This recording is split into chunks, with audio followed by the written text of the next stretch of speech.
Det gör jag. Okej, nu är vi on. All right. So please have your seats, everybody. And yeah, you have coffee. Good. It's very early Saturday morning. Hooray, we're all here. Very good. Let me introduce our two chairs this morning. It's Matthias Lölev, consultant neurologist from Rostock, and Jonathan Timka, neurologist from here. Warm welcome. Yeah, thank you very much, and a warm welcome and good morning to everybody here in the lecture hall, as well as those following us online. It's a great pleasure to share the first session, this early morning session, shall I say, here on this venue. I would like to take the opportunity to personally thank the organizers of this meeting, in particular Ulrika, Per, but also the members of the local team for doing such a great work and putting together a really nice program. So thanks again from my side. You did a really great job. Yeah, I think. Yeah, and with that we can start our morning session, which really covers an interesting array of non-motor symptoms, and I will hand over to Jonathan to present the first speaker. So we're starting off the morning here with Kit Wu from London, King's College and Wellington Hospital, yes. Right? And you're going to talk to us about the management of autonomic dysfunction. That's right, yes. Yeah, yes. Welcome. Thank you. Good morning, everyone. My name is Kit, and I'm sure you all know me already. I'm a consultant neurologist working in London. And in this session, I'd like to talk to you about the practical management of autonomic dysfunction in Parkinson's disease. So my opening gambit has to be acknowledging that Professor Ray Chowdhury, who has just packed 30 years of work into one single paper, which means I could just tell you, read this, and I'll go home. But since you're all here for coffee, I might as well just say a few words. And when I started preparing this talk, I realized a few words will not do, because it is such a huge topic that each and different domains of autonomic dysfunction deserves a talk on its own. The symptoms are actually the most disabling amongst the spectrum of non-motor features and impact hugely on patients' quality of life, more so than the motor symptoms. And what's more, management is not straightforward and relies on a multidisciplinary approach with carer and patients at its center. So why is it important? Well, autonomic dysfunction, as the two words, encompasses a whole host of symptoms affecting every body function. The clinical significance is huge. Orthostatic hypotension, for example, causes falls, syncope, hospitalization, mortality. And autonomic dysfunction affecting the gastrointestinal tract affect the majority of patients, causing poor levodopa absorption, motor fluctuations, and therefore poor response to treatment. Urinary dysfunction, sexual dysfunction affects quality of life, and the burden predicts worse prognosis for the patient, as well as associated with dementia risk. And in terms of pathogenesis, we all heard about the brain first or the body first of alpha-synuclein spread.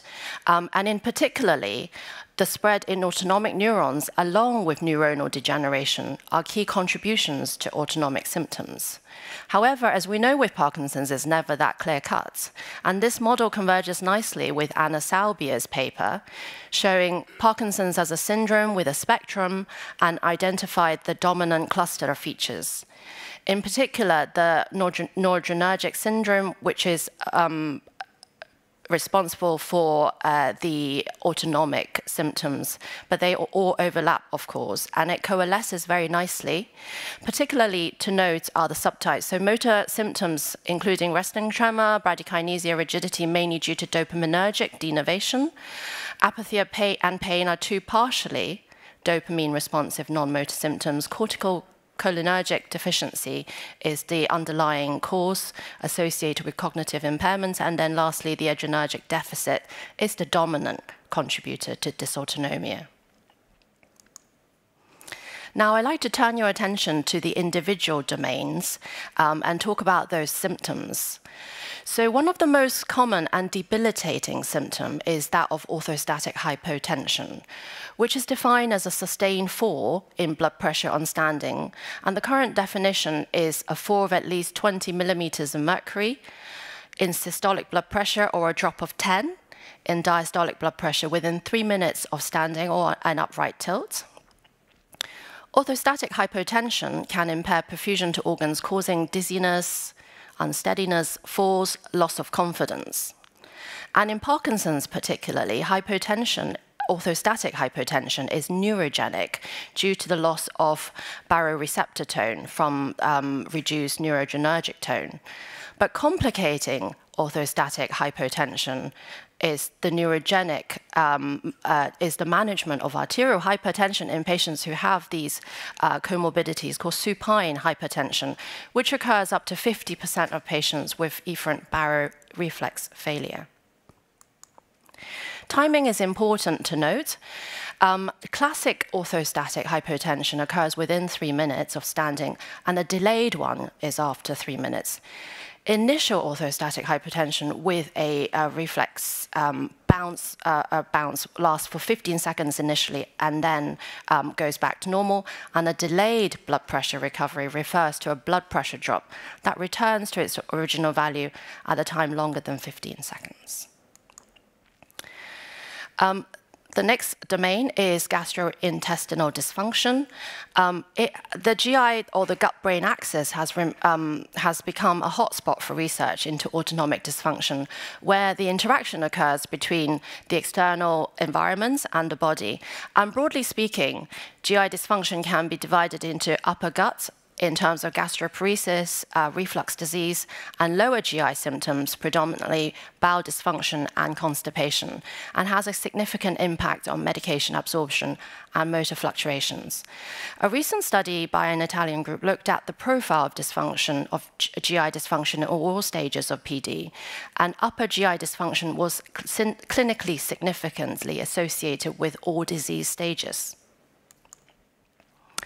Going further down in the body, genital urinary dysfunction, lower urinary tract symptoms are common in Parkinson's disease, and they are thought to arise from multiple factors.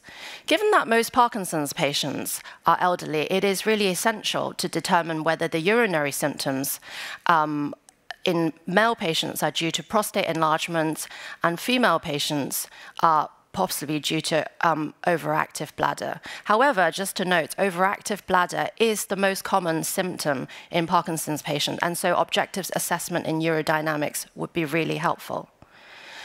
Subclinical detrusor weakness occurring during voiding can also occur in Parkinson's.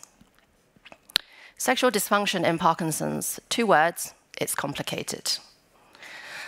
The stigma itself of reporting the symptom has contributed to underreporting by patients and under-intervening by clinicians. The etiology of sexual dysfunction in Parkinson's is diverse, involving both motor and non-motor factors, neurodegenerative, aging, polypharmacy side effects, psychological aspects such as depression and anxiety. In addition to this is the hormonal imbalance, which plays a significant role because testosterone deficiency has linked to reduced libido in men, and changes in estrogen level in women, particularly post-menopause, can exacerbate sexual health issues in women. Prolactin dysregulation related to anti-dopaminergic treatment can negatively impact sexual desire and arousal. And these hormonal factors, combined with the neurodegenerative process in Parkinson's, exacerbate the complexity, so it's even more complicated. This is a recent study by an Italian group. I find it quite refreshing because they actually looked at women as well as men. Previous studies have completely just focused on men. And in this particular study, they show that male participants had a higher incidence of sexual dysfunction compared to females. However, across all stages and ages, age significantly influenced sexual dysfunction in both genders, and more pronounced effects observed in females.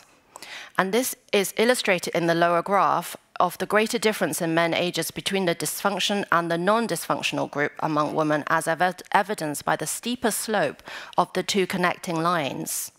And they have also shown that in this study, beyond age-related and general health factors, Parkinson's specific mechanisms such as dopaminergic pathway, dysfunction, depression, motor disability can exacerbate sexual dysfunction as well.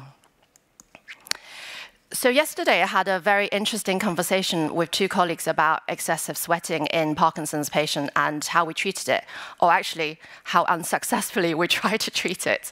And a recent paper by our colleague here, Valentina, showed that it is very common in Parkinson's patients, with a high prevalence from de novo new diagnosis patient around 13% to later stages occurring in over 60% of patients. And the range of thermoregulatory abnormalities is very broad, include hyperhidrosis, excessive sweating, and hypohidrosis, as well as hypothermia. In addition, the way in which these symptoms present themselves vary between patients, and they can fluctuate between local or generalizing, affecting the whole body or just a part of the body. The pathogenesis is not very well understood, but there is a strong link to other autonomic symptoms, and current evidence points towards both a central and a peripheral involvement. It is also thought that it is associated with dyskinesia, the excessive movements lead to increased sweating, but on the contrary, the complexity of autonomic symptoms occurring during off periods suggests that off sweating can also occur from sympathetic dysfunction. There's also other factors that can occur: anxiety, pain, medication, etc. And of all the autonomic dysfunction, I think we've got to go back and relate to the motor symptoms. How does it affect the motor manifestation of Parkinson's? A recent study by Ching and colleagues show that patients with severe autonomic features have slowness of movement, lower oxygen pulse, oxygen consumption, systolic blood pressure at maximal exercise load, and a higher autonomic load in patients with an indeterminate subtype of Parkinson's compared to the tremor-dominant and postural instability subtypes, suggests a difference in severity and progression of patients who have autonomic dysfunction as their predominant symptom. So now we move on to the general principles of management. This is a very simple schema, which I will talk to you more about specific domains. Screening, excluding secondary causes, comorbidities. We then start with the non-pharmacologic measures, symptom-specific pharmacotherapy, and then reassess.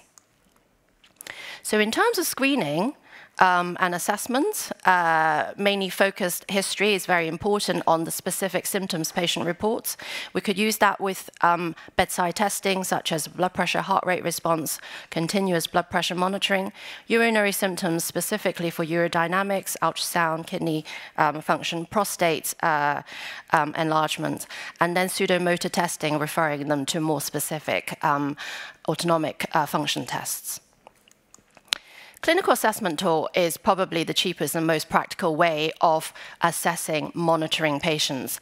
And one of the most established one is the non-motor symptom scale, developed as the first instrument for the comprehensive assessment of a range of non-motor symptoms. I do this in my clinic routinely. It's very quick to do.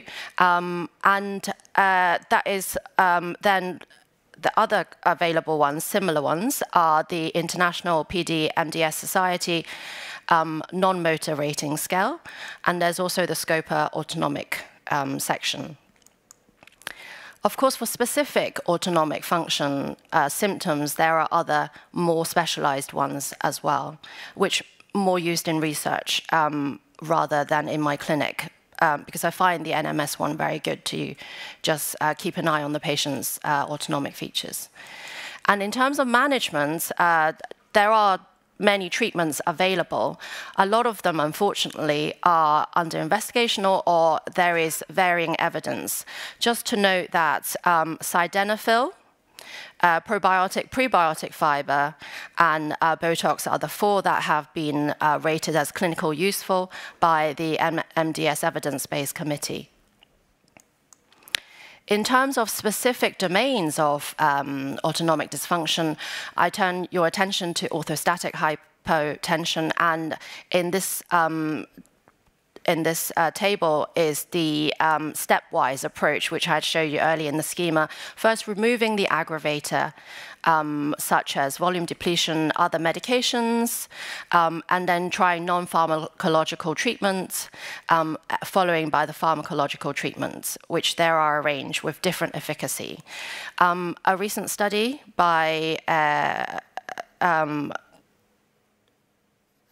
Fanciulli and Christian's group show that the abdominal binders, androxidopa specifically, have to date only these two have proved effective and safe in treating PD-related orthostatic hypotension in the short term. The management of gastrointestinal dysfunction, constipation is treated with hydration. And domperidone remains useful as a prokinetic, but beware of QT prolongation in patients who have already pre-existing cardiovascular condition. Chronic constipation, to note, is quite difficult to treat because it's chronic nature. But probiotic and prebiotic fibers have been shown to be very useful. What's the difference between the two? I was asking myself. So probiotics are live microorganisms which contain either in a tablet or a drink, which are yeast that offer healthy benefits because they function as good or friendly bacteria. Prebiotic fibers, however, on the other hand, are non-digestible carbohydrates, which that passes through the digestive system undigested to fuel and stimulate the growth of beneficial bacteria in the gut. Going further down the body, the urinary dysfunction, the overactive bladder and nocturia are the main debilitating symptoms that most patients report. Of course, it's thought to arise from multiple factors. Given that most Parkinson's patients are elderly, it's really essential to exclude in male patients prostate enlargement or PD-related urinary dysfunction. First-line behaviors are behavioral therapy, avoiding fluid intake towards bedtime, antimuscarinics. Solifenacin has been shown to be safe. Mirabegron has also shown to be useful. Urodynamic testing is useful for complex cases, and referral to our multidisciplinary team to urology or neurourology would be useful. Management of sexual function studies have mainly focused on men. It is, again, multifactorial, and more so in sexual dysfunction than in other autonomic dysfunction. First, exclude alternative underlying causes, such as drug side effects, depression, prostate disorder, diabetes. When drug treatment is indicated for sexual dysfunction in men with Parkinson's, sildenafil has been proven to be clinically useful. Others have also been tested, and open-label reports have claimed efficacy of dopamine agonists subcutaneously, such as apomorphine for erectile dysfunction, although randomized controlled trials with sublingual apomorphine have shown efficacy in non-Parkinson's patients as well. Randomized controlled trials for apomorphine for the treatment of sexual dysfunction in Parkinson's are lacking, unfortunately, so it's anecdotal evidence. Now, thermoregulatory symptoms, very difficult, tricky to treat because they're under-researched topic in an area with a wide presentation of symptoms. There are strong links with other autonomic symptoms. Treatment, I would say, would again go through the excluding the possible causes, and then behavioral management, such as avoiding hot and humid environments, avoiding spicy food and drinks that may cause sweating, such as alcohol, spicy food. Maintaining a good hydration status, wearing well-ventilated clothing made of natural fibers. Motor complications related sweating can be managed by optimizing dopaminergic treatment. But although advanced therapies are not indicated for the treatment of sweating dysfunction, a few observational studies have suggested that infusion therapies, such as subcutaneous apomorphine and intravaginal levodopa infusion, can have a positive effect. Despite that, anticholinergics are often considered in the treatment of sweating. Evidence for their use are quite limited. Botox has not been studied in Parkinson's for sweating, but it has been shown to be efficacious for essential or primary hyperhidrosis. So it can, I tend to use it as an off-license. No studies have yet focused on the drug treatment of hypothermia, but it is advised that a patient should consider slow rewarming techniques such as the hand gloves rather than invasive methods. So this is my very simple summary table of everything condensed into a nutshell. And in summary, it is almost always present in patients with Parkinson's disease, but its severities can vary markedly. Early involvement of peripheral autonomic neurons may explain the autonomic features, such as constipation, sexual dysfunction, which can precede the motor features of Parkinson's by many years. Screening is important, and I would use the NMSS score. Management should be comprehensive, patient-centric, with their carers on board. Thank you. So I'd like to thank Professor Udin Ulrika and Professor Chowdhury for hosting, and the pharmaceutical companies for the sponsorship. Thank you very much.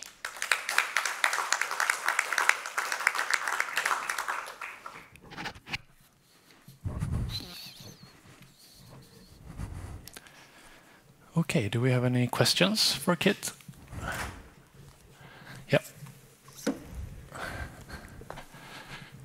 Yeah, thank you so much. I think we all know the situation that it really needs kind of the challenge of being disciplined to ask all these features. On the other hand, we all know how thankful and grateful patients are when you really address this. One of the things we kind of invented for us was Prucralopid. It's a Resolor, at least in Germany, for the gastrointestinal dysfunction. It works really good. Okay, great. And my impression is that patients are much better when they have regular bowel movements. It's for the kind of dopaminergic ingestion much better. So what are your experiences, or are you just barely using it? For chronic constipation? For chronic constipation. I don't think we've come across that drug in the UK. Relusol? Prucralopide is a Resolor. Yeah, Prucralopide, yeah. Yeah.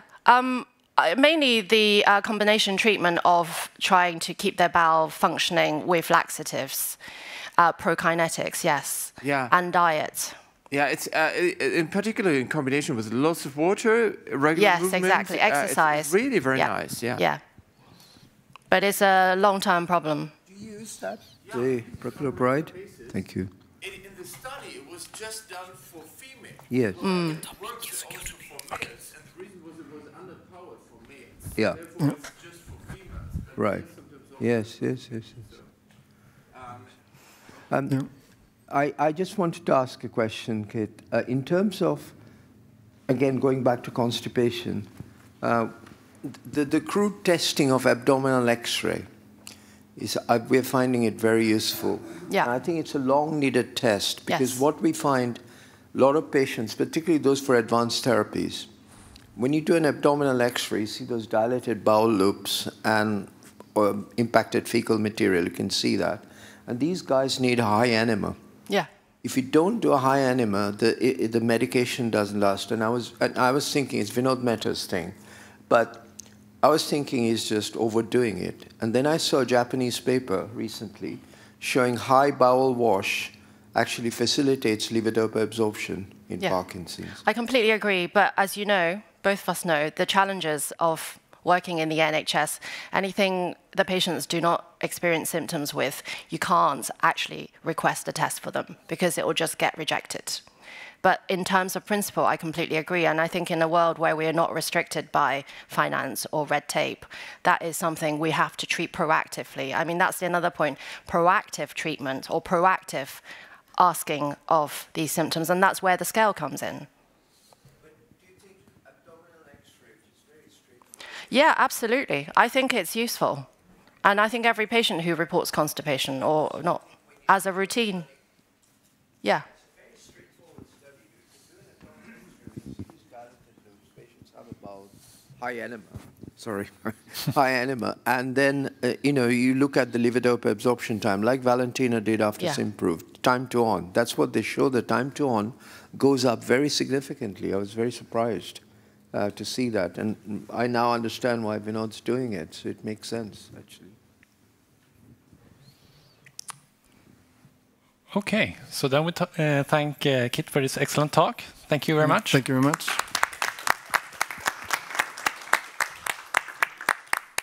So it's now a pleasure for me to introduce Daniele Urso, who will be presenting the next talk. Daniele is working at the Center for Neurodegenerative Diseases and the Aging Brain, located in Tricase, in the south of Italy, which is affiliated, I think, to the University of Bari. Is that correct? Yeah, it's affiliated with Bari, University of Bari.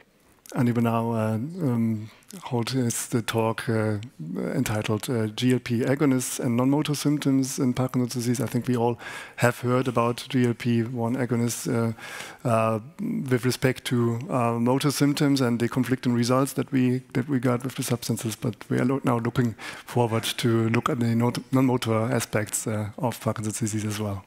Sure. Thank you very much. Thank you so much for the presentation. I would like to thank the organizing committee for inviting me. It's an honor being here. This is my second time. So today I will be speaking about the role of GLP receptor agonist for the management of Parkinson's disease and specifically no motor symptom. These compounds, I'm sure you have heard about it, so the GLP receptor agonists are transforming general practice and public health also. They've been tested initially for the treatment of diabetes and obesity, but they are also being tested for other conditions, and they are very interesting for neurodegeneration and neurology in general because they probably can act directly to the brain. So the receptors are not just in the gastrointestinal, in the pancreas, but they are also in key areas of the brain, so hypothalamus, limbic areas, and also brainstem, also the brainstem. So I will start presenting pharmacokinetics, pharmacodynamics of these compounds, and I will explain, will convince you that these drugs can be very useful for neurodegeneration. So they have some usefulness. Then I will review the current evidence, specifically in Parkinson's disease. So the trial, the randomized control trial that have been done with a focus into non-motor symptoms. And then I will discuss what the result might mean for clinical practice and the gaps that we'll still need to address. So now let me start with a story from the Sonoran Desert, which is a desert between the southwestern part of the US and the northern part of Mexico, where this animal is living. This animal is called the Gila monster. Is also called Eloderma suspectum. This is the scientific name, and is very slow-moving venomous lizard, which is found in this desert. So this animal has a very peculiar feeding characteristics. So it eats only 1 or probably 2 times per year, sometimes swallowing a meal that weighs up to half of its body, which is the reptilian equivalent of maybe 30 to 40 kilos of human weight. So after such a feast, it doesn't experience spikes in glucose, and instead the glucose remains surprisingly stable. So investigator researcher, they were very interested in, they want to explore why that was happening. So in the early 90s, so 30 years ago, researchers investigating this metabolic mystery finally discovered that the secret was in the saliva, because it contained this peptide, which is called exendin-4. So what is exendin-4? Exendin-4 is very similar to the human GLP peptide, so it's has a 50% of homology, with exendin, but it has a very specific characteristic. So it's resistant to the activity of the enzyme that degrades the GLP, so the DPP4 system of enzymes. So in this way, it's prolonging the biological activity. So for the lizard, it means that the gastric emptying is much more slower, so it enabling the lizard to survive with just 1 or 2 meals per year. But for us, this discovery in the 90s became the basis for the development of exenatide, which is the first GLP receptor agonist, which was approved after 10 years of research in 2005 as the first compound for the treatment of diabetes, then obesity, and then many other conditions.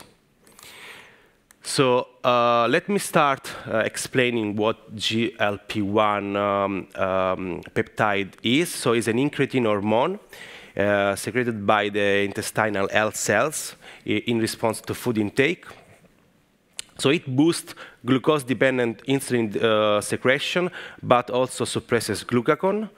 he has also another function. It can slow gastric emptying, and maybe via a direct mechanism also promote satiety, so because it binds directly to the key areas in the brain. But the problem is that it has a very short half-life, just 1 to 2 minutes, due to rapid degradation by the DPP4 enzyme. So its receptor is a class B G protein, coupled receptor, which is, as I said, widely expressed in the human system, and mediate key metabolic and neuroprotective effects via CAM signaling, but also PA3K ACT and MAPK pathways. So probably the fact that the receptor is localized also in the brain can explain why it has an effect on appetite, on neuroinflammation control, and also in neuronal survival. So as I mentioned, in the 90s, researchers identified the XND4 in the Gila monster, in that animal. After 10 years of testing, FDA finally approved the exenatide, which is the first compound, the GLP-1 compound to be approved. But soon after, also other compounds has been approved that have a much longer activity. So, for example, exenatide is the normal formulation is 1 to 2 hours the half-life. But now we have also, for example, semaglutide that has a half-life for more than 1 week. We have also extended release of a formulation of exenatide that is 1 to 2 weeks. The half-life also. So, and then there is also differences in the capacity, the ability to penetrate the blood-brain barrier. No? So typically, short-acting drugs have a higher ability to penetrate the brain. So in the last few years, we have seen many trials, not just for metabolic disorder, but even also for neurodegenerative diseases, such as Parkinson and Alzheimer, but also other diseases like in general medicine, neurology. Probably you heard about sleep apnea and cardiac disease and many conditions. So this is the time scale of the medical publication. As you can see, there are many milestones. For sure, the most important, maybe, as I mentioned, is the discovery of Exendin, but also the approval of exenatide in 2005, and then also the use and the trial using different dual and triple agonists that were superior in controlling of metabolic function and weight loss in mice and then in humans also. So in this table, you can find the different drugs and the brand name with the half-life. As you can see, is very, very variable from 2 hours to 4 hours to 2 weeks of half-life of the exenatide, extended release of the 1 week, more or less, for semaglutide, which is the Ozempic. And then you can also find the main clinical trial focus. So the main focus are for sure diabetes type 2, or weight loss, or cardiovascular protection. But there are also many trials in Parkinson and other neurodegenerative disorders. Okay, so why they are interesting in the realm of neurology and neurodegeneration? So first, because some of them, especially the short-acting ones, they can cross the barrier and they can act on with astroglia and astrocyte and microglia to modulate neuroinflammation. There is strong preclinical evidence for that. So for example, in PD models, for example, MPTP models, both extendin but also short-acting compounds like liraglutide and lixisenatide have shown to preserve dopaminergic neurons, to enhance, to improve also motor function, and even to reduce pathology. Same for Alzheimer's disease models. They have shown to reduce pathology, a beta amyloid burden, and to improve also synaptic plasticity and memory function. And the main mechanism are, as I mentioned, CAMP, PI3K act, but they also can improve mitochondrial integrity, microglial M2 polarization, and in general, anti-inflammatory effects.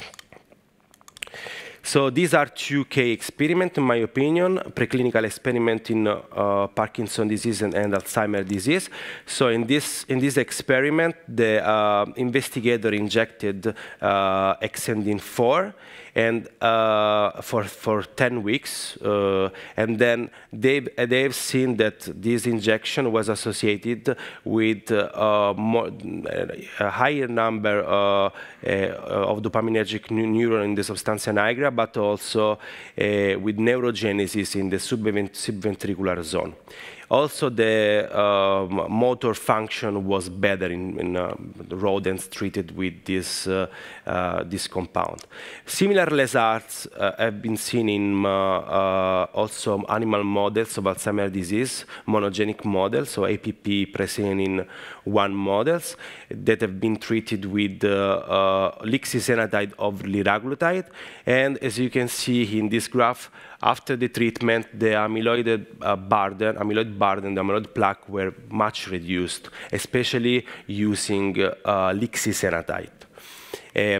Same with memory function that has been cognitive function that has been measured in this animal. So there is a strong preclinical evidence, at least in Alzheimer's disease and Parkinson's disease, that these drugs can help with neuroprotection.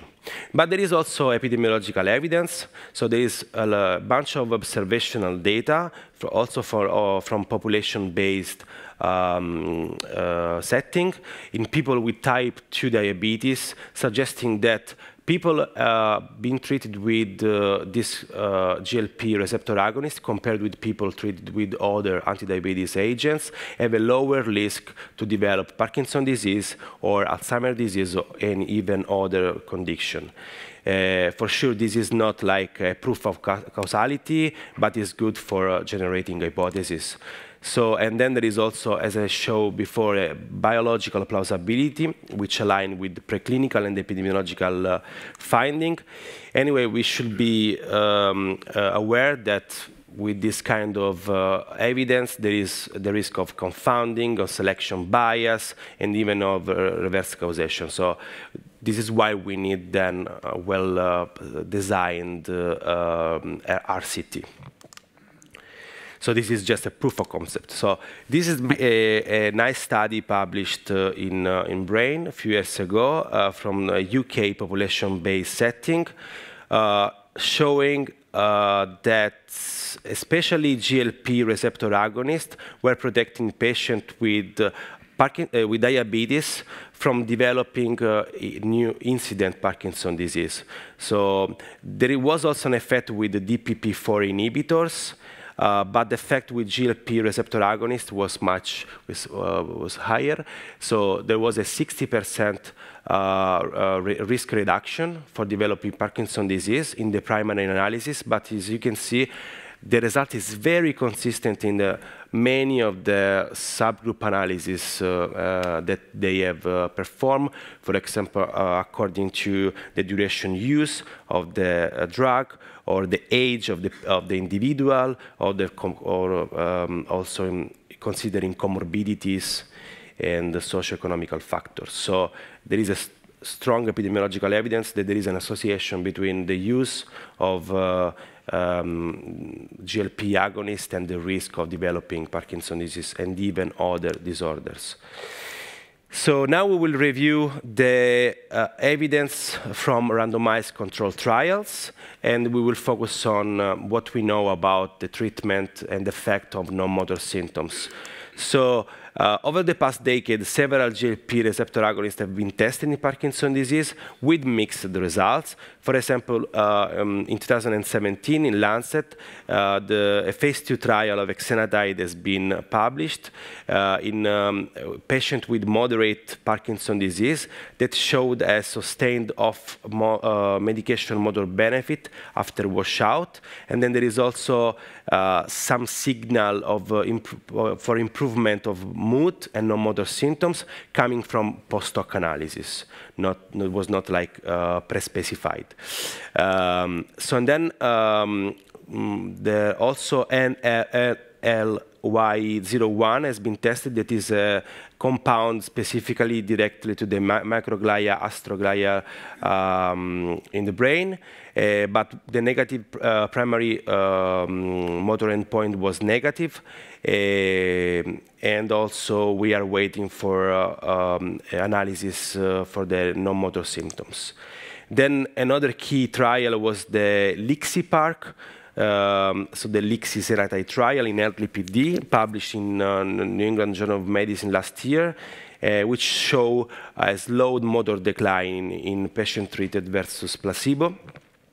There is limited non-motor symptoms data there. And then finally, the last trial, maybe some of you participated in this big trial, is with extended release exenatide, 2 years, that was like negative, so there was no benefit for the primary outcome. Even they have a lot of secondary outcome, including non-motor symptoms. There is also no effect on the imaging, on the presynaptic dopaminergic transporter imaging, so that scan. However, it should be said that the levels in the CSF were just 1% of the levels in the plasma. So exenatide, which is a short-acting compound, compared with the long-acting compound, they have normally a higher penetration in the brain, but the extended release probably has a lower penetration. So that can be taken into consideration. So let's go into details. So this is the first trial that was published in Lancet in 2015. So it's 12 week, 1 year in total, so 48-week trial, followed by a 12-week washout phase. Just 62 participants, so 31 in the exenatide arm and then 31 in the placebo. The primary outcome was the change in the off MDS UPDRS part 3. And they also have some secondary endpoint that we will see later. So as I mentioned, there was a significant improvement. You can see here the main graph. So there was a significant difference in the trajectory of motor score between the patient treated and placebo, even after the 3 months of washout. And then there is also some signal for mood improvements in the non-motor symptom scale. We will see this later. Then the trial using the NLY01 compound that is targeted the microglial astrocyte. This was negative, but this compound has a very high, very low penetration into the brain also, so that's important. So this was negative. There's no difference, as you can see in the graph, between placebo and then the small and the high dose of NLY01. Also, exploratory non-motor outcomes were negative here. And then the New England Journal of Medicine lixisenatide trial was also 12 months long, and they were done with the lixisenatide daily injections. They have more than 150 participants, and the duration was 12 months. So there was a significant slowing of motor decline, but no effect on imaging biomarker. And then in all of this trial, gastrointestinal adverse effects were very high, but were not severe. And no effect on motor outcomes even in this trial. Then the last one, the exenatide extended release that has been taken, I think, every week. A higher number of participants, 194, 2 years. And the primary outcome was also the off MDS UPDRS part 3. And they explored many secondary clinical and imaging and fluid biomarker outcomes. And there was no benefit on the primary or even the secondary endpoints. There was no difference in DAT-scan binding, so dopaminergic dopaminergic transporter binding in the striatum. Many adverse events as expected, mild weight loss, but as I mentioned, just 1% of the plasma level of exenatide was present, was crossing the BBB, the blood-brain barrier. So that's important, I think. So there are multiple meta-analyses, especially that have been published in the last 2 years, but the evidence is small. And then even like they have a lot of difference because even the addiction of one trial can change the pooled estimate. So probably we need more single studies. So they are very also methodologically different. Some of them are using long-acting compounds. Some of them short-acting. They have difference in the penetration. Difference also in inclusion criteria and stage of the disease, the use of outcomes, and follow-up duration. So in general, there is an overall null to small effect for motor outcomes. But in general, they are very safe with a lot of gastrointestinal side effects, as we would expect, so nausea and weight loss and vomiting. These are the most important effects that are very relevant in Parkinson's disease. We will discuss that. So there are many meta-analyses. I will show you the most robust one, I think. This was published just a few months ago by Zhang in the Journal of Neurology. So they synthesized the evidence of 6 randomized controlled trials, and they they found that overall there was no effect on motor symptoms. So there was a non-significant trend toward motor improvement, but it was not significant. But they also did some subgroup analysis dividing compound with a short-acting with a low half-life and compound with high, and they found that the short-acting GLP receptor agonist, so exenatide, immediate release, and lixisenatide, significantly improved motor scores. So there are differences based on the probably related to the penetration to the BBB. So no benefit for the long-acting agent, and they also did some analysis on non-motor symptoms or quality of life, finding no effects. As I said, many gastrointestinal symptoms were present with active treatment, particularly with short-acting compounds. So this is a forest plot for the analysis of non-motor symptoms using these agents. So you can see that there is no effect so far. But I have to say also that this analysis is based on secondary outcome, not on primary. So all the studies on Parkinson's disease were analyzing specifically motor progression, so non-motor symptoms and quality of life, as you know, they were secondary outcomes. So, but there are some signals, for example, regarding the first trial, the exenatide trial, that published in 2017. The authors also published some post-hoc analysis showing that mood-related items were improving in Parkinson's disease patients treated with exenatide. So there was a significant effect in the item of the non-motor symptom scale mood apathy, in the domain of mood apathy, and also in the item of mood of the part 1 UPDRS. And then there was also a trend toward improvement in this scale, MADRS. However, we should interpret this like finding with caution because this was not pre-specified. They were not correcting for multiple comparisons, so we need confirmation of this. So there is some signal that maybe depression can improve, but we need more studies. So now I will discuss if these results can be useful for us in the clinic, and what we need to test, what we need to address. With which gap we need to address. So probably you know that there is a lot of preclinical, epidemiological and clinical evidence, not just in Parkinson's disease and Alzheimer's disease, but in a lot of conditions. regarding neurology and psychiatry. So preclinical evidence is generally positive across most neurological and psychiatric conditions, from Alzheimer to stroke to multiple sclerosis and TBI.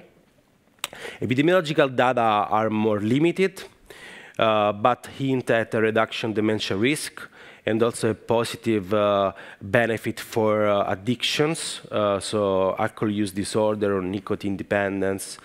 And clinically, the picture is more variable, so there are some trials that have been shown positive effect, but there are also some mixed results. And for example, for schizophrenia, there are also trials that have shown that can be detrimental, the use of this compound, so it can increase psychotic symptoms. So generally, the evidence is positive, but we need more trial in neurology and in psychiatry. So we need still large, well-designed trials before giving clear recommendation. But you can see there is not these compounds have been tested also in several conditions in general medicine: obesity and weight management, cardiovascular disease, chronic kidney disease, cardiovascular heart failure. You've seen probably evidence for obstructive sleep apnea, so it's working maybe via like reduction of weight in this patient, and then also knee osteoarthritis associated with obesity, etc. So when we interpret this evidence, several caveats need to be considered. So probably at least part of the benefit or possible benefit in Parkinson's disease, such as fatigue, mood, sleep, and OSAS and sleep apnea, may be mediated by weight loss or in general some metabolic changes, so indirect effect rather than direct CNS action.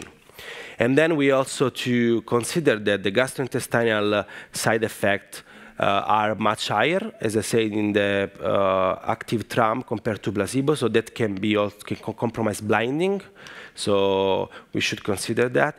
And then there is a difference, as I said, between long-acting and short-acting GLP receptor agonist, with short-acting agonists showing more benefit. And also there is a problem with the CSF target concentration for exenatide. Furthermore, the evidence that we have for non-motor symptoms is coming from post-hoc analysis. So, and they use non-motor, non-specific tools. So we need like probably well-designed studies just focused on this aspect of the disease. Then there is also many safety problems that we consider. So there are also a lot of dropout. There are a lot of people that are discontinuing this drug because of side effects. And then probably important consideration is that since in Parkinson's disease we have many patients with weight loss, they are frail, so probably there is a risk of excessive weight loss in this patient, and there is also a risk of malnutrition, dehydration, because there is a lot of vomiting. So probably we should be aware of this. Probably we should not give. We should consider not giving this kind of agents in advanced patients with weight problems. And there is also some evidence that weight loss can be also associated with motor progression in Parkinson's disease and non-motor progression. We have demonstrated this also with Professor Ray. So people that are losing weight during months and years, they are going worse. So they have more aggressive phenotype. So we are not sure that like weight loss or fast weight loss in Parkinson's disease can be a good thing. And then there is also, so already we have gastroparesis, so Valentina will talk about it, due to the condition, to the use of other drugs. And this is a drug that is acting directly, slowing the gastric emptying. So probably can also slow, can be detrimental for the levodopa absorption. So this is a risk. There is also a risk of severe constipation already, and these compounds can make it worse, and orthostatic hypotension. So there is a risk of severe adverse effect, overall similar to placebo. But as I say, GI events, weight loss are more frequent. So to sum up, this is this whole field started from something quite unexpected. So it was a research on the saliva of an animal. So it's a great example on how a discovery in one area of biology can be successfully translated. So these drugs work by extending the half-life of the human GLP-1 hormone for just a few minutes to several days or several weeks.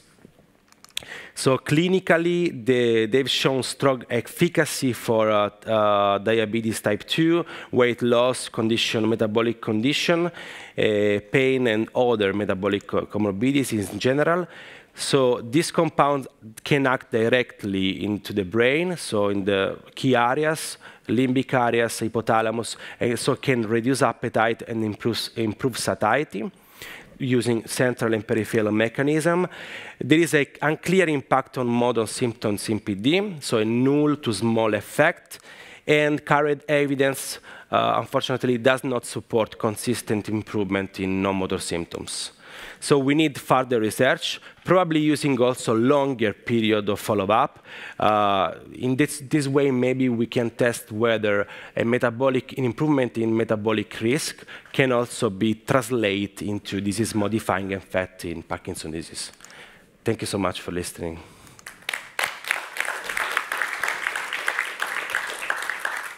Yeah, thank you very much for this very interesting talk. Are there any questions?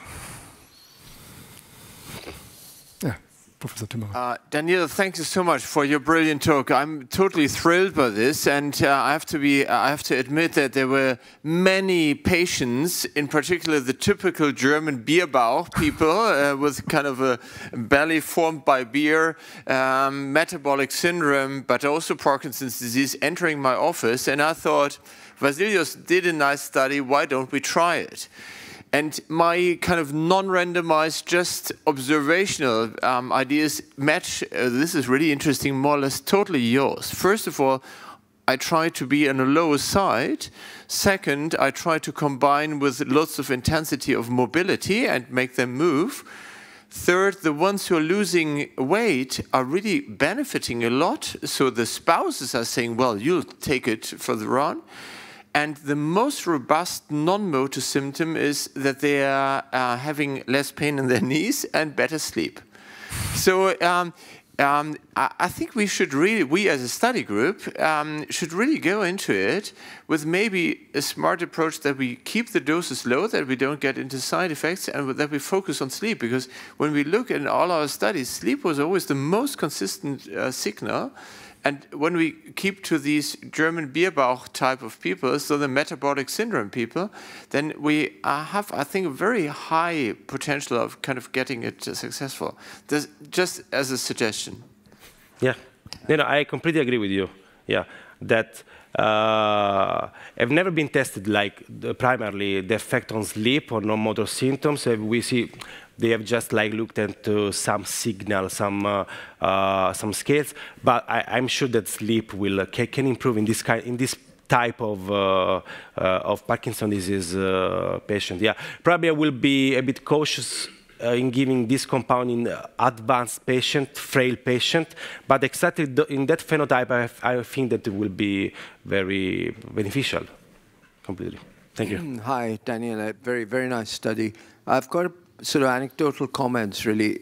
We took part in the exenatide study, and I actually predicted it'll fail when they were setting it up, but they didn't listen to me, of course. And because the outcome measures, like all neuroprotective studies, are based on motor endpoints, and it fails again and again, but the companies want to spend money. They have a lot of money. That's fine. The important thing that came out, I remember in one exenatide patient, the paper that came out in Lancet Neurology, and very recently a personal patient of mine last week actually told me something which Lars just said, that she had a lot of pain in the joints, and once they started taking the GLP-1, it's completely disappeared. And I think there is a link of GLP-1 with sarcopenia. You know, if you look at BMJ this week, there's an article on GLP-1 and side effect issues, particularly the non-arteritic ischemic optic neuropathy, which is one of them, pancreatitis, and sarcopenia. The issue is that I think it would be really interesting to have a real-life survey of Parkinson patients who are taking GLP-1 agonists. I think many are. Carolina was commenting on people after DBS who put on weight. Some of them are taking that. And to specifically look at analgesic effect, particularly with the sarcopenic angle. I think it'll be an interesting survey to do, but there's 3 independent people just reporting that. And I was particularly struck by the last patient whose pain was really crippling her in the joint pain, and she said, it's completely gone, I want to keep taking it, can I? And, you know, it's just an observational point to think about. Yeah, completely agree. So it will be nice to know if the like is just due to the weight loss, or probably there is a direct like also effect. Yeah, probably. Thank you very much for this cautious and also critical in this aspect lecture. I enjoyed it very much. I wanted to ask you, actually, how long is the experience when it was put on the market, and for how long do the people take the drugs? And what happens when they withdraw it? I'm also, when you talk about side effects, that 45% have nausea, you know, I would still keep cautious because it seems to help everything, right? But is it really healthy to slow down the gastric movements? And, you know, there might be some maybe serious side effects after years of experience. So that's what I would like to ask about. Yeah, I completely agree also with that. Regarding like the epidemiological evidence, so we have like probably 20 years of experience on this trial. These like studies have been based on this population-based study with also 10 years of follow-up. So if actually in the subgroup analysis, they divided into less than 1 year, 1 to 3 years, and then also more than 3 years. You can see the results are consistent, so regardless the duration of follow-up. So we have enough follow-up regarding the first question. And yeah, I completely agree that maybe we should personalize treatment. So maybe for some patients that have very high weight, that have knee pain, probably for them, or they have a high metabolic risk, can be very helpful. But we should be aware of the side effect, gastroparesis.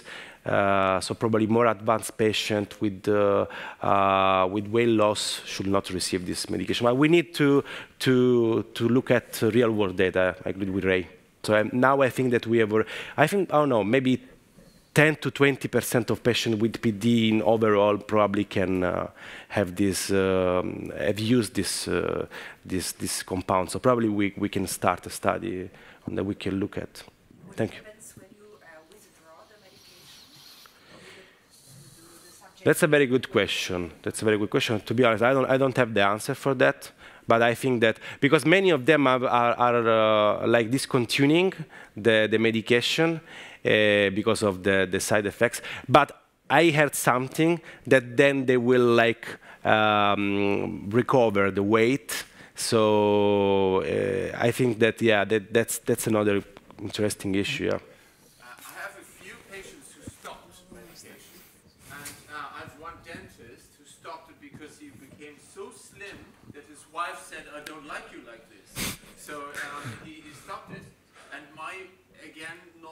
Study experience is that the ones who are good on a diet and who picked up their sports program, they keep the weight.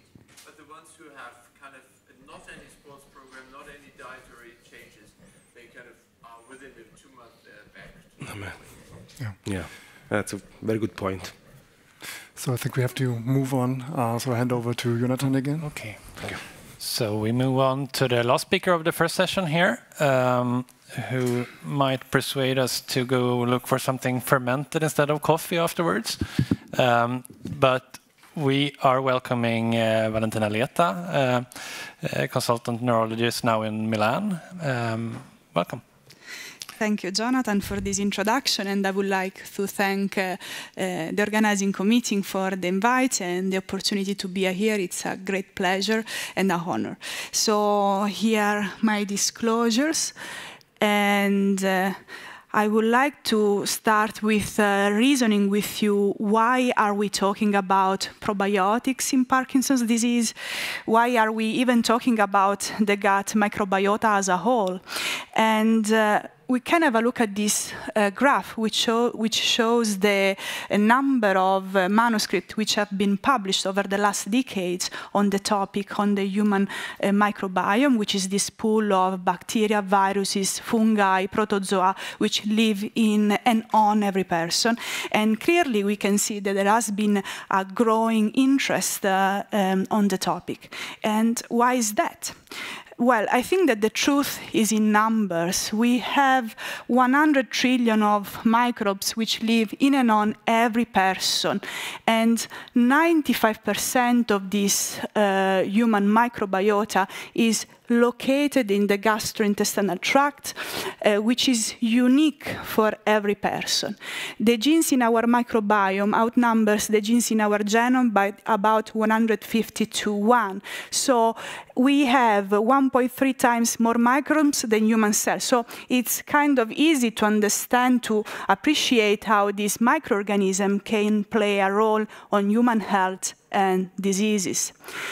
And I would like to highlight that the gastrointestinal tract, which hosts the gut microbiota, is a gateway to the environment. So microorganisms in the gastrointestinal tract can digest nutrients, can metabolize toxins that we every day ingest in our daily life. So this can be particularly interesting in diseases such as Parkinson's disease, where we believe that the environment may play a relevant role. We have heard about it yesterday, about pesticides, how they can be associated with an increased risk of developing Parkinson's disease, which is the only neurodegenerative disorder where we have observed an increased age standardized incidence over the last year, which tell us that we cannot just justify this increase in incidence because of the population, which is getting older, and we know that age is a risk factor for neurodegenerative disorders such as Parkinson's disease, but there is something else, something more, and environmental factors can play a role. Now, there is an intimate and bidirectional dialogue between the gut microbiota and the human body. We know that the microbiota, bacteria which are part of the gut microbiota, can induce the expression and the production of short-chain fatty acids, which are metabolites which can have anti-inflammatory properties. They are crucial for the development of microglia, astrocytes, and neurons in the neurodevelopmental phase. And we know that the gut microbiota can modulate the permeability of the intestine.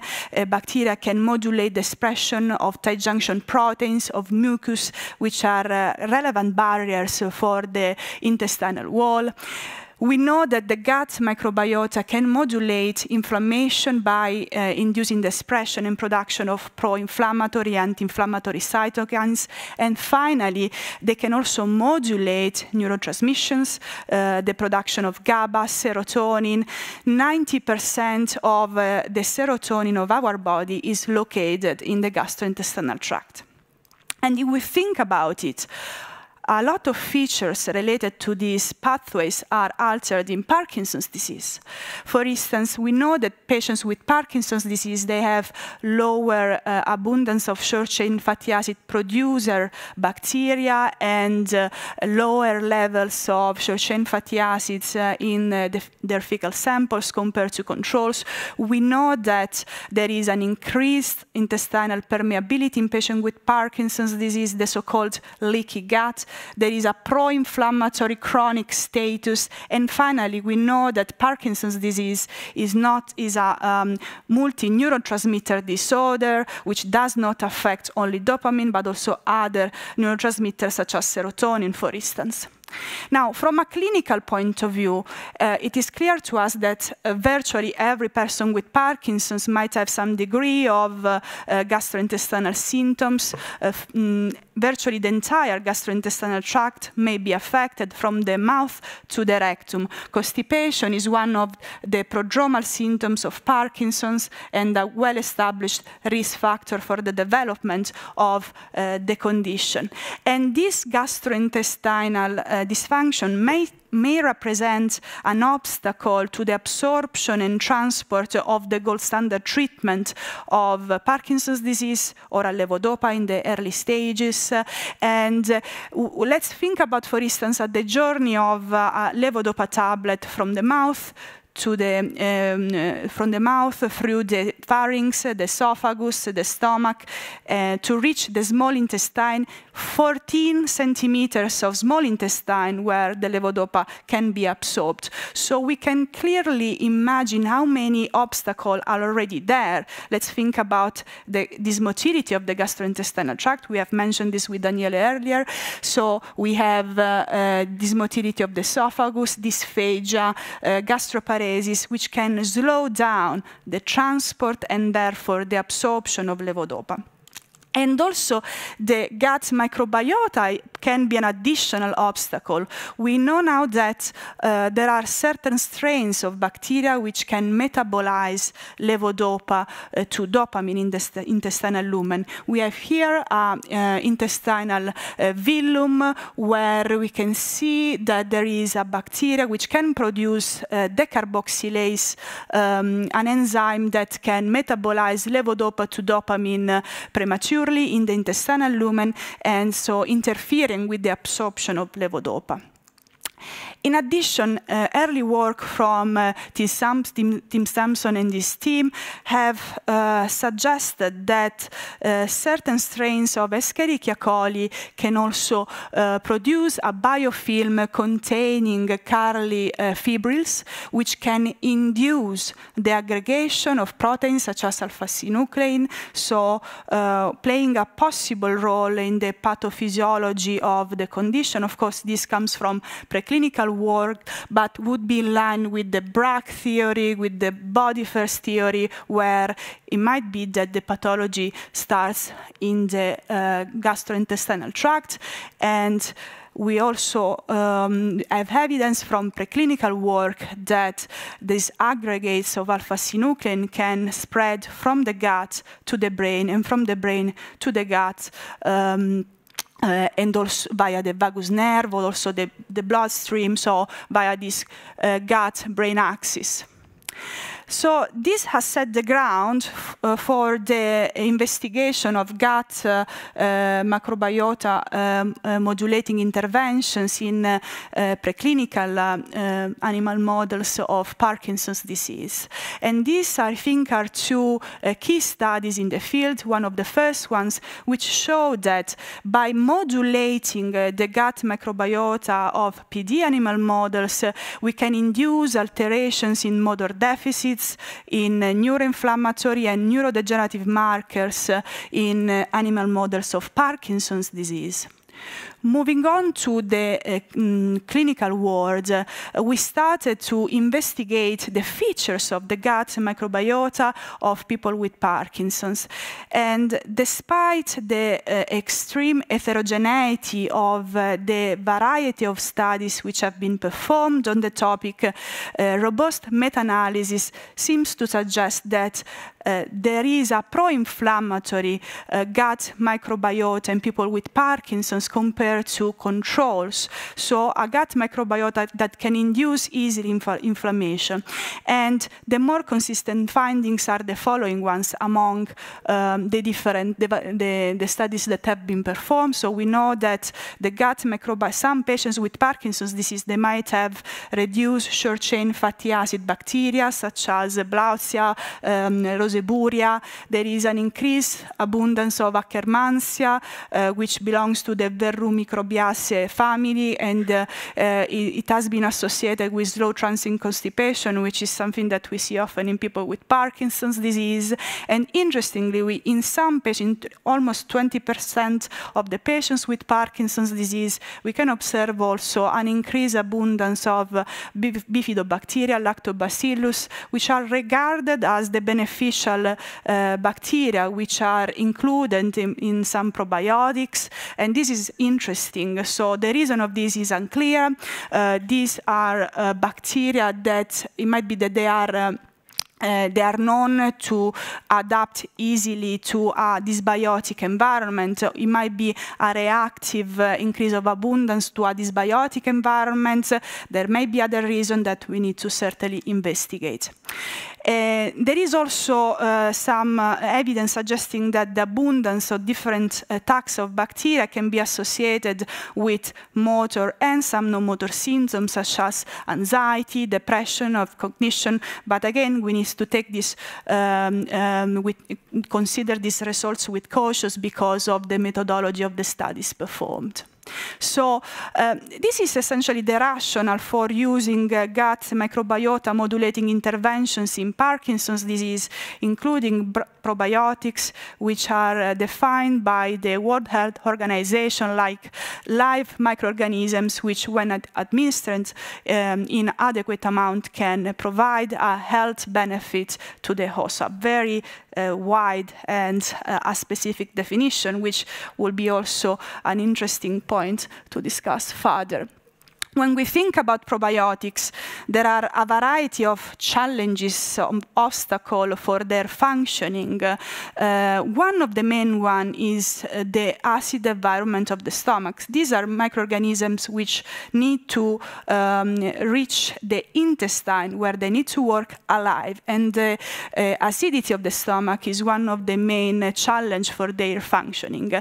Now, this is an in vitro study which investigated some of the most famous commercially available probiotics in an in vitro study simulating the gastrointestinal tract, in particularly the stomach, in the fed state. And essentially, it does suggest that liquid-based probiotics may be superior to the dried, frozen one in terms of viability of the microorganism. They can survive better to the acid environment of the stomach. We have reviewed the preclinical and clinical evidence on probiotics in Parkinson's disease, and essentially there is good preclinical evidence suggesting that different strains of bacteria might have a beneficial effect on neurodegeneration-related markers. For instance, they are associated with an increased level of Th-positive neurons in the substantia nigra, beneficial impacts on markers of central inflammation and oxidative stress, similarly in the periphery at systemic level. And also there are some signals in preclinical models on the potential beneficial effects of probiotic supplementation and motor deficit, motor agility, some non-motor aspects such as memory deficit and constipation, and interestingly also on metabolic pathways that are of interest for us. We have just had a beautiful talk from Daniele on GLP-1 pathway. So this is also another potential therapeutic strategy that can work on metabolic pathways that can be altered in Parkinson's disease. And from the clinical evidence, we know that the clinical evidence is limited to level 1 evidence for the beneficial effect of probiotics on constipation Parkinson's disease. We heard from Kit about the MDS evidence-based review on the pharmacological treatment of non-motor symptoms, and probiotics are listed there because of one well-designed study trial from the Barrichello team in Milan. Now, this set is the background of the SIMPIDI study, which is a study that we performed with Professor Chadori at King's College and Professor Perodin and Lund with his team, and where we have explored the potential beneficial effect of a 4-strain probiotic on gut microbiota compositions, markers of intestinal and systemic inflammation, some motor and non-motor aspects in people with Parkinson's disease and gastrointestinal dysfunction, because we wanted to recruit patients where it was more likely to have a gastrointestinal involvement in the condition. So why have we selected this specific 4-strain probiotic, which does include a combination of lactic acid Bacillus rhamnosus, Acidophilus plantarum, and Enterococcus faecium?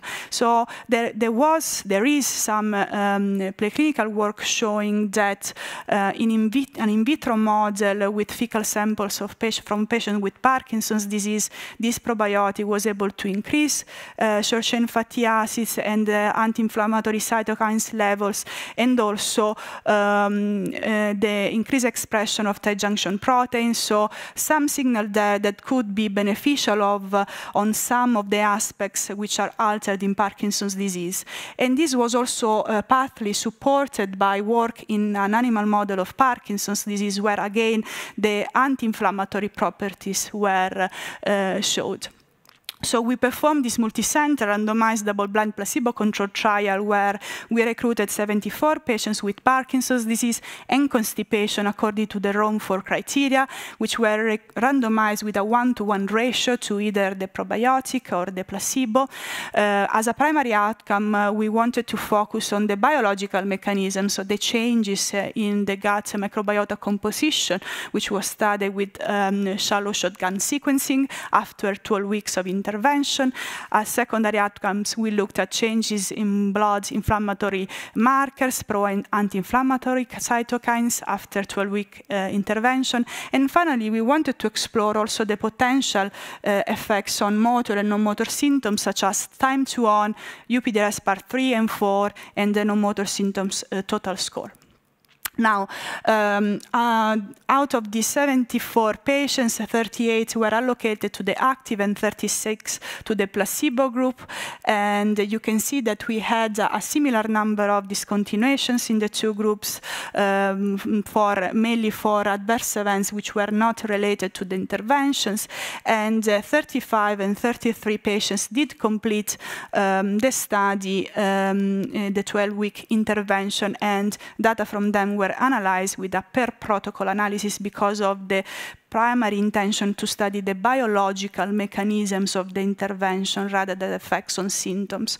So I can tell you that the two groups were well balanced in terms of demographics, motor, non-motor symptoms, gastrointestinal related aspects, and also the frequency of adverse events was very low, and we didn't have any serious adverse event. So let's look at these results. So the analysis on the alpha and beta diversity, which are index of the diversity of the gut microbiota within the samples and within the community of individuals which have been investigated, did show that the two groups were also very well balanced in terms of diversity, which is very good because this was our primary outcome. So we started with a similar condition in terms of alpha and beta diversity. And we looked at when we look at the effect of the intervention on the gut microbiota, taking into consideration the time effect, because our microbiota does change over time. So we did adjust the analysis for the placebo effect. We observed an increased abundance of some bacteria which are known to have potential beneficial effect, such as the family Odoribacteraceae, which can produce secondary bile acids, which are associated with health aging, but also Enterococcaceae, probably driven by one of the probiotic strains, which is a commensal bacterium, so can hamper the growth of harmful bacteria. But more interesting, an increase of the Blausia vesicola species-related abundance, which is known to be reduced in Parkinson's disease and is a short-chain fatty acid producer. So this, I think, is the most relevant finding. When we looked at the systemic inflammatory markers, I reported here the delta normalized for the baseline values. So we can see that we found a statistically significant difference in the pro-inflammatory cytokine levels. TNF-alpha levels were reduced in the active group compared to the placebo group. So some signal there that there might be an anti-inflammatory property at systemic level, which needs to be further investigated, as well as these results in relation to motor and non-motor aspects. We did observe in the active group a statistically significant decrease of the time to on, the time needed for the medication to kick in, and the non-motor symptom total score. And this was driven by the gastrointestinal domain, as expected, and by the sleep and fatigue domain, which was quite interesting to observe. So this is just a summary of the main results, so potential beneficial effects on the gut microbiota with some signal for anti-inflammatory properties and the potential impact on time to on and non-motor symptoms, which needs to be further investigated. So what next? Certainly research on probiotics and other gut microbiota needs to go further, and I think that the future direction is beautifully summarized in this preprint by Wallen and colleagues, where essentially they suggest that there is the need to identify gut microbiome-related biomarkers to identify the right patient for that specific gut microbiota intervention. We have talked several times about the importance of personalized treatment, and this does also apply to this topic. So the future will be to characterize the gut microbiota of the specific individual and to use a gut microbiota modulating intervention which can be beneficial for that specific cluster of gut microbiota that we can see in that specific patient. So to conclude, the entire gastrointestinal tract may be dysfunctional in Parkinson's disease, and we have strong evidence suggesting that there is a gut dysbiosis, so there are changes which are consistent among studies in the gut microbiota of patients with Parkinson's compared to controls. The meaning of that needs to be further investigated, but certainly the gut microbiota might represent a target for interventional treatments in terms of symptomatic and potentially disease-modifying aims, and certainly more research needs to be performed to confirm or not the beneficial effect of probiotics and other gut microbiota-related interventions.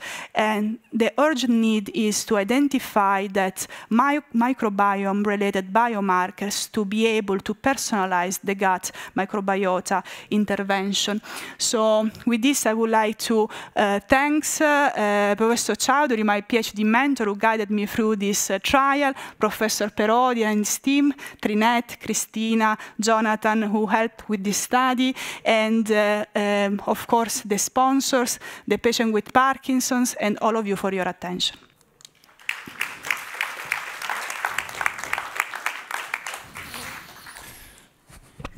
Thank you very much, Valentina. Do we have any questions for Valentina? Yeah. Thank you so much, Valentina, for this. There's a Ayurveda clinic run by a German neurologist, and he's kind of getting tons of people, kind of paying lots of money for this. And I think we underestimate this topic. Two questions. First of all, how specific is this for your use probiotic? Yeah. And I saw a kind of little graph. And second, how fast is the effect? So how soon do patients kind of receive or perceive any difference? Okay. So we need to be very cautious with the clinical recommendations because we have highlighted the importance of robust real-life studies. So we need to take into consideration this aspect. As of today, I believe we can suggest the use of probiotics that include the typical Lactobacillus bifidobacterium for managing constipation. So prebiotic and probiotics. For any other potential clinical and biological outcome, we need more evidence.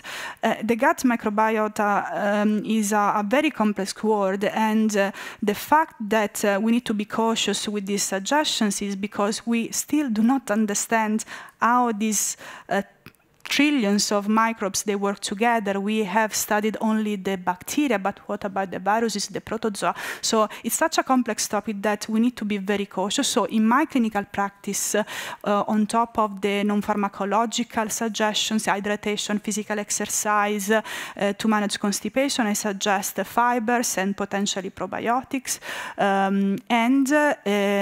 This is from the impact in my clinical practice.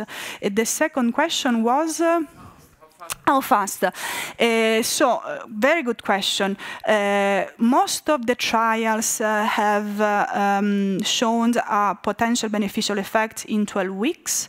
So I can tell you that some of the beneficial aspects can be perceived within the 12 weeks. Then the very important question is, what does happen if I do stop to take the gut microbiota modulating intervention? Do they colonize the gut? Do they work also after the supplementation? We don't have an answer to that, so further study needs to explore what does happen after the discontinuation of the intervention. So this is what I can say from the experience and the literature available. Okay, Philip. Thank you for a nice talk. I have one question, and maybe I'm a little critical now, but I'm wondering, your population here, they were constipated. Yeah. And that did improve, I suppose, because it often does. Has there been any comparisons of the changes in microbiota and inflammatory markers between probiotics and other laxantia or constipation treatments? So if I understood well the question, is there any other evidence that suggests an anti-inflammatory property of other treatment of constipation? I'll rephrase it. Yeah. Does the changes, or do the changes in inflammation markers relate to an effect of the probiotics, or by an effect of decreasing constipation? Okay, very good question. Yes, thank you for raising this. I don't have a certain answer to that, because we know that chronic constipation is associated with low level of chronic inflammation in the elderly population. So it might be that if I improve the constipation, that I might reduce this pro-inflammatory situation. Having said that, I believe that if we have an impact on constipation, it might be also because we are changing the gut microbiota composition, and there might be also an impact on these inflammatory markers related to the changes in the gut microbiota composition. Some of the bacteria that did change, they might produce short-chain fatty acids. We did tried to measure short-chain fatty acid in the fecal samples and in the blood, but unfortunately we were not able to show anything with statistical significant differences there because of methodological issue. It was a subsample of the study, but yeah, it may be both. So very good point. I think there should be comparisons between probiotics and other Absolutely, yes. It's a good way to answer this question. Thank you. Okay. Great talk, thank you. I would like to ask you on the alternative treatment, like microbiota transplant. Could you comment on this? That is another very attractive gut microbiota modulating intervention nowadays. There is recently, I didn't have time to talk about it, but there is a recent trial published on recently, last year, I think, showing that fecal microbiota transplantation in patients with Parkinson's disease can be associated with improvement in motor outcomes. So it's another interesting intervention. However, we need to consider the safety aspects of the transplantation, which now is approved for Clostridium difficile treatment, and is associated with many concerns related to the tolerability of the patients to receive the transplant and the side effect profile. But is another interesting avenue that is available in the literature. Yeah, thank you again very much for your talk. I would like to thank all, or we would like to thank all the speakers of the session again. So that concludes our session, and we will now head on to the coffee break. Yes, right? Just a short message to everyone who is in the next session to get your headsets mounted during the coffee break. That includes the two industry symposia. 15 minutes of break.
Welcome back, everybody.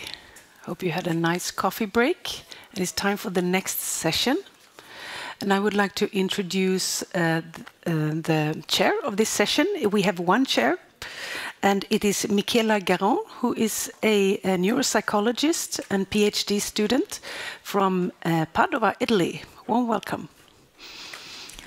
Thank you. So thank you, everyone. I'm very pleased to be here and sharing this very, very interesting session. So I will introduce our first speaker, Anna Sober from Cologne University, who is going to talk about stigma in Parkinson's disease. So please welcome, Anna.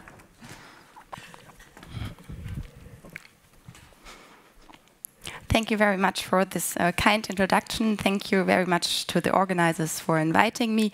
I'm very honored to speak to you today about Parkinson's disease, stigma in Parkinson's disease, and introducing to you our newly developed Parkinson's disease stigma questionnaire, a tool that can help to assess and better understand stigma in Parkinson's disease. However, before I dive into our research data, I would like to establish with you what we actually mean when we speak about stigma. Stigma is a complex social phenomenon that has profound implications on individuals as well as communities in particular in the healthcare setting. As with many social phenomena, our understanding of stigma has changed considerably over time. However, to date, a definition of Weiss and colleagues is largely accepted, which defines health-related stigma as a social process experienced or anticipated, characterized by exclusion, rejection, blame, or devaluation that results from experience or reasonable anticipations of an adverse social judgment. Furthermore, if we speak about stigma, we need to differentiate between two main perspectives. On the one hand, we have the perspective of the stigmatizing, so it's the person who is stigmatizing someone else, and the perspective of the stigmatized, so in our case, the person who suffers from Parkinson's disease. And this is a perspective that we focus on when we started the development of the Parkinson's disease stigma questionnaire. We're seeing increased recognition of stigma's impact across healthcare. This Lancet Commission report is really a landmark effort to address these issues on ending stigma and discrimination in mental health that has been published. And this growing attention in mental health has now also paved similar investigations in neurological diseases such as Parkinson's disease. I would just like to highlight one little citations from the Lancet Commission report, where they concluded that in their patient surveys they found that indeed many people describe stigma as being worse than the condition itself, underlying the importance that we address this hidden stigma in Parkinson's disease. So let's come back to Parkinson's disease. Well, why should we bother about stigma in Parkinson's disease, and is there stigma in Parkinson's disease? If you consider the patient as a whole, you will agree with me that on the one side we have the motor symptoms, in particular visible motor symptoms. You might argue tremor, problems with shuffling of gait, facial masking, but also non-motor symptoms, visible non-motor symptoms such as drooling of saliva or incontinence, just to name a few, which create multiple opportunities for stigmatizing encounters in Parkinson's disease. This nice framework from McDaniels and Indu is here and will also speak about to us about well-being this afternoon, highlights the complex issue that we see with stigma in Parkinson's disease. Stigma encounters different pathways, and as you can see here, it also leads really to a cascade of negative consequences. Just to briefly speak to you about this schema for how stigma may affect people with Parkinson's disease. On the far left, if we think about how stigma might develop in a patient with Parkinson's disease, we have the sources and facilitators of stigma, which can be structural, like healthcare, workplace, but also social, family, friends, employers. Then in addition to this, we have psychosocial drivers of stigmas, so symptoms, which we just discussed, motor symptoms, non-motor symptoms. We have social labels, stereotypes, discriminations that someone might have occurred. And this then leads to the development of different types of stigma, which I will discuss in detail on my next slide.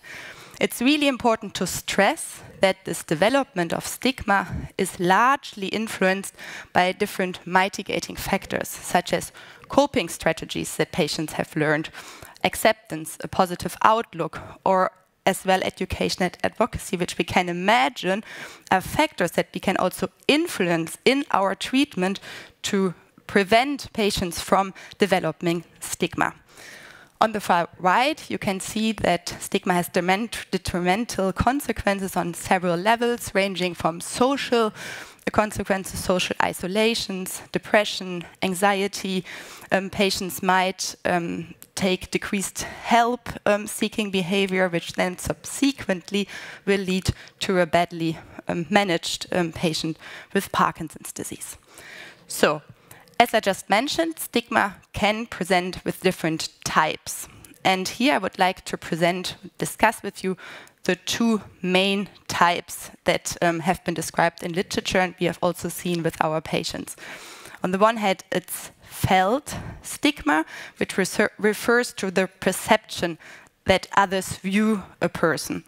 And on the other side, we have the enactive or experience stigma, so the actual experience or discrimination that people with Parkinson's might encounter. Let me provide you with some concrete examples. If we think about felt stigma, to give you an example, someone might say or might feel, I'm becoming a burden to my family. People must think I'm weak. People around me think I'm incompetent, think I'm an idiot. On the other side, we have the enacted experienced stigma. For instance, a former colleague avoids making eye contact or gives only a brief, awkward greeting since the person has been diagnosed with Parkinson's disease. Or a friend speaks louder and slower, assuming that this person with Parkinson's disease has cognitive impairment. When we think about stigma ourselves, you might realize that we often do so from our own cultural and societal beliefs. And therefore, it's not surprising that stigma presents very differently in different cultures and across the globe. And this work by Corcoran and colleagues highlights the geographic limitations of current stigma research in Parkinson's disease. This gap shows that there are only studies where this is highlighted in red, and we really urgently need more studies worldwide to tackle this issue around stigma with Parkinson's disease. We identified another gap in stigma in Parkinson's disease, which is an assessment gap.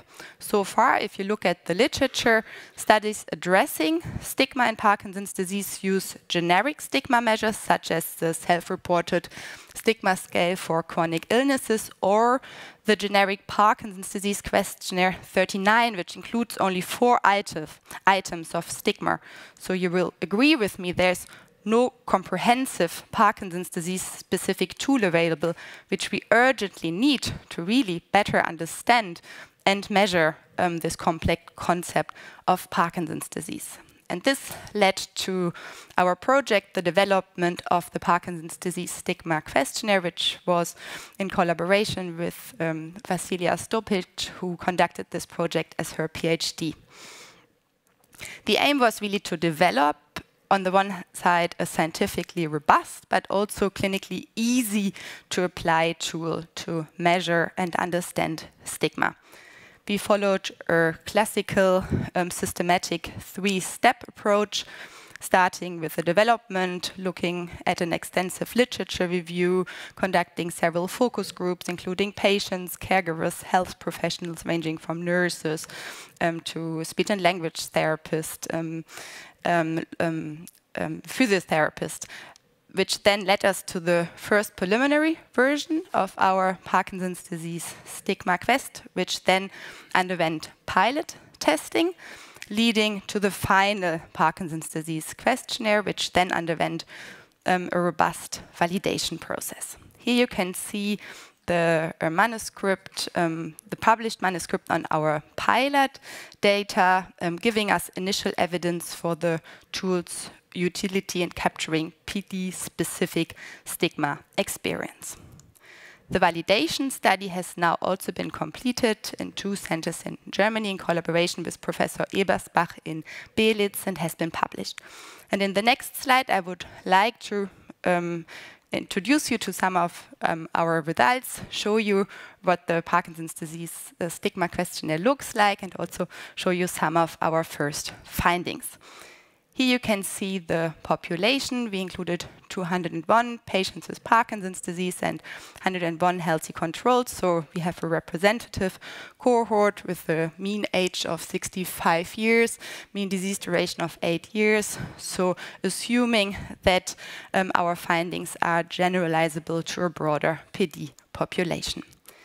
Here you can see the key findings on the psychometric properties. I will not go into detail, but we could conclude that we had strong psychometric properties with high data quality, good acceptability, high internal consistency, and high test-retest reliability. Furthermore, we found that the PD stigma questionnaire correlated significantly with other stigma measurements, which I had just mentioned earlier.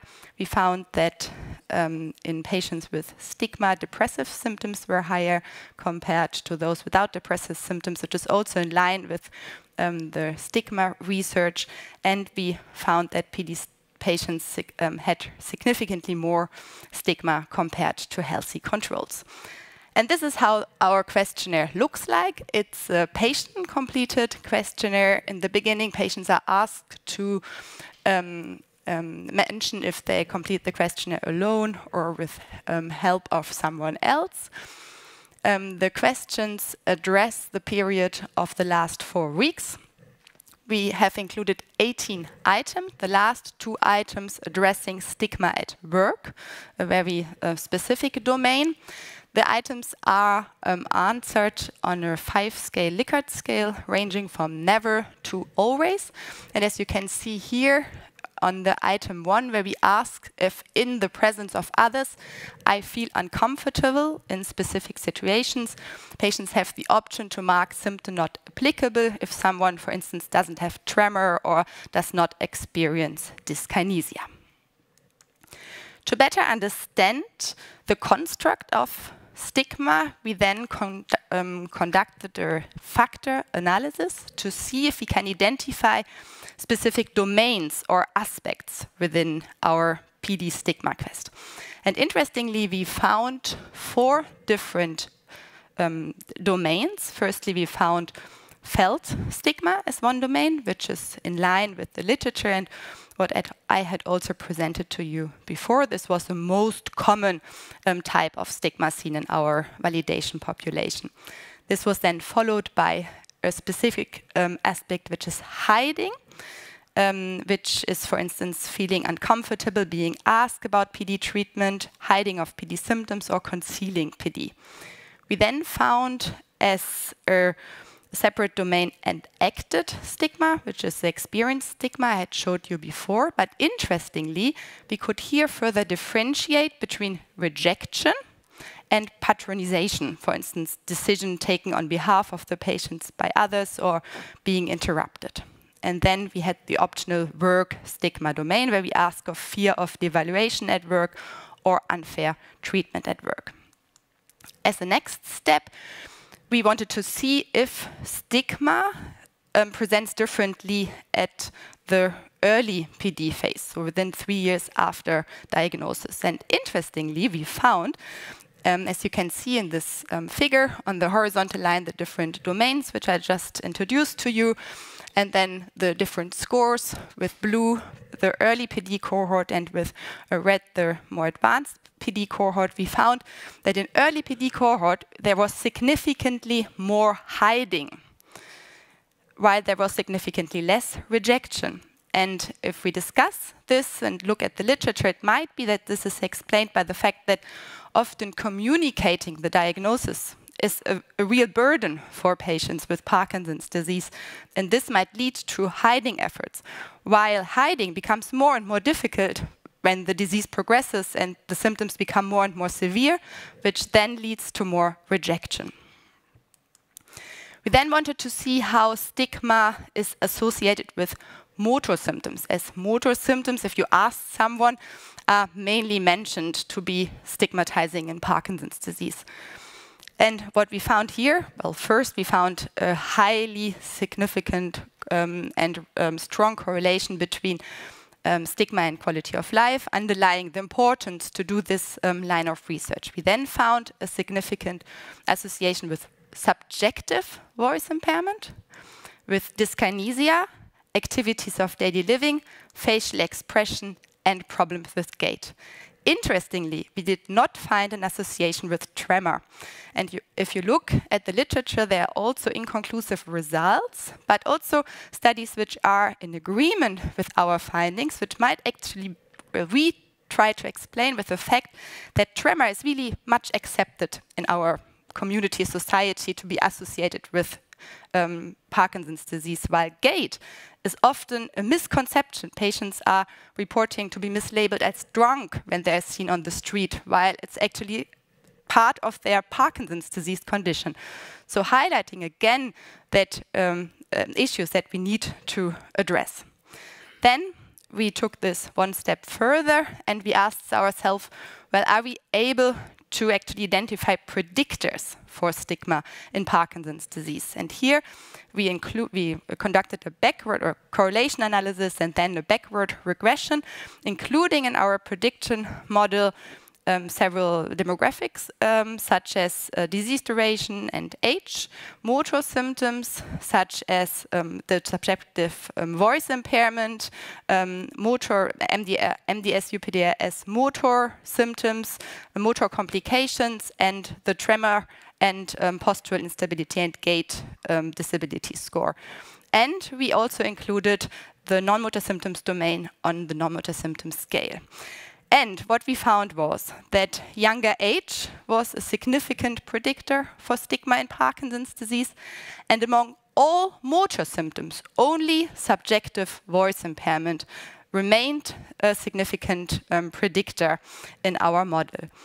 And what we found, and what's probably not surprising for us speaking about during the last days as well, that the non-motor symptoms such as sleep, mood apathy, in particular depression, and non-motor symptoms, attention and memory, were significant predictors for stigma in Parkinson's disease. Okay, so now an important question that is asked by many researchers, clinicians who look at stigma in Parkinson's disease is the question, how can we now reduce stigma in Parkinson's disease? And there we really need to say that looking at the literature, at what is known, and also what we observe, is that it's a shared task. It starts with the healthcare providers. Looking at the literature, stigmatization is also often encountered by health providers. We need to provide personalized, dignified care, should try to not stigmatize conditions such as Parkinson's disease. We should address stigma as part of comprehensive treatment and advocate for patients and families. Then an important aspect is society and communities at large. They must embrace awareness and inclusion. And then finally, of course, individuals and families can be very powerful advocates, as we have also seen last night. So before I come to the end of my presentation, I would just like to introduce you to a new project that we are currently launching in Cologne together with my colleague Stefanie Joost. Based on our validation results, we have seen that stigma burden, in particular hiding, is prevalent at early stages. So highlighting really the need for targeted support in this patient group. And we have seen in other studies from stigma in epilepsy, for instance, that acceptance and commitment therapy has been shown to be effective. Therefore, we are now in the process of developing a novel acceptance and commitment therapy intervention modified for Parkinson's disease, taking into consideration the findings that we have so far and the literature specifically designed for patients in these early stages. We have decided for ACT as well as it really addresses stigma in a comprehensive manner. It focuses on strengthening psychological flexibility in patients and empowers patients to understand their difficulties and undergo behavioral changes. And hopefully with such kind of interventions in future, we can break this vicious circle and try to reduce these cascade of negative consequences and improve patients' quality of life. Thank you very much. This brings you to the end of my presentation. I hope I could all convince you that stigma is an important aspect of Parkinson's disease. It's an under-recognized and under-treatment dimension, and it has a significant burden on the quality of life. With the newly developed Parkinson's disease stigma questionnaire, we now have a tool available which can help to sensitive and comprehensively measure stigma in Parkinson's disease. And of course, at this moment in time, this is only experience from 2 centers in Germany. We urgently need linguistic adaptations and diverse studies to better understand what means stigma in Parkinson's disease and how we can improve it. And in case you're interested in collaborating with us in adapting and translating the Parkinson's disease stigma questionnaire in your language, please feel free and get in contact with us. We would be very pleased.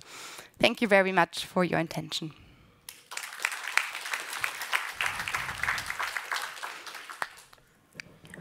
Thank you, Anna, for this amazing presentation, this very interesting topic. Are there any questions for Anna? Yes, I think it's very interesting to look at the patient's perspective of this, but my question is sort of, how sure can we be that it is the other people who actually do something that is stigmatizing or patronizing, as opposed to the patient's perception of the situation? Is it possible to look at that, or has it been done? Yeah, I think what you're referring to is the difference between felt and acted stigma. So felt stigma is more the perspective of the patient itself, the perceived feelings that a patient assumes that someone might think they are mentable, not capable, without actually experiencing discrimination or stigmatizing behavior.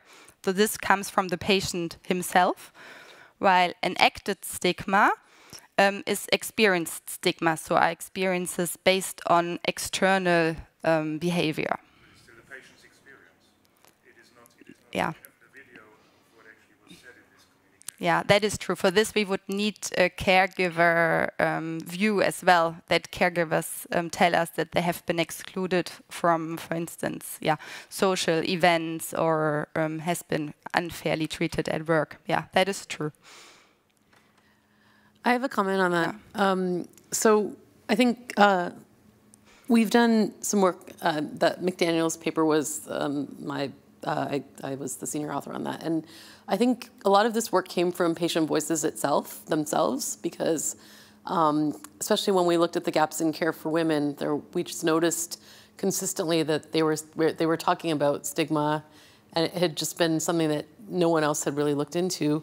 And when you really drill down into some of these things, I mean, I think you added these pieces about work, but yes. I think a lot of the, especially sense of why women, for example, feel stigmatized is because they can't do things around the house or take care of others, like their children or domestic work. So I think breaking some of this down and maybe thinking about that a little bit could be helpful. But there's also, when you talk to women, and there was actually a paper written by patients themselves, one who's a co-author on some work that I'll show you, who's a family physician in Canada who's had Parkinson's for about 30 years almost. She was very young when she got diagnosed, or 20 years, I guess. Is this sort of sense of self-shame and blame.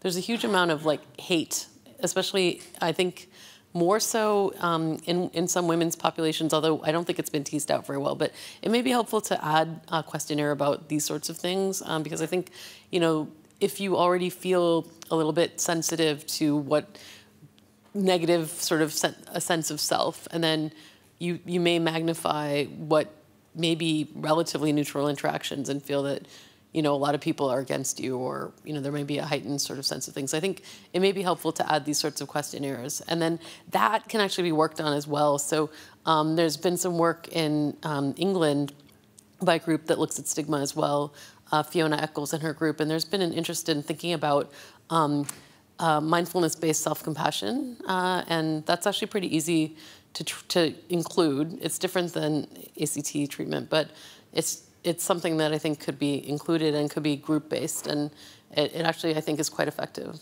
I think the mindfulness aspect we already discussed that could, for instance, be included in the ACT therapy program. Yeah, definitely to empower patients. Yeah, thank you.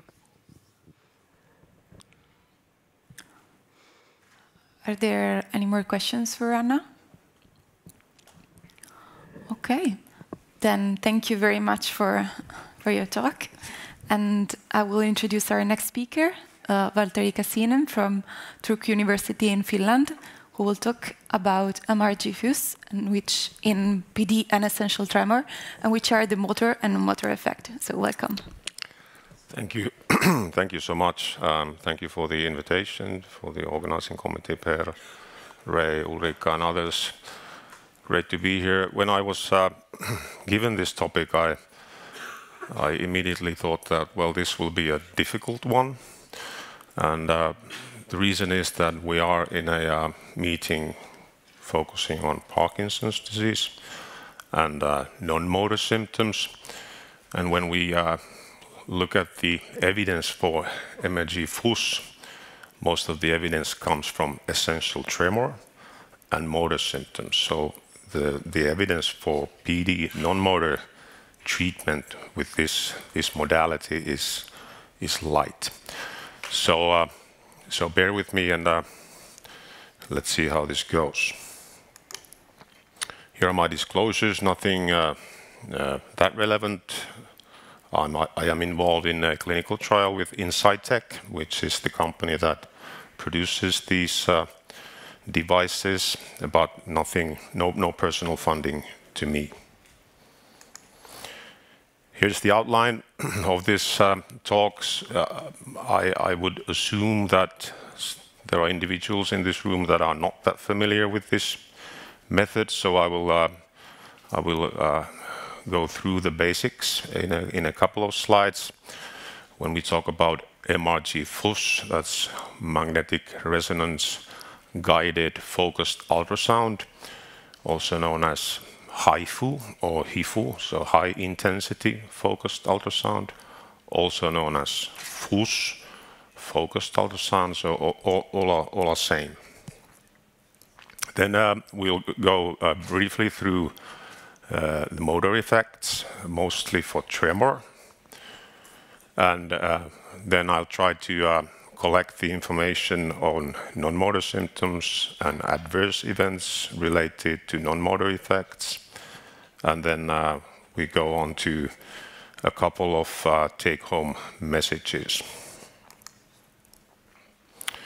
So MRG FUS, this is a functional neurosurgical method, functional in the sense that the idea is to improve function, but it is a lesional neurosurgical method, something that has been done and attempted since the 1950s with brain lesional neurosurgery.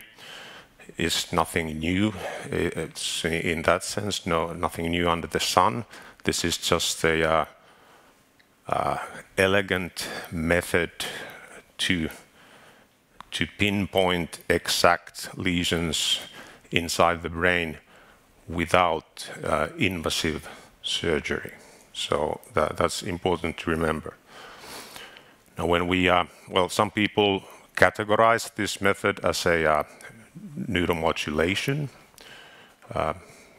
It might be that as well, but in my opinion, not as much as DBS or transcranial magnetic stimulation or vagal nerve stimulation. This is lesional therapy, and that's at the end of the day. So in this slide, you can see the timeline of the lesion. So in the beginning, right after the sonication, the affected area is quite large. It's about 1 centimeter in diameter. But over weeks and months, the cytotoxic and vasogenic edema goes away, and what we end up with is a small necrotic lesion hole in the brain with a diameter of a couple of millimeters.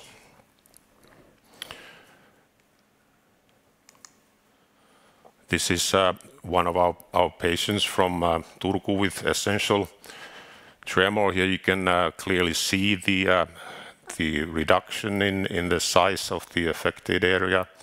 So first the patient was treated on the left thalamus and on your right side, and that's how the lesion looks after 1 year of treatment.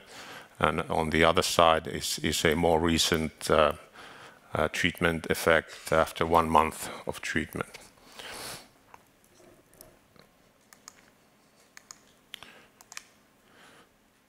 So the idea or the practical implementation of this treatment is quite simple. There is a helmet which contains over 1,000 ultrasound transducers inside the helmet, and these transducers are focused, so the beams of ultrasound are focused to a single point inside the brain, and there energy is involved. There is an increase in temperature, and when the temperature goes above 55 degrees Celsius, there will be thermocoagulative lesion, necrosis. So in effect, the neurons are burned away. But the elegance of the method is that this is performed while the patient is awake. It's continuously monitored with a 3 Tesla MRI, and also sort of test sonications can be performed.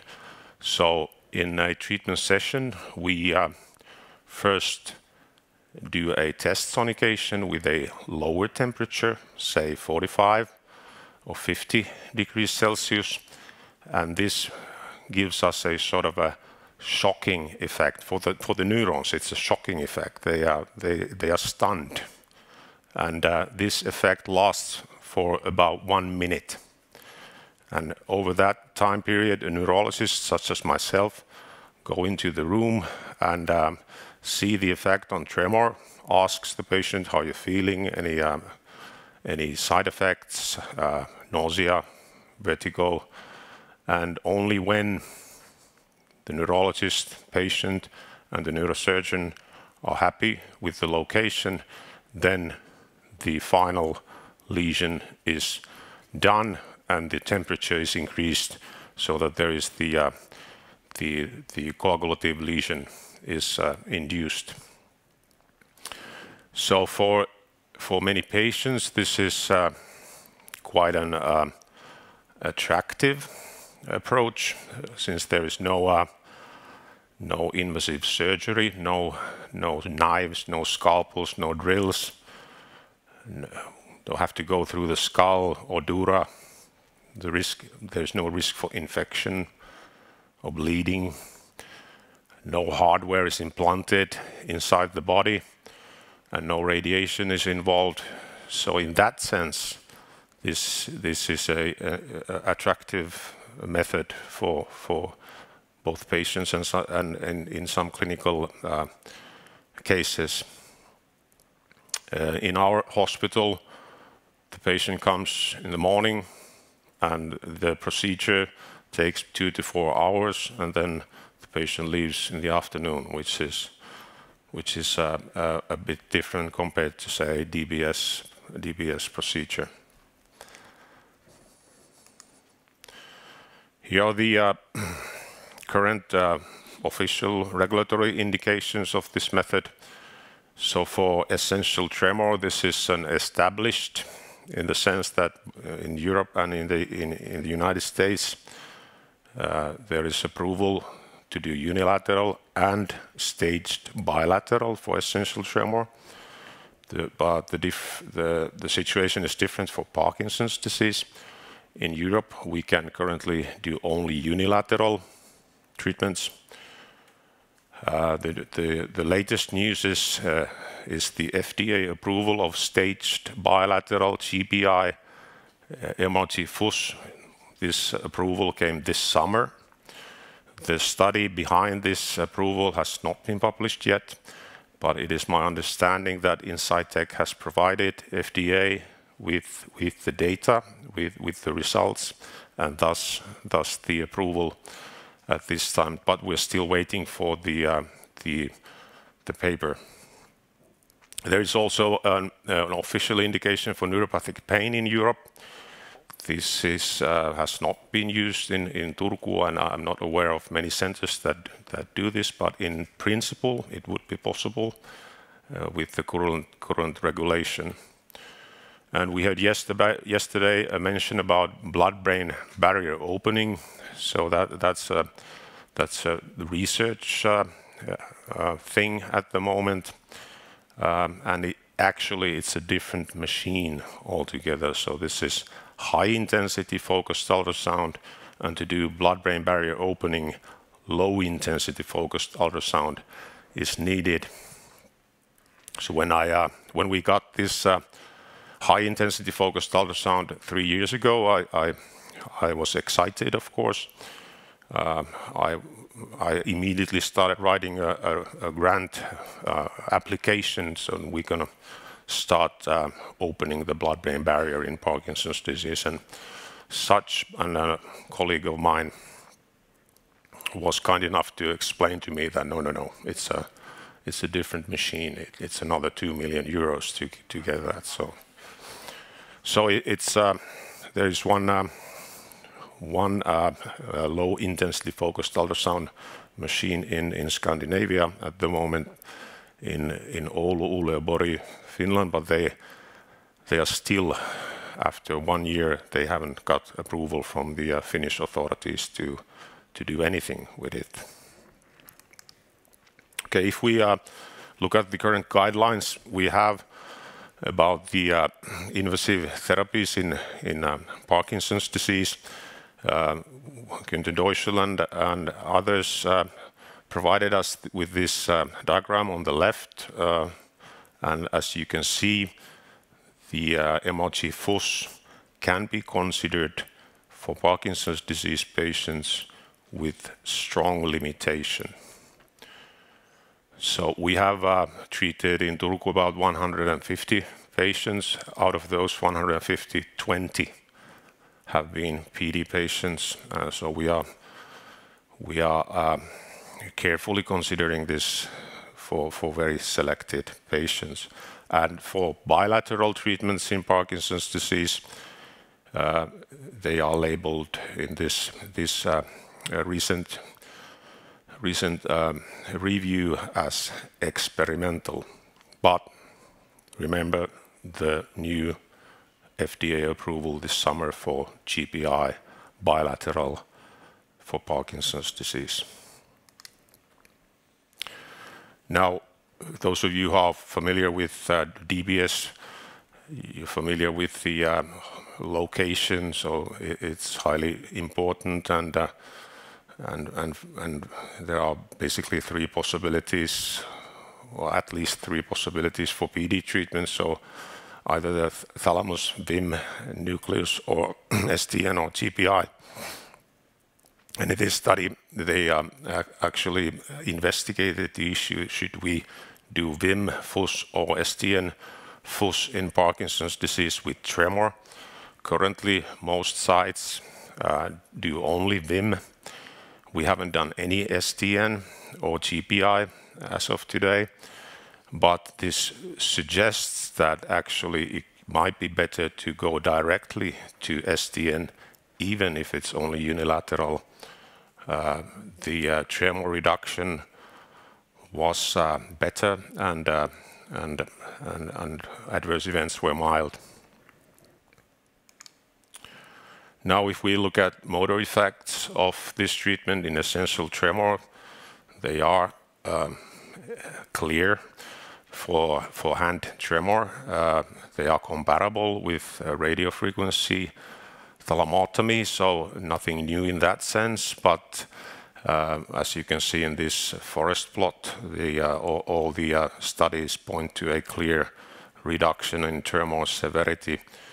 On your left hand lower corner, you can see a meta-regression figure in which you see the timeline of these studies. There are only a few on the right side, so the longest follow-up has been 5 years, and there is also a trend of a reduction in the efficacy over the time, which is interesting. This is something that has also been seen with DBS and other invasive therapies. It could be due to sort of baseline progression of essential tremor over time, but unknown at the moment. If we look at Parkinson's disease motor effects, as you can see, the evidence is much lighter. So there are only 2 studies in this meta-analysis that could be included at 12-month time point. But nevertheless, the effect seems clear for tremor. Remember, this is now VIM. Nearly all of these studies are thalamus VIM. Also, this is reflected in MDS-UPDRS Part 3, which is understandable given that the tremor scores have decreased substantially. Now, if we look at some of the non-motor effects, there's not much to report. The quality of life is improved, which to me is not surprising. These patients have very disabling tremor in the dominant hand, and when they get rid of the tremor, the quality of life does improve. For global cognition, only 2 studies reported, one slightly negative, one slightly positive at 6 months. These investigators continued to follow up these patients for 12 months, and they reported an improvement in quality of life. In the lower left-hand corner, you see the quest in essential tremors. So time points are baseline 6 months and 12 months. And the next one on your right side is PDQ, and that's for Parkinson's disease patients. Similarly, great improvement in quality of life. And then they reported some non-motor changes as well. So in Beck Depression Inventory, they noticed an improvement in mood and also an improvement in anxiety. But as you can see, large proportion of patients scored 0 in all time points. And another thing to note is the 50% dropout rate at 12 months, which brings up the question of selection bias. Maybe patients who are cognitively worse or have depression have selected not to participate at 12-month time point. In this study, another study with VIM-FUS, again, there is again clear improvement in tremor. and especially in those Parkinson's disease patients who have both postural tremor and rest tremor. Those are the patients in brown color, and the patients in blue are those with isolated rest tremor. But no change in non-motor symptoms, including MDS-UPDRS parts 1 and 2, NMS Quest, PDQ-39, Beck Depression Inventory, anxiety, global cognition, apathy, sleep disorders. Well, is this good? Is this bad? In my opinion, well, if we do a lesion in the brain, we essentially take out neurons. I would find it surprising if there would be a major increase or major improvement, let's say, in global cognition. But I think if there is an improvement, could be a secondary effect. So again, these patients have very, very disabling tremor, and any improvement in that could lead to secondary benefit in non-motor effects. But the important thing is that there is no clear decline in these either. Here is a meta-analysis of cognitive impacts of this treatment.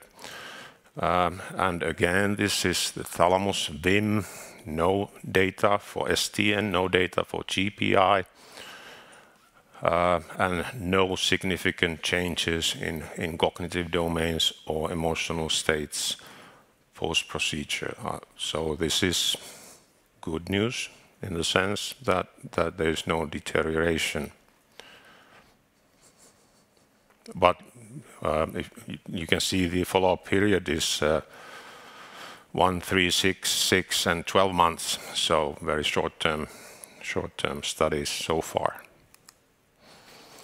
If we look at the adverse events of this treatment for Parkinson's disease patients, we can categorize them to procedure-related and ablation-related. So procedure-related are those acute effects of the sonication, and ablation-related are those which are present or come after the procedure. As for the procedure-related adverse events, the most common are dizziness and headache. Many patients, when the sonication is performed, they report a sudden vertigo, sort of a rocking chair type of feeling inside the machine. Headache is also common. As for the later adverse events, the most worrisome maybe is the gait instability, which is quite common for PD patients receiving this treatment. Within the first 2 weeks or so, it's roughly 25% of patients with mild gait ataxia or gait instability, unsteadiness. But usually these are mild and go away in a matter of weeks or months. We have had, out of the 150 patients, we've had one patient who is still has gait instability to the extent that he's using a walker. So it's a concern.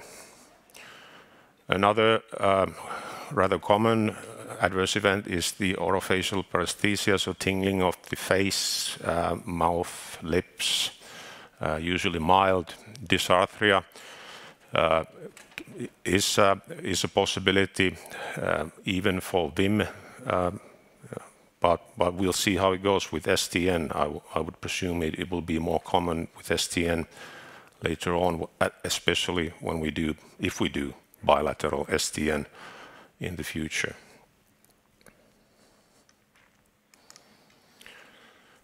Now, coming back to the theme of non-motor phenomena, this is an evolving field. So MRG FUS is being investigated for a number of different indications, including psychiatric indications. And there is some preliminary, although very promising, data concerning obsessive compulsive disorder. So capsulotomy, which has been, of course, performed previously with traditional methods. So again, in that sense, nothing new, but nevertheless, this provides a method to do that precisely on a waking patients, could be beneficial for psychiatric patients. And given that Parkinson's disease is associated with a number of different psychiatric complications and such, this could be something that is coming to our treatment options in the future. So to conclude, as I mentioned, essential tremor is established for FUS now. Every center is doing FUS, every FUS center is doing this for essential tremor patients. It's approved bilaterally in both Europe and USA. For PD, the evidence is not that strong, but we are getting there. Safety profile, it's mild or moderate mostly, but when we go on to do bilateral STN or bilateral GPI, the picture may change. And for non-motor outcomes, very little evidence as of today, and nearly all of the evidence comes from the thalamic VIM lesions for essential tremor. And again, this is the real estate market. Location is the important thing. Long-term outcomes, we have only follow-up up to 5 years, not decades like with DBS. So we truly do not know what will happen, and that in the patient selection process, like in our center, patients that go on to have FUS, the mean age is roughly 73, 74 years of age. So usually already outside the DBS at that point. So in the future, we will have bilateral FUS. So FDA approval came, European approval maybe is coming. We will improve the targeting, of course, and these psychiatric indications such as obsessive compulsive disorder, that's a highly interesting field, together with the blood-brain barrier opening, especially for Parkinson's disease research in the future. I end here, and I'd be happy to answer any questions if you have any. Thank you.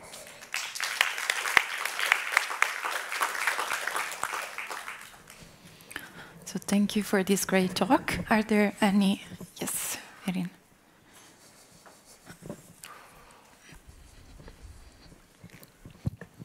Thank you, Valtteri, for this very nice talk. I wanted to ask you what's the indication, or what are the candidates? You already mentioned that maybe older ones who would not be good candidates for DBS, but it also depends on the patient and their choice.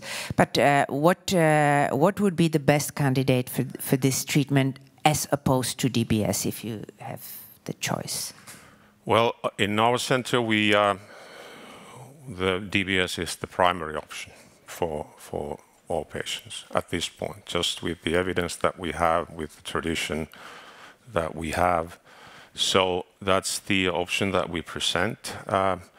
For the patients that are not eligible for DBS, then comes FUS option.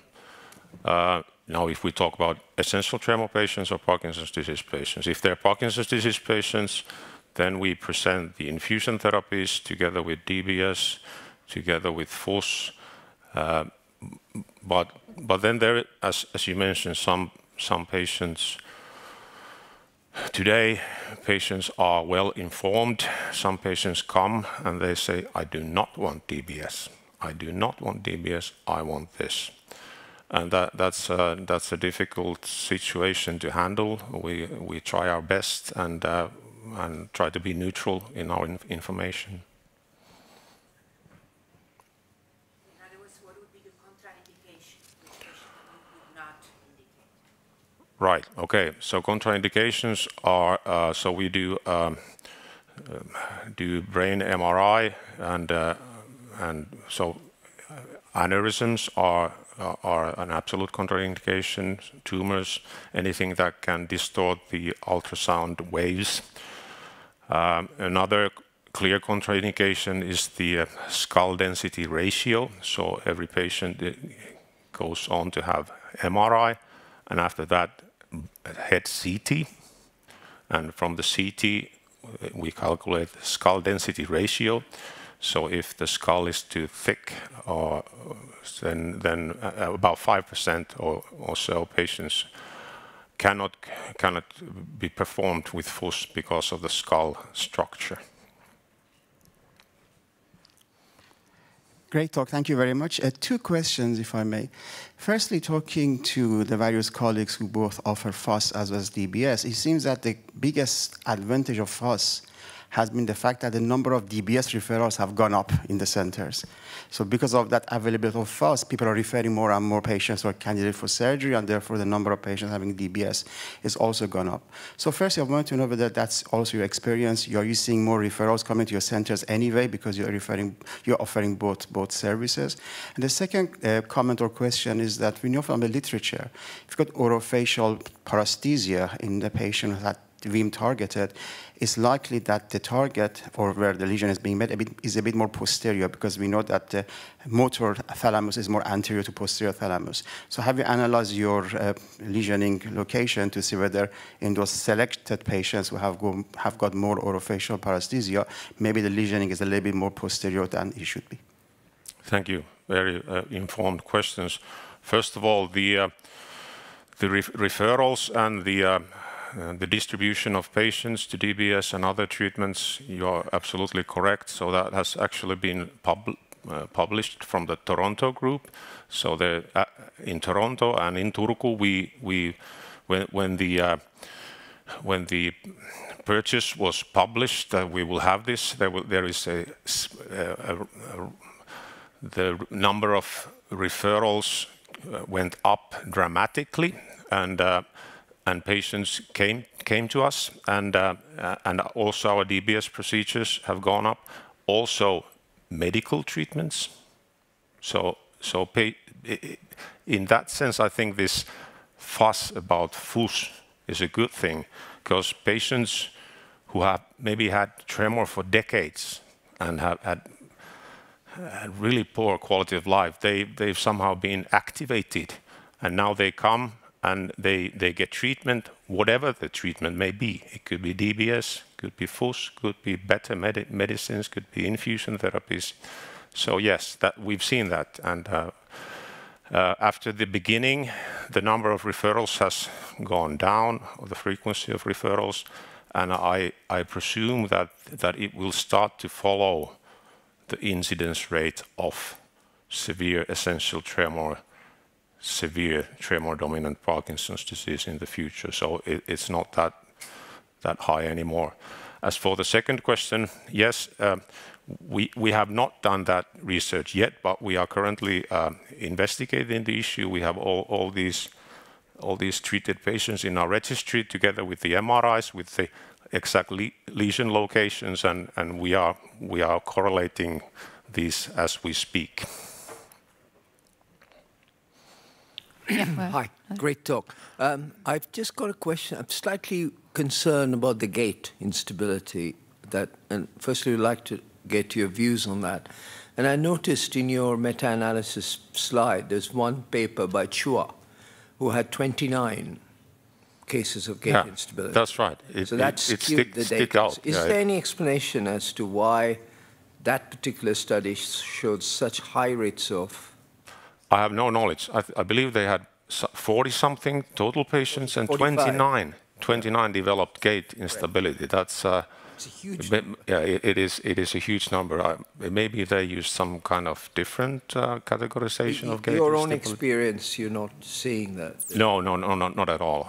I would say it's 20% max within the first 3 months after the procedure, and then it reduces to maybe 10% mild instability after one year or so. Thanks. Okay, I think we can present our new speaker, Mr. Abdul Karim, who is a medical doctor from Dubai, and will talk about AI in connection with Parkinson's disease. Welcome. Thank you. Good morning, everyone. Thank you to Professor Odin and Professor Ray for inviting me to come here today. So I'm not a neurologist, but I think I can vouch for all of you. You are great professors. I think I learned today, for the past 2 days, a lot about neurology, that I can go outside and talk a lot about it. My brother is the chief of neurosurgery in Dubai, and he does the MRI-guided focus ultrasound, so I think I can go back and have some nice discussion with him after today's session. So I am here today to talk about a little bit about AI. And what really inspired me attending these 2 days is the session we had yesterday with Sir Nicholas, because he said some interesting words. He said, I wish doctors can live in the body of Parkinson's disease patients. And that by itself is very inspiring, because he himself went and did personalized treatment for himself. He went and had all these wearables. He's wearing wearables, smartphones, and he's measuring his data by himself. And he asked a very smart question, and he said, why can't we have, as a Parkinson's disease, smart pumps like insulin pumps? And if you ask any MBA professors, this is a very painful pain that deserves an answer and can become a huge business. So, yeah, so as I learned, the challenge with the Parkinson's disease, or what I like to call Parkinson's disease, is the silent thief, because nobody is diagnosed until they lost 60 to 80% of the dopamine neurons, right? So the doctors are treating or managing the symptoms of the patient. The opportunity to reverse that disease is no longer available because, as I learned, Parkinson's disease is a very progressive disease that leads to an end eventually. So how can AI help? So 1 year back, I didn't know anything about AI. I only knew about ChatGPT that I used to be for my emails, my talks, and like everybody else is using it. But I decided to quit my job and go back and learn and to know more about AI. And what surprised me is AI is inspired by the human brain neuron. The way that neurons communicate with each other is the way that AI is the artificial neuronics mimics the actual brain neurons. So you have all these layers of our artificial neuron that communicate with each other, and that's why they learn and improve and enhance themselves. There's a picture of Professor Ramesh Raskar he's a professor at MIT Media Lab, and he has around 200 patents when it comes to AI. So they always go back and they talk about the inspiration. And the idea is, can it be a full circle where brain neuron inspires scientists to create an AI, and now can AI help neurologists to protect that brain? And the good thing when you become a student, again, you meet lots of professors and you read a lot. So I came across Professor Annie Dweck, who is well known in the science of growth mindset and also the science of decision making. And she has a very nice book called Knowing When to Quit. And I think it's something that we all need to know, because there are always a window when you can quit. If you miss that window, you are in the quitting process by itself. So there is no point of quitting. And so she gave an example of people who climb Mount Everest. You know, it doesn't matter if you reach the summit or not. If you miss the window of going back to the base camp, that's it, you end. You cannot go back at all. And in her book, she talked about Muhammad Ali Clay, the famous boxer who ended with Parkinson's disease. And she said he didn't listen to his doctor and team manager who insisted that he has to stop fight. He persisted and insisted to keep fighting until he missed the window. And he ended with, as everybody knows, with Parkinson's disease. So the idea is, can AI help us know where is that window? Can we know the window where we can reverse that disease or not? And this is what everybody knows. It's very progressive disease, but can AI help you know the window sooner? So I go back to Sir Nicholas, and he was wearing this wearable device, right? So when you about AI, they talk about like 4 P's: prediction, prevention, personalization, and precision. What Sir Nicholas is doing today is mainly personalization, because having these wearable devices helps him track his disease better than anybody else, right? But what if everybody is having these wearables and smartphones, and the AI is constantly developing and learning more about the disease? Suddenly we can create a digital twin for the brain. And if you have a digital twin, you can do lots of simulation in the labs about what works, what doesn't work, and you end with very personalized medicine for that patient. AI is not perfect. It does hallucinate, as human beings hallucinate also. There are lots of, but the good thing about AI, they keep learning and enhancing. And as all of you can know and vouch for it, ChatGPT today, 2025, is not as 2022. It's far way more advanced. And as per my professor, he says, if a business can grow with ChatGPT, it will grow. If it's competing with ChatGPT, it will die. And every day there are hundreds of companies closed because of ChatGPT and hundreds of companies created because of ChatGPT. So the idea is, can we create a digital twin? Because if you are able to do that and you do your research around that, suddenly you can create a solution that anybody, because everybody is wearing these wearables, right? Everybody is having smart watches, and it keeps monitoring. Lots of people are having Oura rings. And if something goes wrong, the device can tell you, go and see a neurologist. And perhaps at that time, we can do something about it. And if you are in pharma, there are lots of simulation when it comes to finding new molecules. And if you speak to any big pharma executives, they are panicking because they are losing the patent of their drugs. And within 5 years, they will not have any more patents. So now they are pumping lots of money into AI platforms to find for them new molecules for new drugs. So the idea is, can we go for earlier diagnosis? Because if we do earlier diagnosis, we can have earlier action. And definitely, if we end with personalized treatment, because it was amazing to see Sir Nicholas standing without tremor, without anything, right? For me, Parkinson's disease, they always have this gait problem and tremors and all of that. So but what he said, he did a personalized treatment for himself. He had a great doctor, Professor Ray, but he had his own personal trainer. He stopped eating dairy products. So he's really made a personalized lifestyle change for himself. What if we can do that to everybody? The idea is we want to shift to be from reactive to be a proactive approach for Parkinson's disease. And as all of you today, you are working with pharma companies, right, to come with new drugs. Why not thinking outside the box and working with tech to come with different solutions for Parkinson's disease? Because definitely pharma companies having new drugs is great, but what if like having more smart pumps? What if you can have early diagnosis? The idea is, can we think outside the box and look for different ways that we can enhance the life of Parkinson patients? Because if we manage to catch the patient of the window before it becomes very progressive, we are giving life back to that patient. Thank you.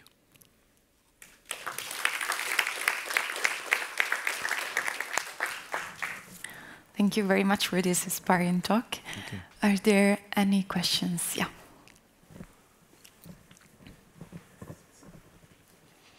Thank you very much for that very thought-provoking discussion and lecture. So I'm going to just challenge you slightly. You said that we have these wearables, this AI, who can detect small changes and then tell you to go and see your neurologist. So at what point does that AI change from telling you to go and see your neurologist for the AI to be your neurologist?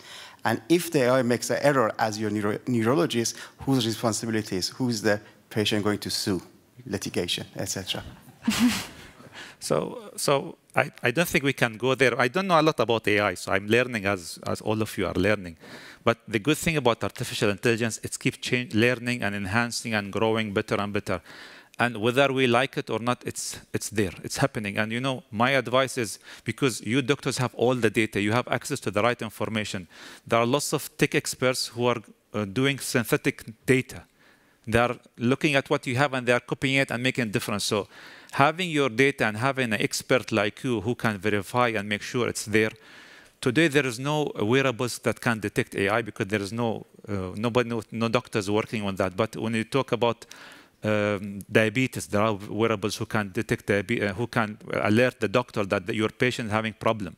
So if you can do the same, it's not that difficult, but it's like you are doing today research about new pump, research about new medication, new molecules. We can do the same thing, new research about tech, and you become a pioneer in that field.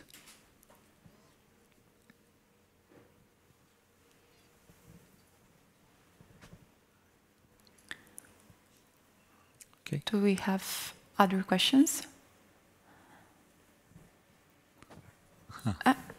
Professor Chaudhary. Hi. Great. I agree with Ash. Very thought-provoking. We, amongst medical community, have very mixed feelings about AI. In some situations, it's really, enabling things.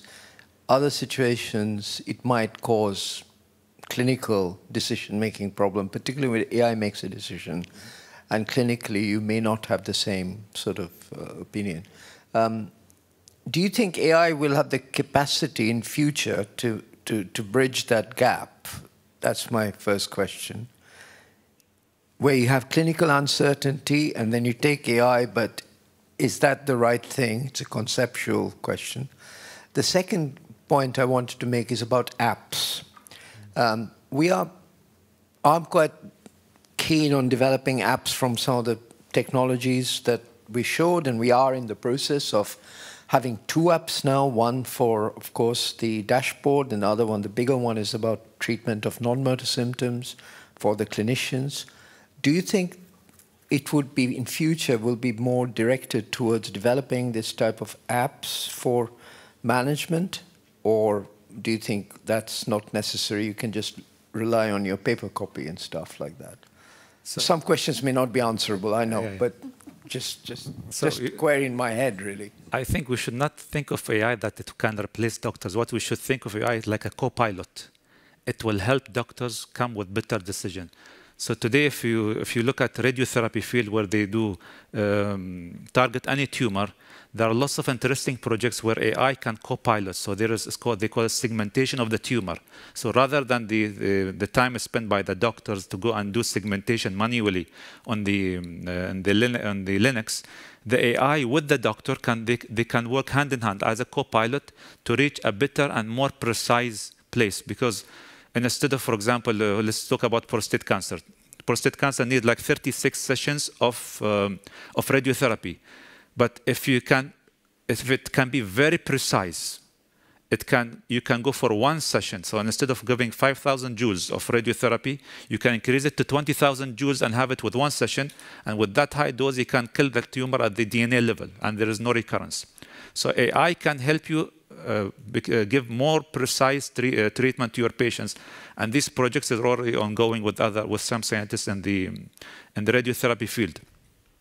I think, I don't know about the apps, but everybody today talk about agentic AI and people having agents, and agents will go and check what they have. So maybe apps will work for some time, but it is the trend today is having agents. And I think in the future, everybody will have agents, and your patient will have agents, and that agent will go and find solutions and answers for them. And will definitely, everybody, doctors will have also agents, and that can help them to do a better job. Thank you for the question. Okay. Thank you. Thank you. And I think it's time for our first industry symposium with MERT. We'll hear talk Wojciech Dusinski from Sweden about chalaria, one of the most impactful non-motor symptoms affecting quality of life, and how to treat it with BNT Thiomin. Thank you. Welcome. Thank you. Good morning, maybe still. Thank you very much for inviting me to this short presentation, and I think to talk about the treatment of cellular with botulinum toxin. The method is now well established, and in a way it's the method of choice among the others, like anticholinergics with well-known side effects, surgery or radiotherapy. A little bit about the anatomy. We have 3 different kinds of salivary glands. Parotid, which is the biggest one, submandibular and sublingual. It's important to take into account that the submandibular glands produce most of the amount of saliva, more than 60%. But when activated, the parotids goes up to 50% of production. So both are important. The sublingual, they produce less saliva, and we're not used to treat them with botulinum toxin when it's necessary. Chronic cellular is a condition which occurs with different diseases like Parkinson disease and atypical Parkinsonism, amyotrophic lateral sclerosis, traumatic brain injuries, or different kind of strokes. About 32 to 74, due to different data, patients with different kinds of Parkinsonism suffer from chronic cellular.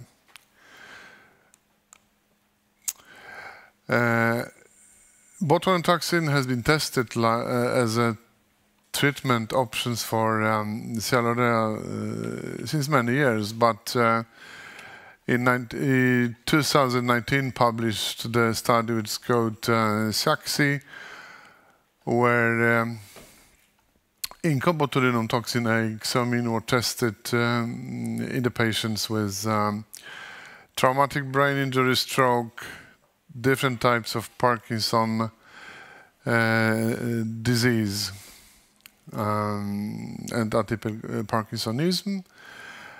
And in conclusion, 100 units of xamine, which was injected total dose bilaterally,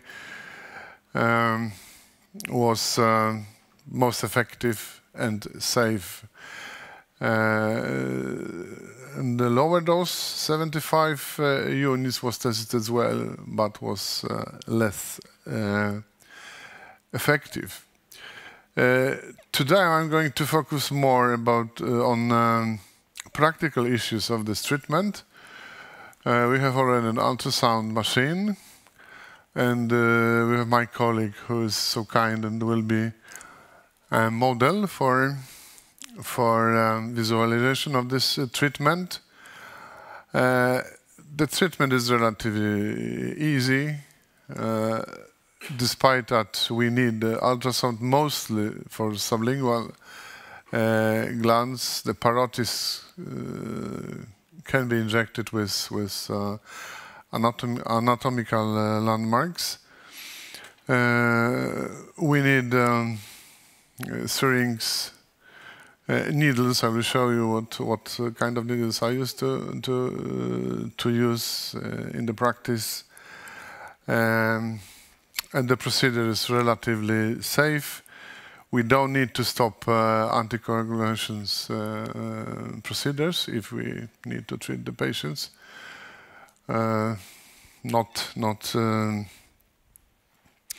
Sometimes, if it's very aggressive anticoagulations behind, we have to think about eventual complications. So now I would like to invite Magnus and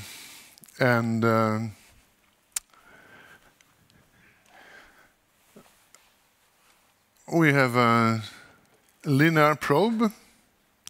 It's 12 3 heads, which we use most commonly in guidelines in neurology. Mostly we use shell, but for injections I think that a kind of alcohol solution, 45%, is much more convenient to use. So since many years I use this. We have to take into account that it acts very shortly, so we have to repeat this liquid rising. I have some needles as well. So as in many other indications in botulinum toxin treatment, we use N milliliter. You are brave. No worries. It's a tiny needle. We use 1 milliliter tuberculin syringe. I took a little bit longer needle today just to visualize, but normally we use a little bit shorter, but the same 27 gag. What do you think, Magnus? Yeah. Yes. Whatever. Yes. You want the best possible outcome. But you agreed it before, so I'm sorry, but now seriously, I'm not going to inject in Magnus, just to show you the pressure on the probe, just to visualize. We have pictures. So the probe, for you who is not very familiar with ultrasound, there are always some kind of sign on the side of the probe, which help us to orientate the probe left, right side. So it's here, it's the left side, it's the right side. Parotis, submandibular, sublingual, we don't inject this one. In the Siaxi study, it was injected 30 units xamine in 2 points in parotis and 21 point in submandibular. Sometimes we divide equally, 25-25 on the both sides. The concentration of the botulinum toxin differ from 50 units per milliliter to 100. It's the question of the volume of this liquid which we injected. We have to repeat injections more or less each 3rd month. Sometimes it's a longer duration and sometimes it's more shortly. I would like just to mention, this is not the point of this short presentation, that there is an other type of botulinum toxin B, which is called Nevroblock or Myoblock. It can be used as well. Sometimes we use it if botulinum toxin A doesn't work sufficiently in the dose 100 and sometimes a little bit higher. And the point is that the botulinum toxin B as a side effect has a dry mouth. So we use this feature of this botulinum toxin. The problem is that it's painful when injected because all the botulinum toxins A they lie more or less 7.2 pH, and botulinum toxin B is 5, so it's acid feature and it's very painful. So I will not inject botulinum toxin B on you, Magnus, because it's painful. Okay, we will begin with parotis. As I said, it's not very difficult. So we will take it again.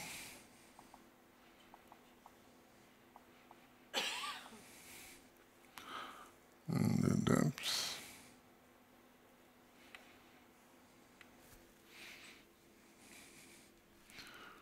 So it's very nice here. So the tissue, the salivatory gland tissue, differs from muscle that it is very homogenic. The muscle, can you bind a little bit? The mesater, it's quite different. This is a muscle. And this is homogenic salivatory gland. So it's very easy to, and we try to inject here, here. A little bit more complicated is submandibular because of the underlying vessels. Quite small vessels, but as I said, it's possible to inject parotis without any guidance, just with anatomy, but it's a little bit tricky to inject submandibular without any guidance, and in the fact the ultrasound is the only guidance. EMG, of course, we cannot use. Is it okay, Magnus? Oh, we have to get some more liquid.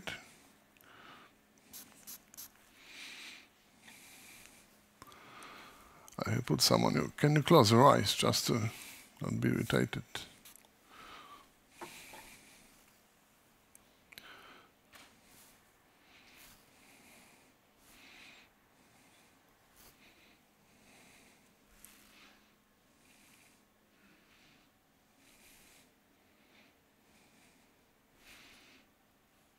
So here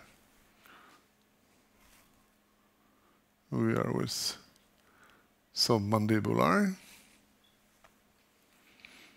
and we used to inject in 1 point, but sometimes it could be 2 points.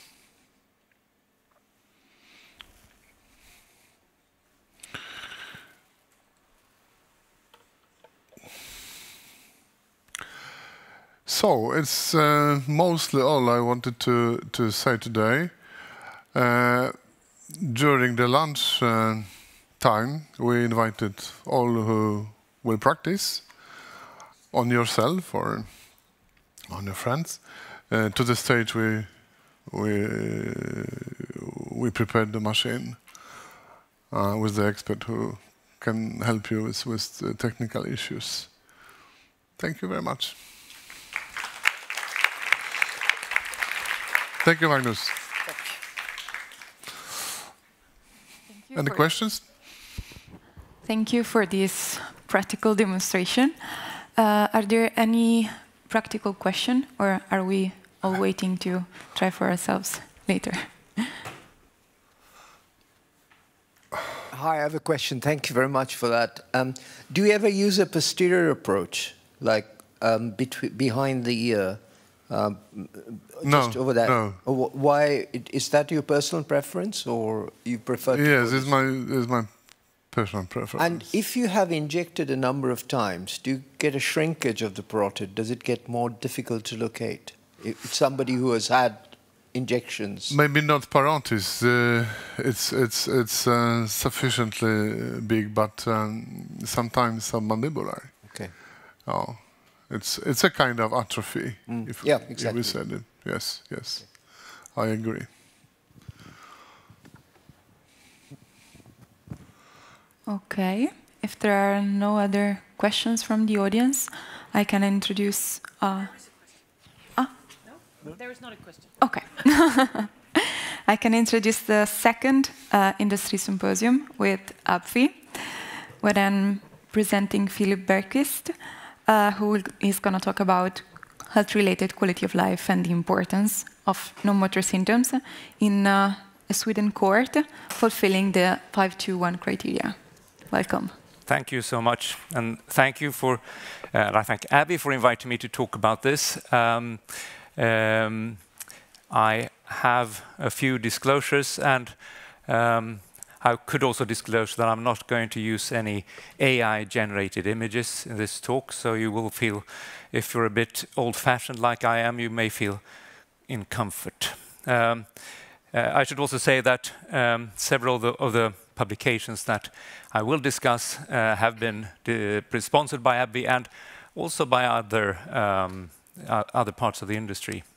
So the disposition of this presentation will be that I will just give a brief and very non-comprehensive background on the advanced PD and the 521 criteria, which was sort of the starting point for our study, and at least one other clinical tool, or two other clinical tools for identifying patients that could be considered for device-assisted therapy.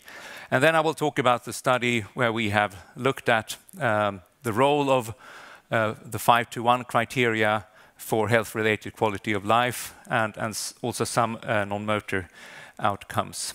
And I will hopefully be able to conclude. So I'll start with a very personal view of advanced PD, advanced Parkinson's disease, and I would just start also by declaring that I think this is a slightly troublesome term, actually. It's not easy to use this term in a good way because we kind of fend off patients sometimes, and we kind of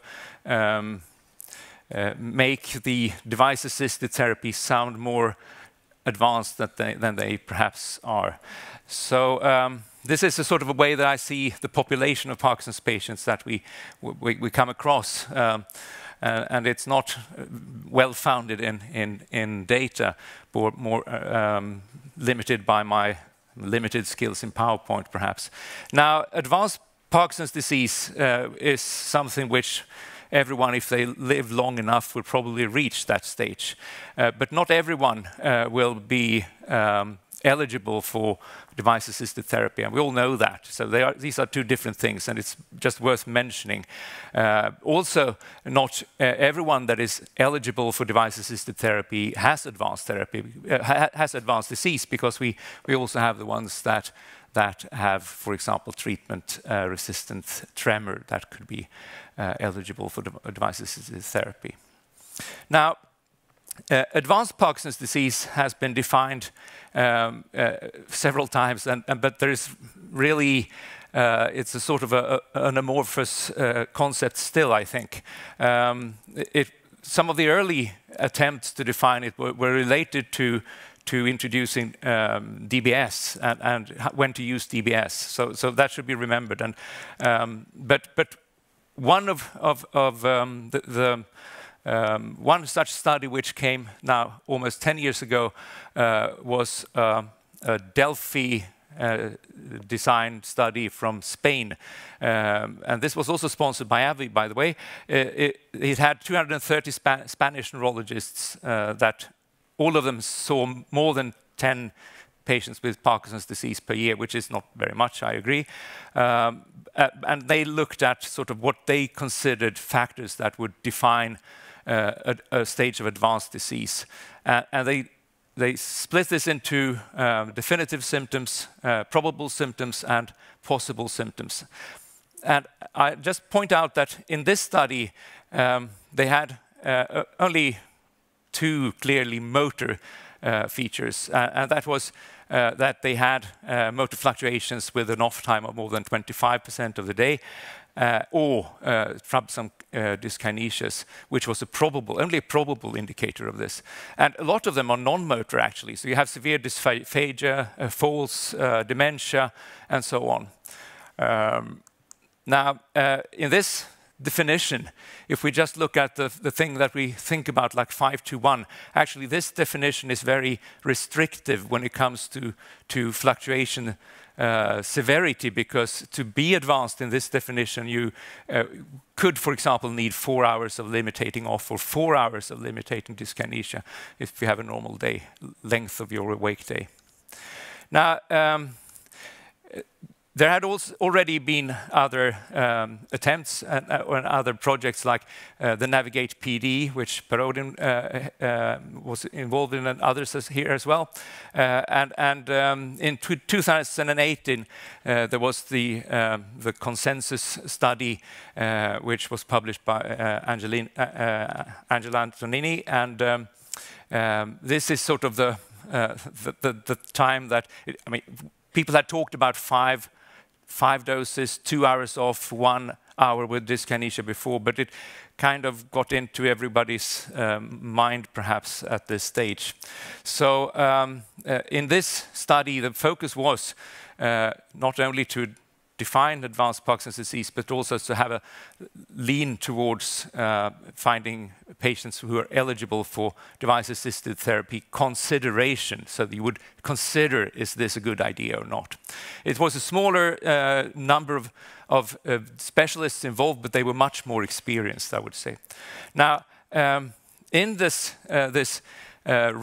different rounds of coming to consensus, in the round 3, we have the 3, 5, 2, 1 criteria, and they're all motor symptom criteria, obviously, but we can notice that there are, for this definition of advanced disease, again, a lot of non-motor symptoms that are important for recognizing it.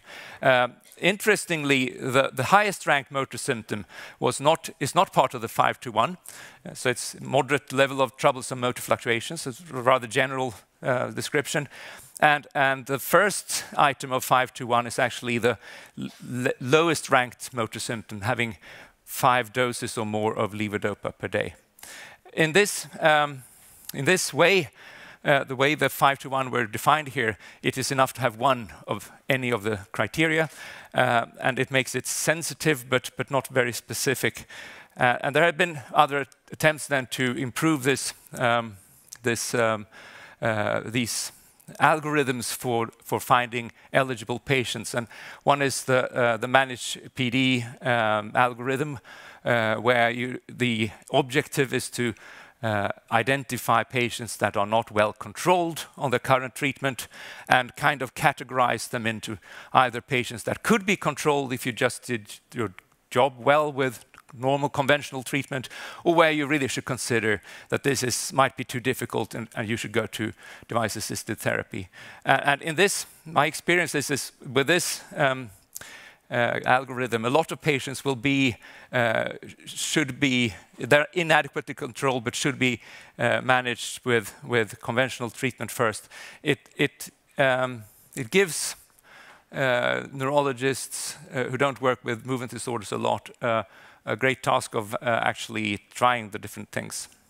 Now, before I go to our study, I'll just shortly mention a different approach, which was performed by Thijs van der Laar's group in Netherlands, where they developed the Dutch device-assisted therapy screening tool. And I mention this because all the other tools, they were based on consensus guidelines, people who thought about what we think in our experience. In this case, it was more data-driven. They looked at factors that actually predicted patients that were reasonable to look for, to discuss or refer for device-assisted therapy. And it's actually a very easy tool. I haven't used it myself, but I must say I think it's worth considering. You just determine if the patient has troublesome dyskinesia, if they have medication-responsive fluctuations, and then you calculate the daily levodopa equivalent dose. And then if you have some score here, which is easy to calculate, of more than 6.4, that you end up with a tool which is slightly less sensitive than the 5 to 1, but clearly more specific, so will more easily define patients who are a good idea to refer. So, but 5 to 1 is the commonly used term, I think, in many places. So one might wonder how often are patients that eligible according to this this tool. And this really depends on how you define the tool as well, because if you just use it in the sense to identify advanced Parkinson's disease patients, you will find a lot of them, because a lot of them have 5 doses or more of levodopa. But if you also add, say that, okay, you actually have to have that, but also you need one more criterion, then you're going to narrow it a little bit. So another question that we had was, in addition to these fluctuations, because fluctuations are obviously important or necessary to consider, but we can also see that there are patients where there are fluctuations, but they're not all that important in relation to other things. So how important is the reduction in health-related quality of life for eligibility here? And this has been, this was addressed in a recent Japanese study where they used the 5-to-1 criterion, just one of them actually, and then they looked at the patients that they had decided that these were eligible for device-assisted therapy. They had planned device-assisted therapy, and they looked at differences in health-related quality of life. And it turns out that this is a very strong determinant. If you have the patients that are selected for device-assisted therapy have a very large reduction in health-related quality of life compared to the ones that would fulfill one or perhaps two criteria, would not fulfill any of the criteria. Now, we wanted to know how the health-related quality of life is influenced by being positive and by the different components of 5-to-1. In the study by the Japanese study, they had only looked at patients who were all positive for the criteria. This question has actually, that we asked, has been answered as well, or discussed before. One small Spanish study with 100 patients from one single center, and another Japanese study based on a Parkinson questionnaire program where everything was self-reported. But we took a slightly different approach. So I'm going to present this paper, which was published recently, where we've used the Swedish Parkinson's register to study the effect of the 5-to-1 criteria on health-related quality of life in Swedish Parkinson patients in this register. And I think Paris mentioned the register before, so there's about 17,000 patients in it now. When we looked at the data set that we looked at was between 2016 and 2021, and there were slightly fewer then. So we decided to use the definition of being positive in 5-to-1 in a slightly restrictive way. So we said that you had to have at least 5 doses of levodopa, and you needed one more factor. Then you were positive. And then we wanted to look at the effects of 5, the dosing frequency, of 2, the off time, and the time with the troublesome dyskinesia. This is the flow chart of the patients that we considered. We performed this study in the 3 largest regions of Sweden, where we could also assess some of the medical records. So we had 10,000 patients to start with. Almost 9,000 were not in these 3 regions or did not have the data we needed to determine if they were 5-to-1 positive. So, and then we had to take away a few more where we couldn't find data on intakes. And so we ended up with a sample of about 1,000 patients, or almost 1,100 patients, where we both had on-off scores rated, how much off time they had and how much dyskinesia time they had.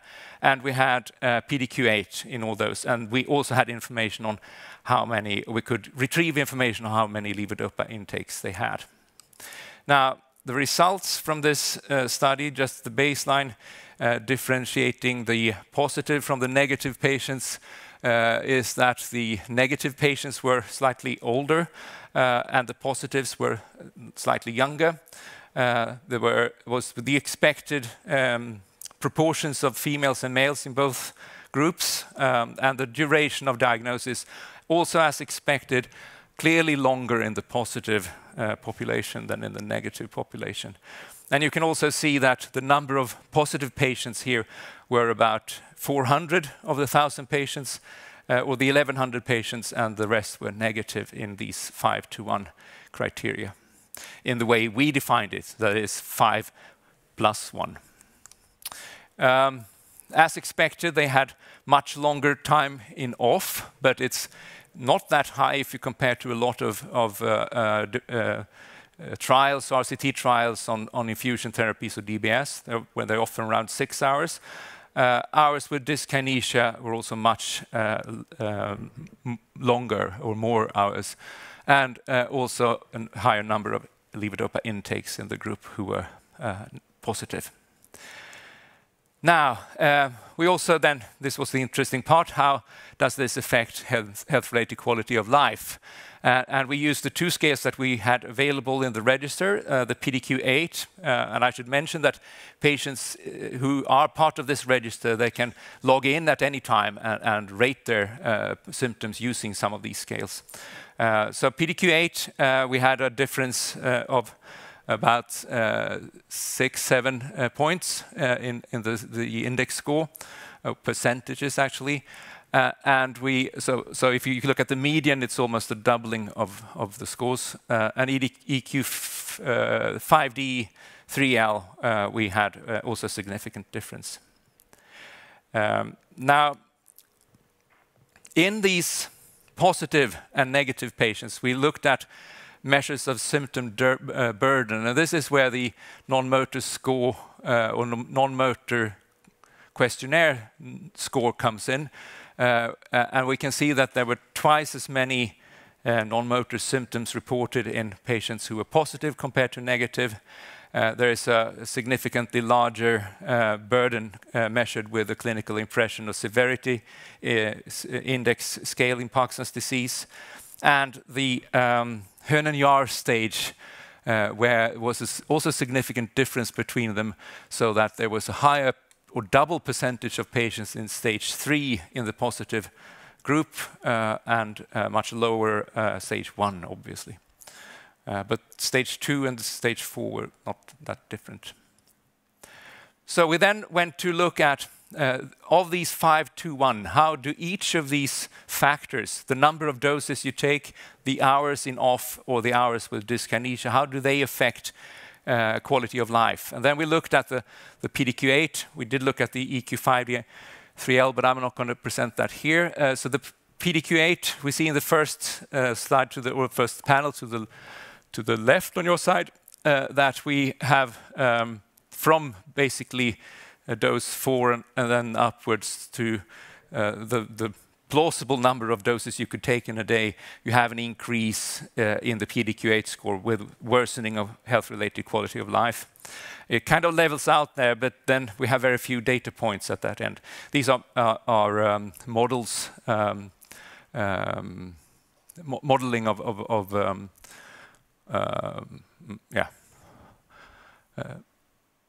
and then we look at the hours in off. Again, you can see that even going over 0, and then it increases rapidly up to a level where it levels out around 8 hours or something like that. And hours with dyskinesia, similar picture.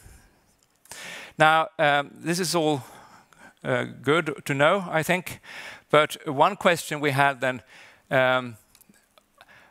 we had something like 40% of patients, 35% of patients who were positive, but not all of them are on device-assisted therapy. Can we know which ones will not be on device-assisted therapy? And this relates back to that I said this is in a way advanced disease, but it might not be the one that are eligible for device-assisted therapy. So we did an exploratory analysis where we randomly took out 60 patients from the positive group, and we went back to the medical records and looked at the reasons for not having device-assisted therapy. And that could be that you had not discussed it, or that it had been declined, or they were ineligible, or things like that. And what we found there was that of these 60 patients, 13 were already on device-assisted therapy. And another 6 were discussed, but they had not been decided yet, so a lot of them could come in as well. And then it had been declined. It had been offered but declined by the patients in 9 patients. But the largest group were the group who were not considered to be eligible for device-assisted therapy. And this was described in the medical records in most cases. And that group, one important factor there, 2 important factors, were the profile of non-motor symptoms and that the caregiver considered, or the healthcare provider considered that the fluctuations were not that important for the quality of life for the patients. There were some where the profile of motor symptoms were considered important as well. Could be that it was a balance or a motor symptom that we did not expect to improve. And there were a few contraindications. So basically, in summary here, what we found is that when we defined the 5-to-1 positivity in a way which is really tailored to find the patients that could be eligible for that referral, then we see that if this positivity is associated with clearly reduced health-related quality of life and an increased number of non-motor symptoms. We also found that each of these factors, levodopa intakes, time off and time with dyskinesia, correlates with the impaired quality of life. And that the decision to initiate device-assisted therapy was mainly attributed to small impact of fluctuations as decided by or determined by the healthcare provider, patient choice, and non-motor symptom profile. So what is the non-motor symptom profile? Well, it turned out to be cognitive symptoms mainly. So cognitive symptoms were the main driver for not considering that these patients would be helped by device-assisted therapy. And just finally, I should mention that it's interesting to see that a rather low number of these randomly selected patients, the device-assisted therapy had not been considered. It was a low number compared to what we've seen in previous study, where it's a large number. It has not been discussed with the patients at all, but in this study it had been discussed. And there may be different reasons for this, maybe some selection in the patients that actually report in the register, but hopefully also a better and wider knowledge about these possibilities. Thank you.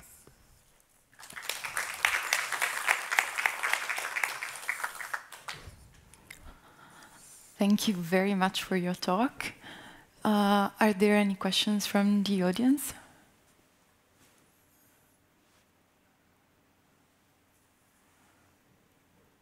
Okay, if not, I maybe have a curiosity out of what you were talking about in the last part on cognitions. So can you elaborate a little bit more on which were the criteria for which those patients actually were not referred to advanced therapies for cognition? They could very well have been referred for device-assisted therapy. In this case, they were chosen not to be offered it. I should say that in these cases we did look at medical records from university hospital clinics. So a lot of the patients they could have been considered by someone who said that okay, this is they have a cognitive profile which would make it very difficult to be able to have device-assisted therapy. Yeah, manage that afterwards. Manage it, yes. Okay, thank you.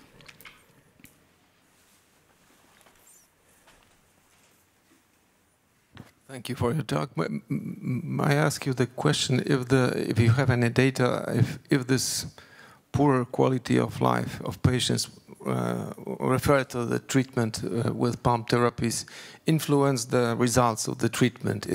Do you measure the efficacy and acceptance and dropout and so on? In this study, we have not looked at the outcome of device-assisted therapy, and it's really a transactional study, so we don't have any longitudinal data on it.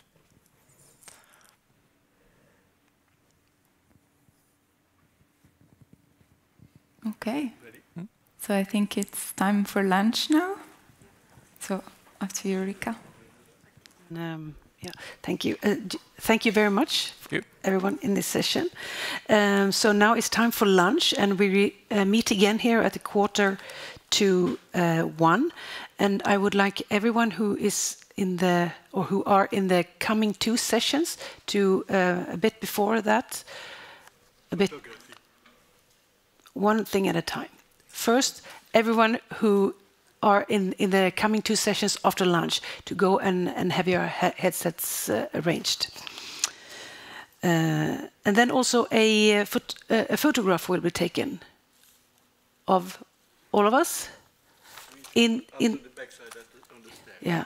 So one other thing before lunch then. Photograph over in the stairs over there, then lunch. Thank you.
Okay, all doors are closed? Everyone is here? Welcome back to the afternoon sessions. It's a great pleasure to introduce our two chairs for the coming session. Professor Cristian Falup-Pecurariu, Professor of Neurology in Brasov, Romania, and Professor Andreas Puschmann from Skåne University Hospital. Well, welcome. Hello, and thank you very much for the nice introductions. It's a nice group of people, brave people that are staying in the last part. We had a fantastic day today, like yesterday, and I think we could start the session with Professor Alexander Stoik from Germany, well known in the field of movement disorders. The talk about non-motor dyskinesia. Is there a specific non-motor symptoms pattern in dyskinesia? The floor is yours. Thank you. Thank you, Christian. Thank you, Andreas. I feel really safe under your supervision, so thank you very much for that. Yeah, thanks also to the organizers, in particular Ulrika. Your hospitality is marvelous. Thank you all for that. It's always a pleasure and lovely to be with you here at the Lund University Place. I start by, I would like to discuss with you a little bit non-motor symptoms pattern in dyskinetic patients. These are my disclosures, and it's somehow strange that we have already a rather detailed knowledge on non-motor fluctuations in conjunction with or without temporal connection with motor fluctuations. So this is relatively well known and studied for maybe 15 to 20 years, but the association of non-motor symptoms and dyskinesia is more or less completely neglected. Maybe with one exception, I show you on the next slide, and this is the connection between dopaminergically induced symptoms. There is a tight connection between dyskinesia and dopaminergic treatment-related symptoms such as hallucinosis, ICD, panding, dopamine dysregulation syndrome, and also apathy a little bit. This is well known, and I think there's a general consent that there is a close connection of these symptoms, these non-motor symptoms or non-motor aspects of the disease and dyskinesia, because there is a very similar mechanism behind it. I call it cautiously imbalanced dopaminergic neurotransmission.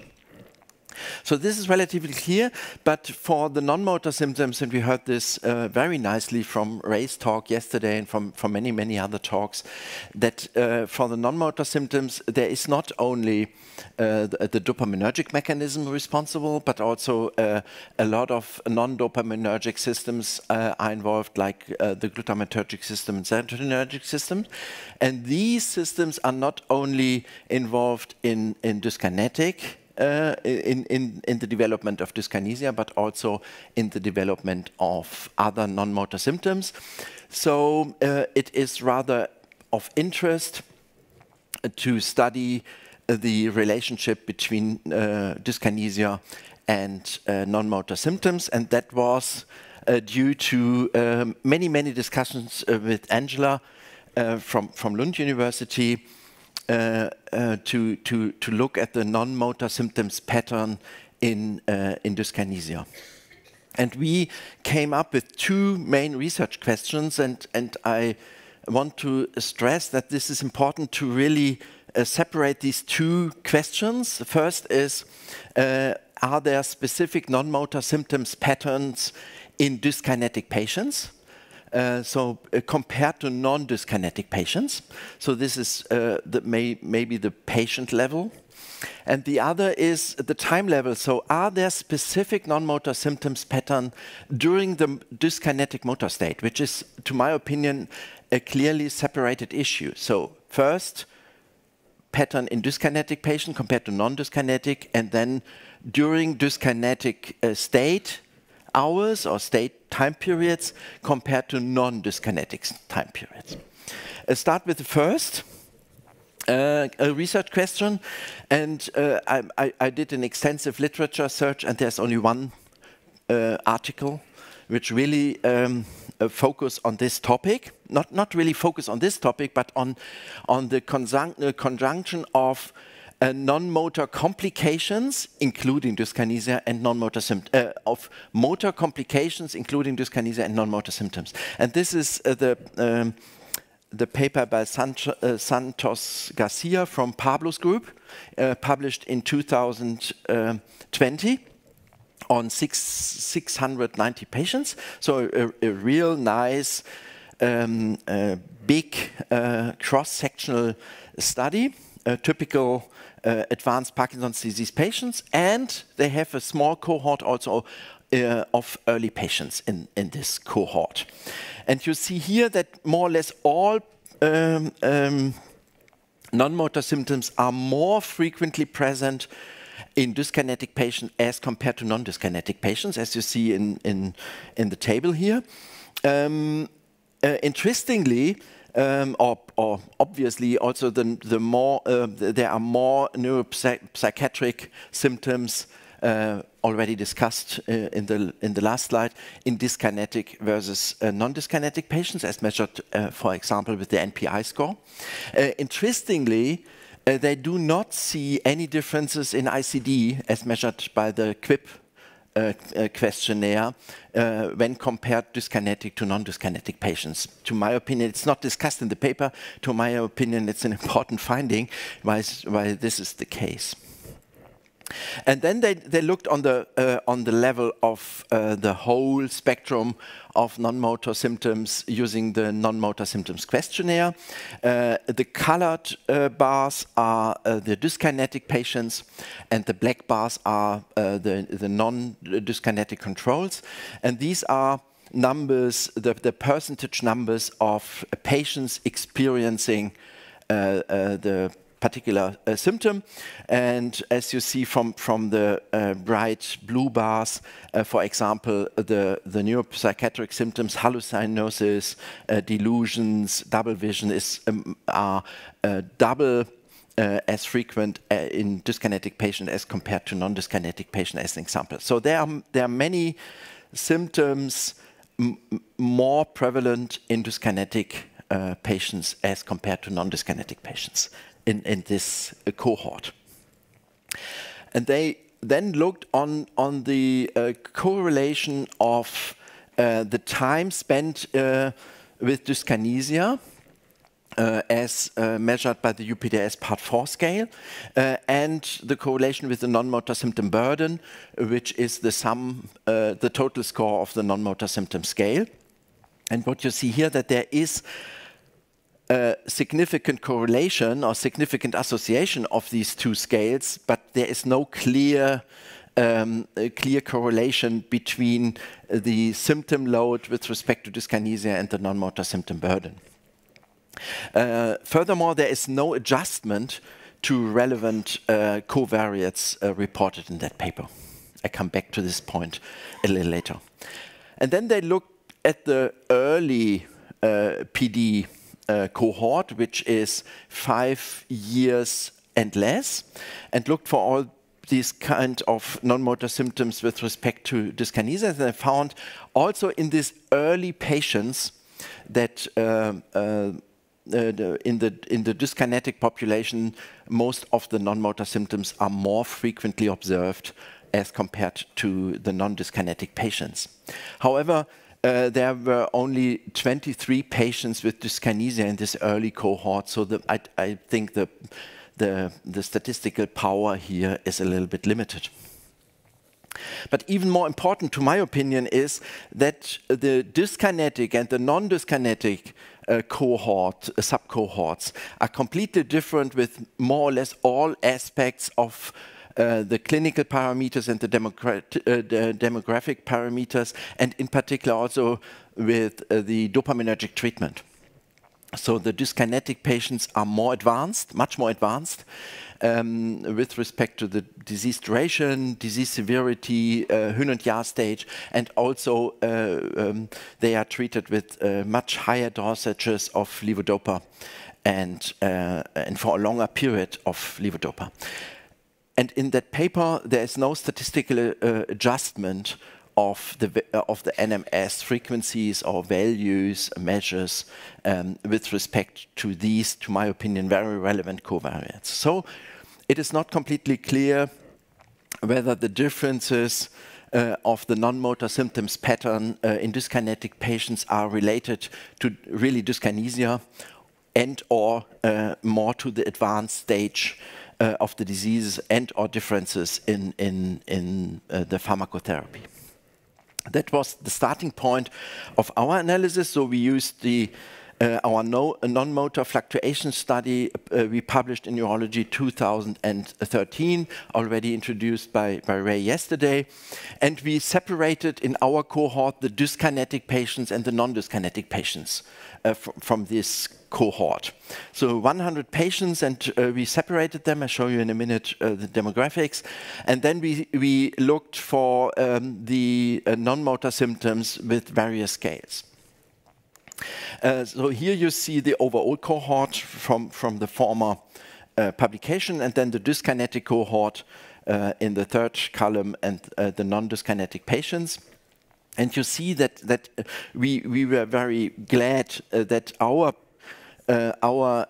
subcohorts are fairly matched with most with respect to most demographic and clinical parameters. And this is by chance because we separated them as a post hoc separation. And we were also very lucky that there were 55% of the patients without and 55% of the patients with dyskinesia and 45% without dyskinesia. So a relatively balanced population. We have some exceptions. This is disease duration, so the dyskinetic population is more advanced with respect to disease duration and the disease stage as measured by Lund and Jahr stage. And we do, very unfortunately, in this cohort, we do not have any data on the levodopa equivalent dose.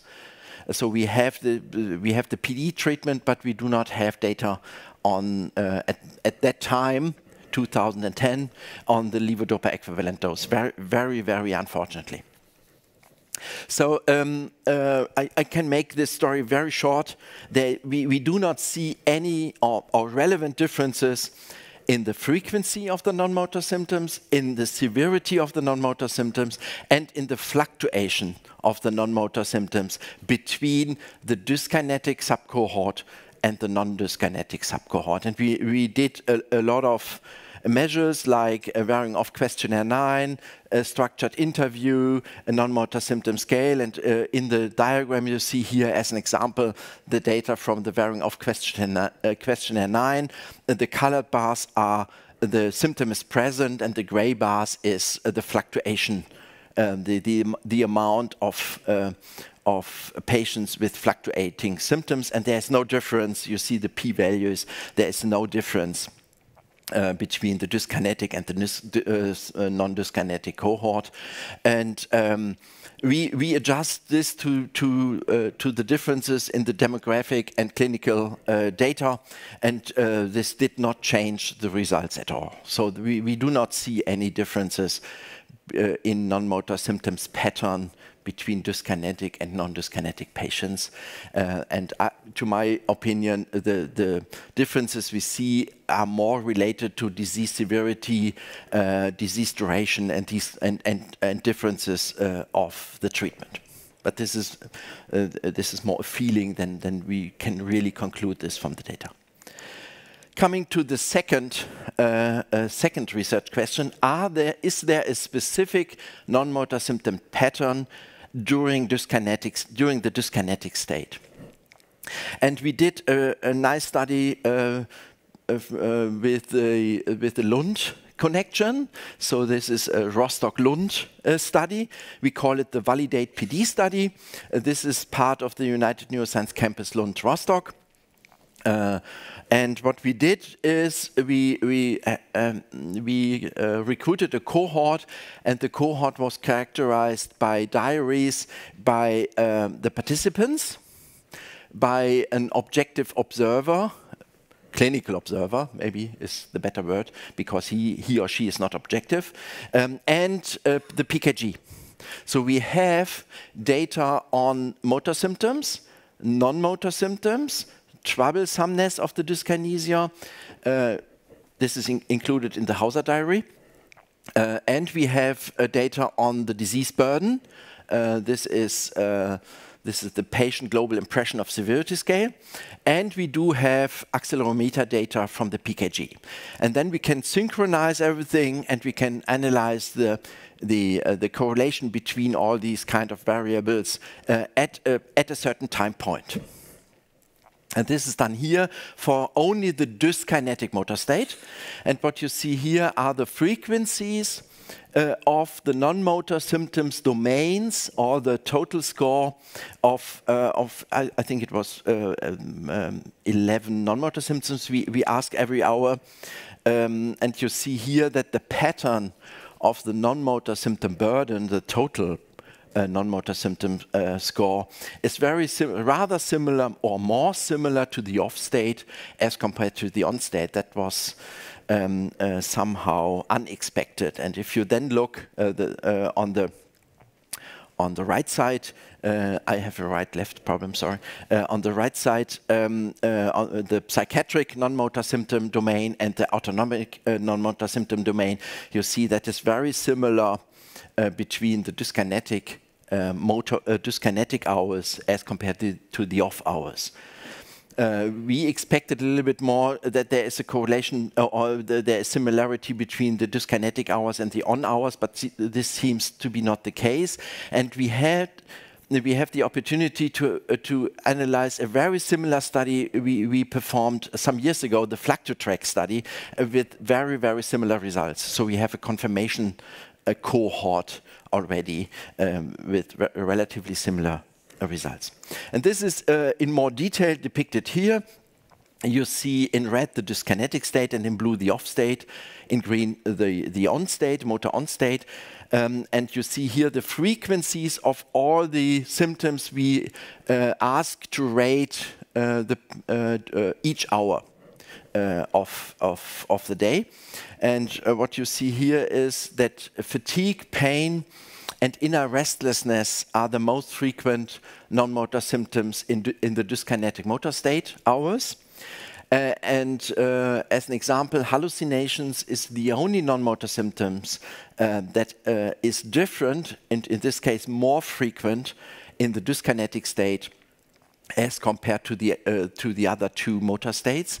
And this makes sense because, as discussed earlier, this is a typical dopaminergic side effect, which is more frequent in the dyskinetic state as compared to the non-dyskinetic state, most likely due to the overstimulation of the dopaminergic system, to make this short.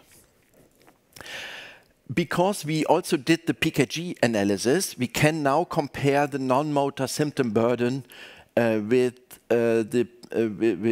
objective dyskinesia severity by measuring the dyskinesia score from the PKG.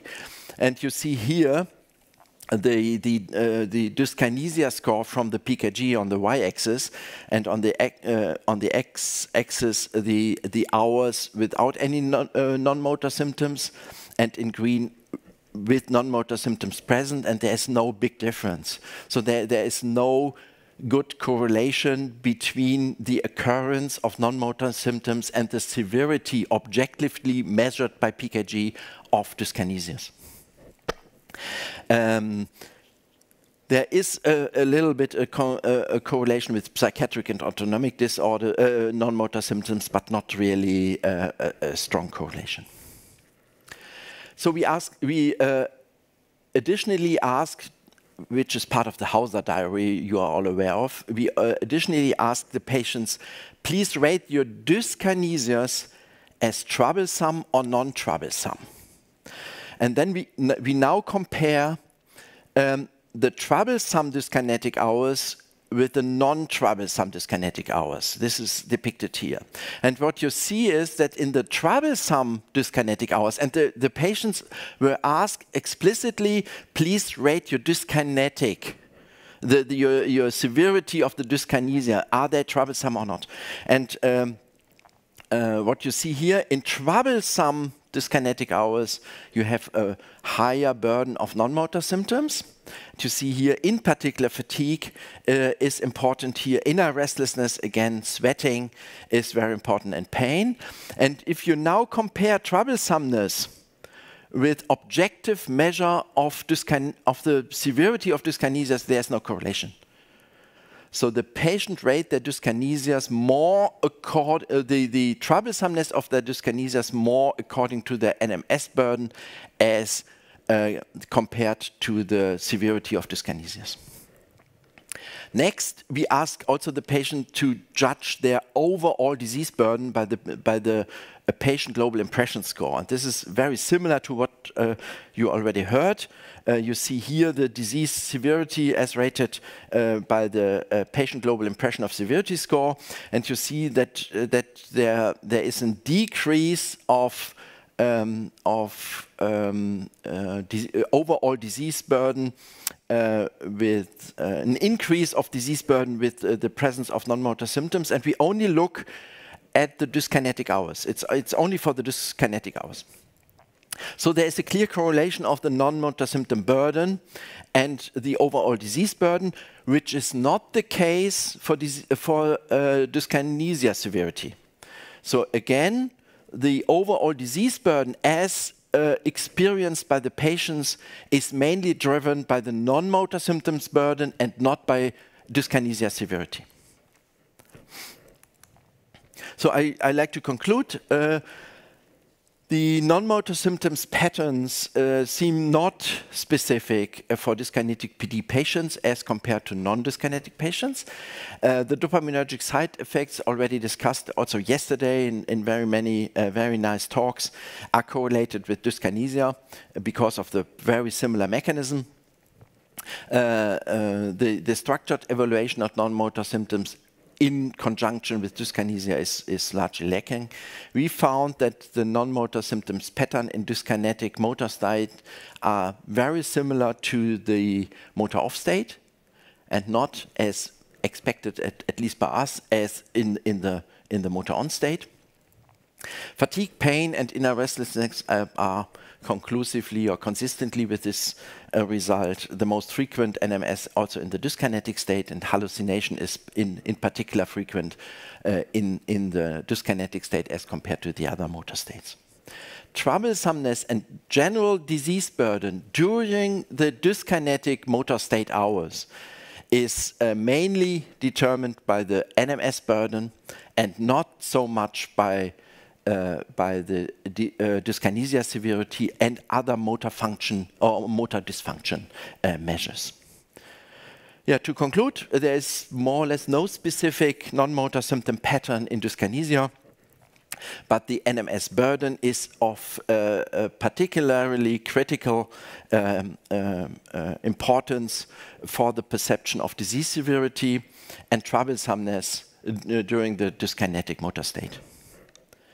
I'm very thankful to the whole Validate PD team, in particular Matthias Löhle, who is in the audience, and Jonathan Tipka, and Per Odin, and the Belitz-Heilstätten group around Georg Ebersbach, and the Global Kinetics team, Malcolm Horn in particular, the NomoFlu PD study group, and particular thanks to Angela, because this project was a result of our discussions on dyskinesia and non-motor symptoms. So, and I thank you for your attention.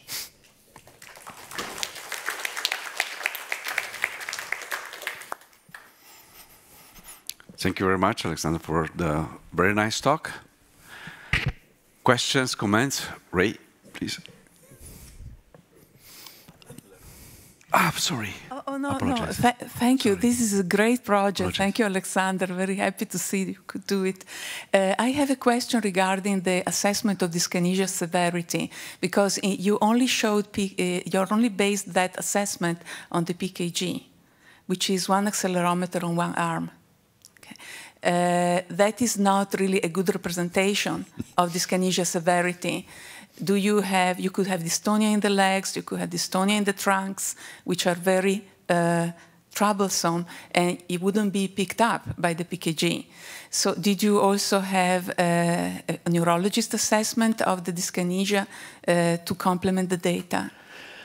No, unfortunately, we do not have this, because we analyze the patients every half an hour, and to not bother the patients too much, we really restricted this to the 7-meter timed up and go test, and to a short view of the clinical observer at the patient. No specific, and to be honest, the idea to study the dyskinetic hours in particular was a result of our discussions, and not before we did. Yeah, yeah, absolutely. So we already analyzed the PKG performance in detecting motor fluctuation and dyskinesia, and as you know, in our paper published in the NPJ Digital Medicine, that there is no good correlation about these parameters with the PKG, but we do not have any other measure of dyskinesia severity, unfortunately. Just an addition, we do not use this dyskinesia severity rating by the patient as included in some versions of the PD Hauser diary. That's what we do not hear. What we didn't hear because of the half-hour, it was half-hour motor diary, non-motor diary, PKG diary, and so on. It was too much stress to the patient, and then you have an influence on the data quality, and also, so this is a clear limitation of the study. That's clear. Hi, Alexander. Great study. Actually, I did not know that. When I remember Per and I, when we were sitting at the program talking about dyskinesias, and I've always wondered about the non-motor aspect of dyskinesia, and I thought about you, and of course you're doing the study. Fantastic. Congratulations. I have a question about the timing of the assessment. Now, my personal observation is that some patients, when they're undergoing particularly diphasic dyskinesias, they are quite hyper in many ways. And if you actually did a QIP at that stage, or even in a hospital anxiety depression rating scale, they'll often score very high. They're often obsessional, compulsive, and also may even be hypersexual in that period. I've got some sort of personal diaries. Is there something you can throw light? I wasn't clear in this assessment where they're actually being done during on and dyskinetic, which can be quite a challenge, but did you have any assessments during actually the dyskinetic period? Because their state, the non-motor state at that period, seems to be overdriven in certain patterns of dyskinesia, or is it something you think worth doing? No, we did all the assessments in time, at the particular time point, and we know the second of the assessment. Second is a little bit, but the minute. And we have more or less 100% data, because the clinical observer asked the patient to rate now. So we have a real good data structure from the diaries, and the diaries are filled out at the present time. Your question implicated another issue, and this is the connection with the medication. We do also have the medication time points, but we didn't analyze it yet.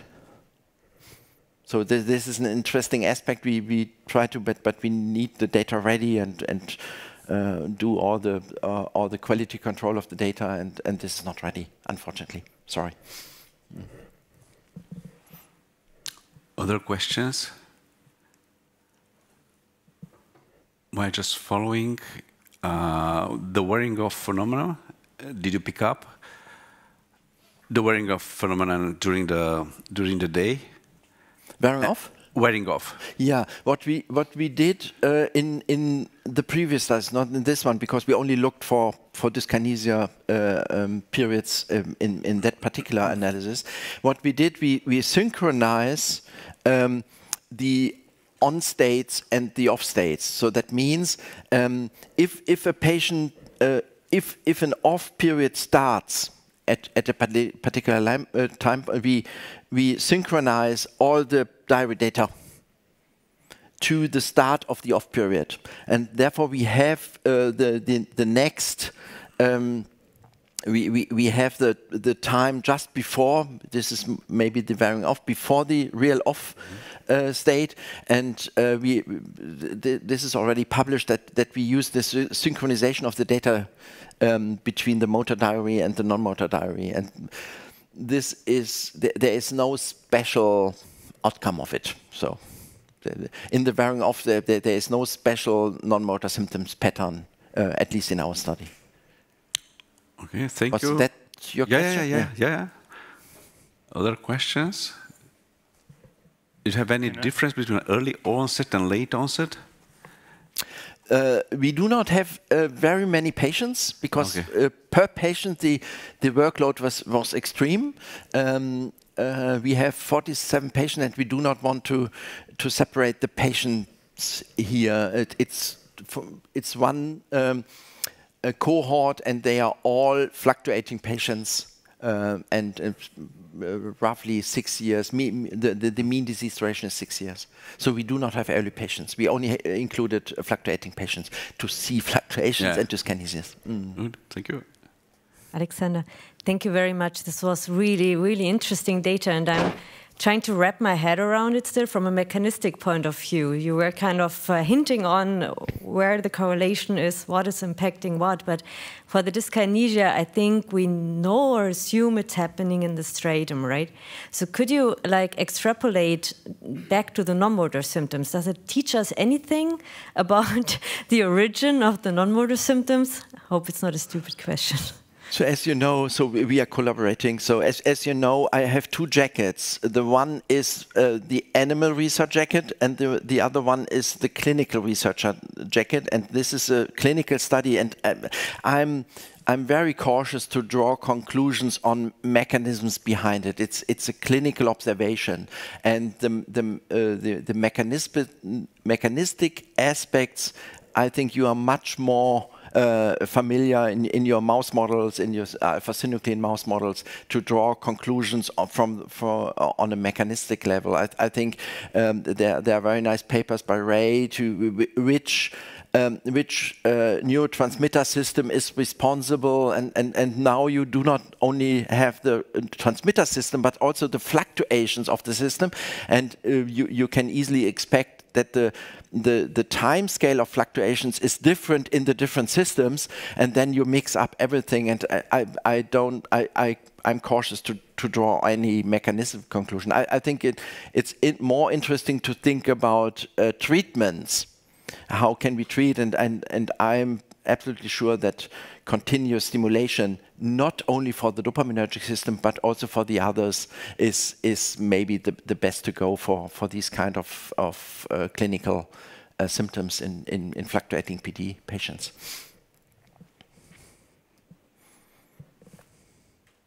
Any other questions or comments? If not, thank you very much once again for the excellent talk. Okay, then it's my pleasure to introduce Dr. Indira Subramanian from the University of California in Los Angeles, talking about wellness in Parkinson's disease. Sounds very interesting.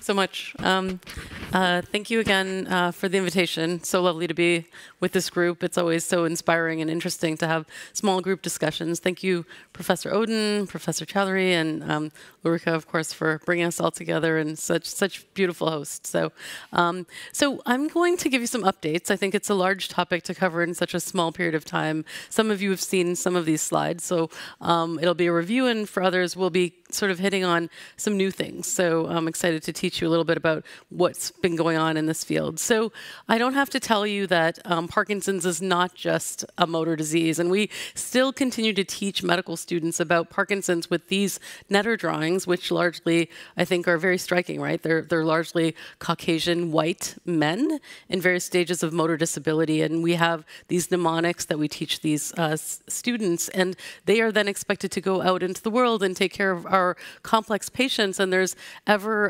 increasing issues with burden of care, doubling numbers of patients in the last 40 years, scheduled to double the next 20 years, and that statistic has already happened. So we've already had doubling of cases since that prediction in the last 6 years, in fact. So we have ever increasing numbers, and very few of us as movement disorder neurologists, and we really have to think about how are we going to take care of this burden of disease. We understand that the motor aspects are just the tip of the iceberg, and we have this huge non-motor burden, and I think Professor Chowdhury's done an amazing job of teasing that out and really bringing this forward in our field, really a pioneer, and hats off, Ray, for those decades of fighting the fight. And we have an increasing mental health burden too. We wrote this paper about barriers to mental health, and I think we see the recurring themes here that we've talked a little bit about today. We've talked about stigma, time and time again. There's very minimal resources in many care settings, disparity of care, minoritized populations, women are not getting care, young onset patients are not getting care, racially minoritized populations, large sectors of the world don't even have access to basic medications. And so I think we really have to think about doing this differently.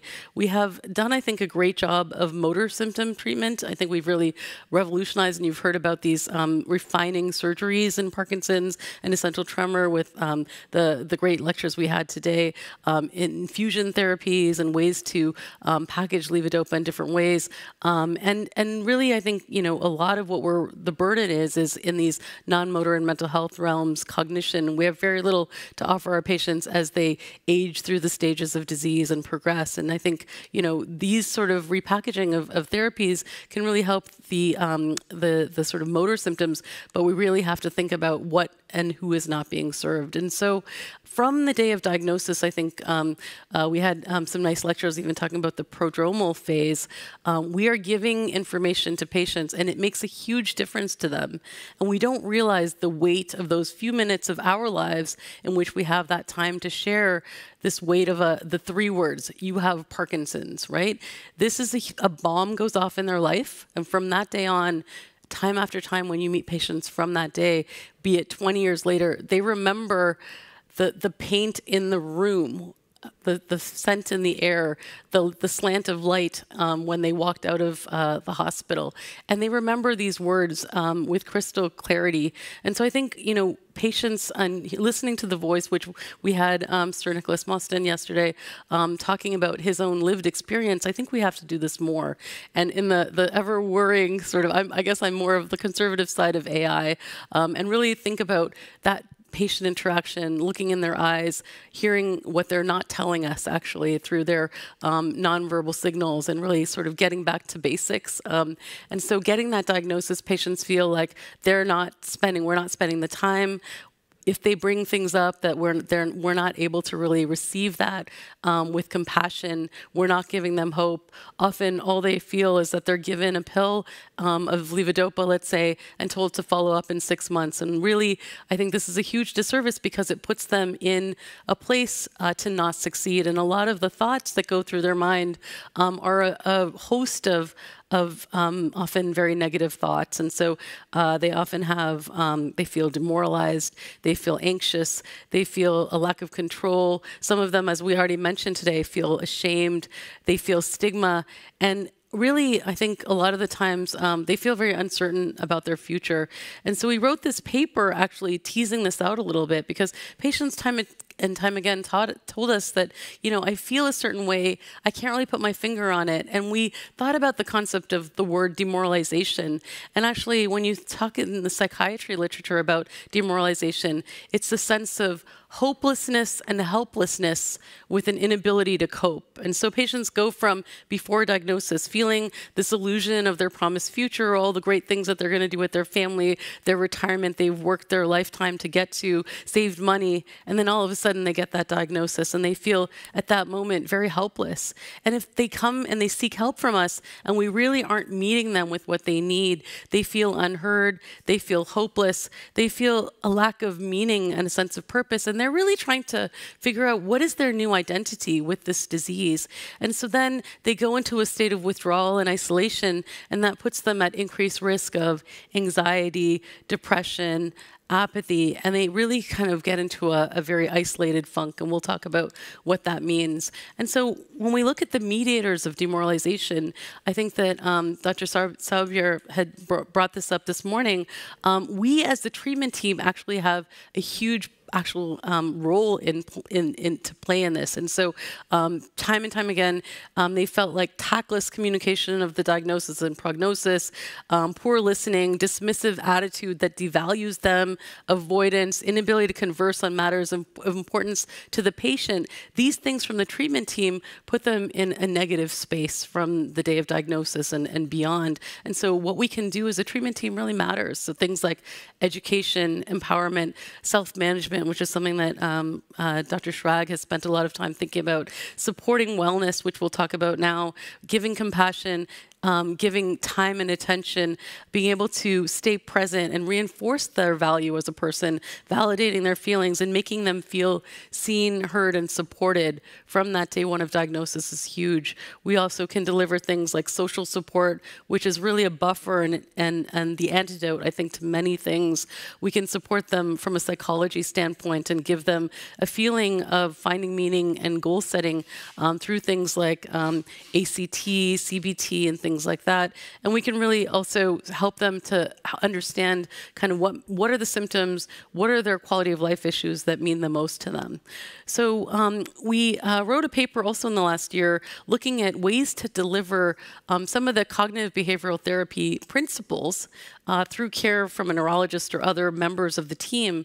And I think one of the barriers to getting CBT and really following up include, again, stigma. So stigma time and time again comes up. And so when patients feel that they are being, have visible motor symptoms or non-motor symptoms, they feel that felt stigma of themselves feeling what society's putting on them, then they end up sort of getting isolated and then really not thriving with various interventions that we give them. So stigma matters, and so understanding some of the processes behind why some of the interventions that we're giving may fail is important, and this can help kind of guide us to a better sort of relationship with the patients and better adherence at the end of the day.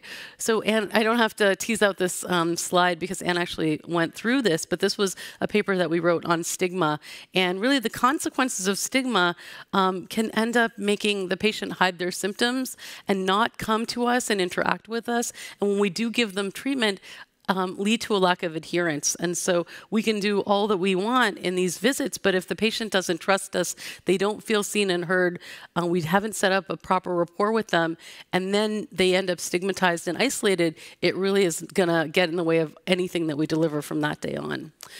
So I think Anna did a beautiful job of talking about stigma, but I want to point out that in many parts of the world, getting this disease, and I think Ray had brought this up yesterday, people feel that Parkinson's could be contagious.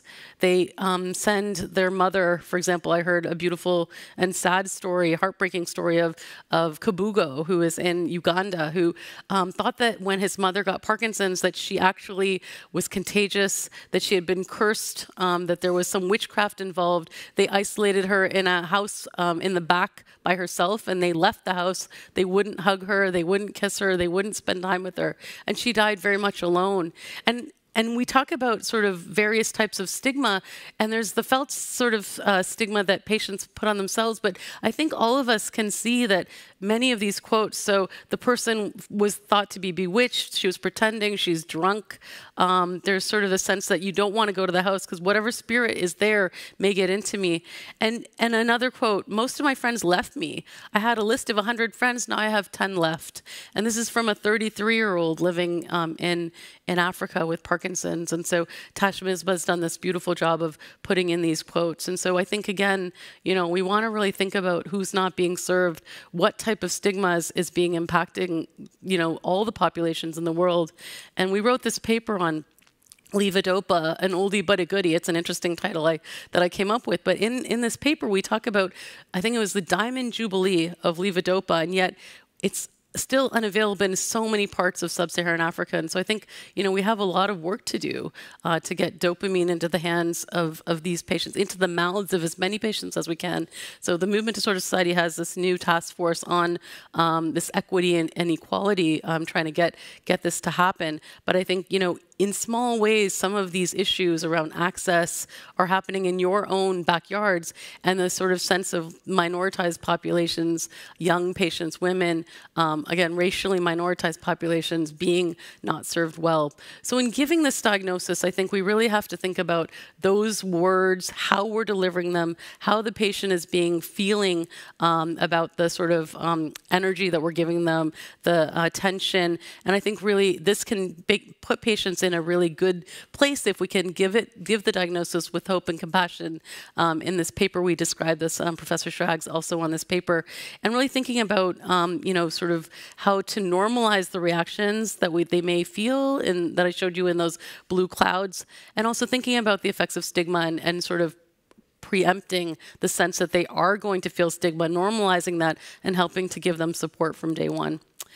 So I wanted to spend a little time talking about that. Now we'll shift to wellness. So what is wellness? It's not the opposite of illness. It's not hanging out in spas. I know a lot of people have this odd definition. I like the definition that wellness is the active pursuit of activities, choices, and lifestyles that leads to a state of holistic health, in the sense that health is not just the absence of disease. It's really the sense that you have physical, mental, spiritual health is all part of health. So I work at the Veterans Administration in Los Angeles, where we take care of veterans who were in the war, and they have this sense of the circle of wellness, and the patient is in the middle, surrounded by things like exercise, diet, and things like that. So Ray and I spent some time thinking about the wellness components and making them bespoke for Parkinson's disease, and we'll talk a little bit about this. You heard about the dashboard too. So it's not just Parkinson's symptoms, it's not just motor and mental health and non-motor symptoms, but really thinking about the patient as a whole. So things like, as you've heard, bone, gut health, fall risk, vision, dental health, hearing, screening for all these, even sexual health. All of these things can make a difference for the patient sitting in front of us. And so I'll just spend a minute talking about the cultural context. I love this slide. So when we think about the person sitting in front of us, we have to understand what makes health to them important. So the First Nations, which are the indigenous groups that live in the United States, so to them, health has to do with the tribe, the tribal leader, the land, the elements, all of these things, the spirits in all of this. And so I think understanding what makes health to each of us as humans on this earth is really important. It's very bespoke. It's not just a cookie cutter thing. And so understanding why the patient feels like they got sick. Some people may think that they did something to deserve it. There may be traditional healers or faith healers that may actually be of some help to them. There may have, be it spirituality or religion. So I think engaging those, understanding who makes the decisions, who's in the family, who can support them, what are their customs, beliefs, and values are so important, I think, from day one. So thinking about this, so we have this MDS task force that Ray and I started 2 years ago. We're excited to say that this wellness task force is now transformed into a wellness study group. And so you're all welcome to join. We're excited to open this up, and we'll see kind of what types of offerings we'll have for you at the next one of these updates in a year or two. But so one of the things that we wanted to include in our concept of wellness is culturally competent care. So thinking about gender, language, what spirituality and religious sort of things, the level of socioeconomic status, social support, race, geography, health literacy, things like that are so important when we're delivering care. we also want to understand what the patients find important. And I love this paper by Andrzejak and Mathur. These are two patients living with Parkinson's that wrote this paper about what people with PD want.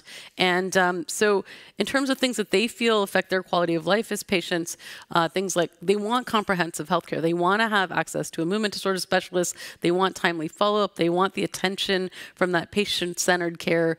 They want support, not only for themselves, but also for their families.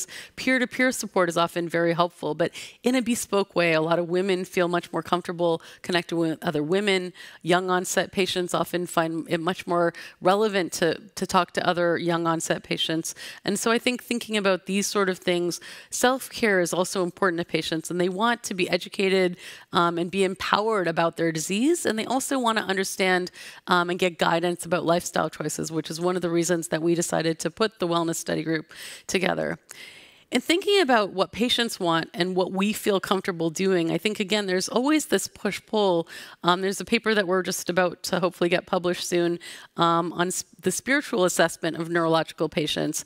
And I think there's a lot of things that the patient want from us, and we are ever pressed for time. But I think if the patient doesn't feel seen and heard, and even from the spiritual context, sometimes patients want us to probe and get to know them as a whole person, get to know their social history, get to know about their spiritual beliefs as well. And I think if we can sort of touch on that, then they feel more seen and heard as a whole person, and then they may be more adherent to care. And so I think, this push-pull, and we are, as clinicians, often feeling ever pressured for time. We don't feel that some of this is part of our job. And I think, so this leads to this sort of push-pull of what patients want and what we're able to deliver. So just sort of something that hopefully we'll be able to publish and put out there for you guys all to possibly take a look at in the next few months.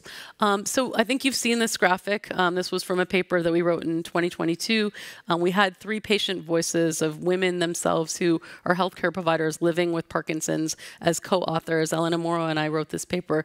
And we really touched on a few things that I think were novel. So one was the importance of the hormone sort of cycle and the life cycle of women, for example. So very little time has been spent thinking about, for example, women will complain that the week before their period that they feel worse with their motor symptoms.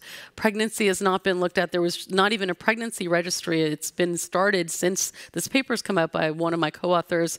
The perimenopausal and menopausal timeframes are also very interesting. A lot of women feel that their motor symptoms get worse. They get confused about their non-motor issues. Is it part of their menopause, hot flashes, various types of sweating, things like that, blood pressure dysfunction?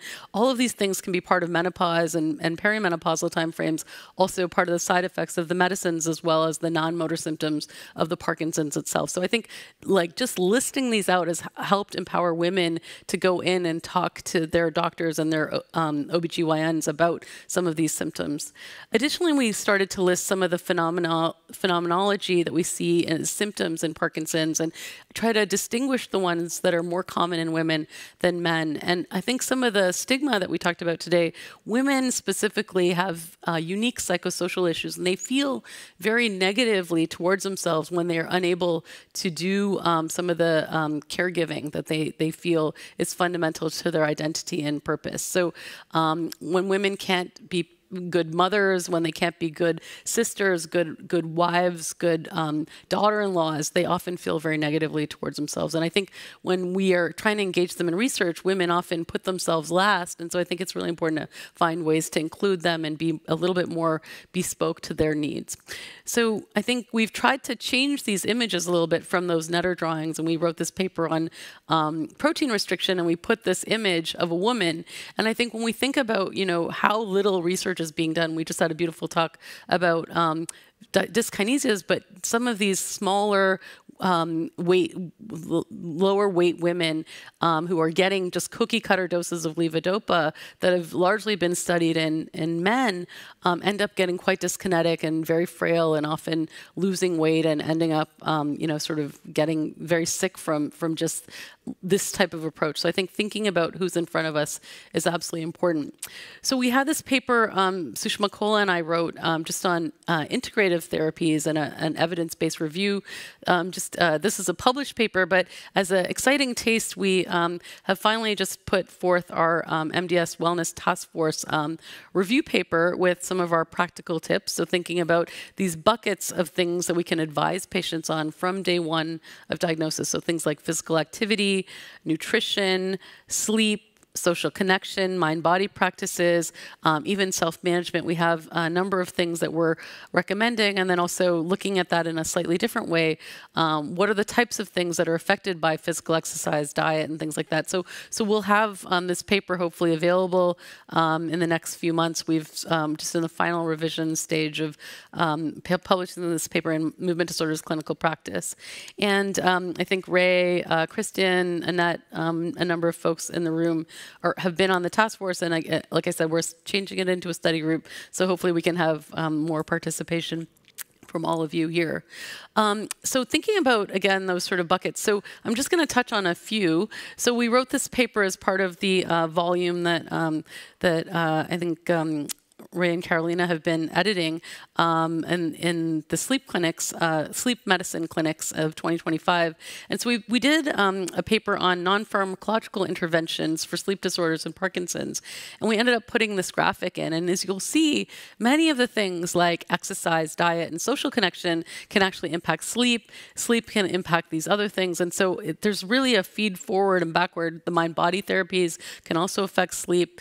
Additional things like getting light exposure, being in nature, a number of basic recommendations that I think are available for little or no cost to just anyone living on the planet are some of the things that we're hoping to sort of deliver in this wellness approach. So thinking about exercise, mind-body approaches, and I think that as you'll see in the next slide, I'm trying to expand the definition of the classic mind-body approach a little bit. Light therapy, so getting into the sunlight, getting nature exposure, perhaps even considering a light box. There's some early data on light box therapy that looks promising. Social networks, trying to get connected. If you can win getting out in nature and doing exercise and socializing at the same time, you've gotten 3 brownie points there.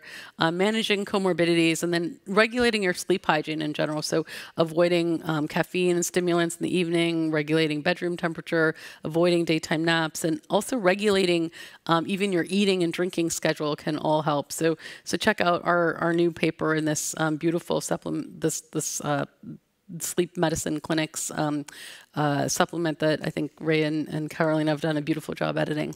So moving to mind-body approaches now, I have a background in this, so you may wonder why a neurologist who went to medical school in Canada is so interested in wellness. I ended up in my own life getting very interested in yoga and mindfulness to help me. I did a bunch of yoga training, got teacher trained, did a bunch of mindfulness training, got trained in that as well, a teacher trained as well in that. And then a couple years ago, I spent a year doing a fellowship at the New York Zen Center, learning about contemplative practices and how they can help ourselves and our patients. So really have been very energized in trying to help our patients find an approach in this mind-body arena that can be bespoke to them. So I think really accessibility is so important. So none of this should be stressful or feel like a huge task. It should be something that is accessible to our patients. So classically in the mind-body approaches, things like yoga, Tai Chi, meditation are all included, but I really want to expand that definition to things like getting out in nature, gardening, going for hikes, things like that in nature can be very grounding. Prayer is something that getting back into that, leaning into spirituality a little bit. Singing, dancing, playing music, art. When people get into a flow state, doing something that they love, they can get into this mind-body kind of arena as well. So very helpful. So think about expanding your definition a little there. And then I'm going to spend a little time, because this is a passion of mine, on social connection.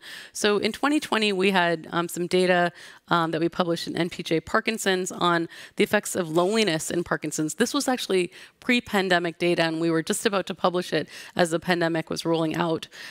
So just a background, so being socially isolated and lonely is actually very bad for your health. Being socially connected is a basic human need, just like food, water, and shelter. And I think in our ever busy time frame, there's many populations at risk for being isolated. And so social isolation is actually worse from a health outcome perspective than smoking a half a pack of cigarettes a day or being obese. So it's a huge public health problem. And so I think, there was very little research in this in Parkinson's disease. When we think about the definition, so I've used the word social isolation and loneliness. Social isolation, I can measure how many people you interact with, who you live with, who you talk to on the phone. Loneliness is really the subjective feeling. So we have this subjective sense that we have a gap between the relationships that we desire and the relationships that we have. It's really this felt sense that I want a better quality relationship than I have, and that makes us lonely. So it's really this subjective feeling, and we can measure these things separately. This book came out in the last year called Project Unlonely, and it kind of was very intriguing to me. So there's a sense that we have this pyramid of vulnerability. So there's patients that are at risk for being isolated, and then there's patients that are highly isolated. And then there's this sort of middle ground, so beginning to disconnect and isolate. And from what I just told you about getting the diagnosis of Parkinson's and stigma, I think we can all realize that many of our patients are somewhere in this middle ground. And I think getting proactive about intervening is so important. Additionally, in this book, the first few chapters of this Project Unlonely talk about who dies in a heat wave. And there's 5 major categories of people. And I think as I go through this, you may realize that a lot of our patients fit into almost all of these categories. So number 1 is people who've had trauma. So I take care of veterans. Many of them have been in the war. They have post-traumatic stress disorder. There's a huge incidence of early childhood adverse events. We've done some research on that as well. So trauma is something that you want to screen for, possibly get a sense of if you have that type of patient population that's at risk for that, to really understand what you're dealing with. People who are sick, so people who have Parkinson's or Alzheimer's, getting newly diagnosed with various neurologic diseases fit in that category. Aging populations, minoritized populations. So in North America, African American, Latino populations. But in Europe, actually, it's a lot of folks that are recent immigrants, people who speak the language that's different, people who are maybe asylum seekers. These are very highly minoritized people. And then people who fall on the wrong side of the digital divide. So people who don't have access to Zoom meetings and all the reminders and emails and things, or alerts even, are all folks that are in this highly vulnerable population for getting lonely. So just for your own personal knowledge, I've been reading in the space. And so in order to not feel lonely, you need a connection in 3 different arenas. So one is an intimate connection with somebody that you have a close confidant or emotional partner, and perhaps that lives in your home. The second is a relational sort of connection. So you need some friend circle outside of your home, perhaps some girlfriends to go for some wine once a week and talk about things. So this is also important. And then we also need a sphere of collective collective connection to dispel this sort of collective loneliness issue.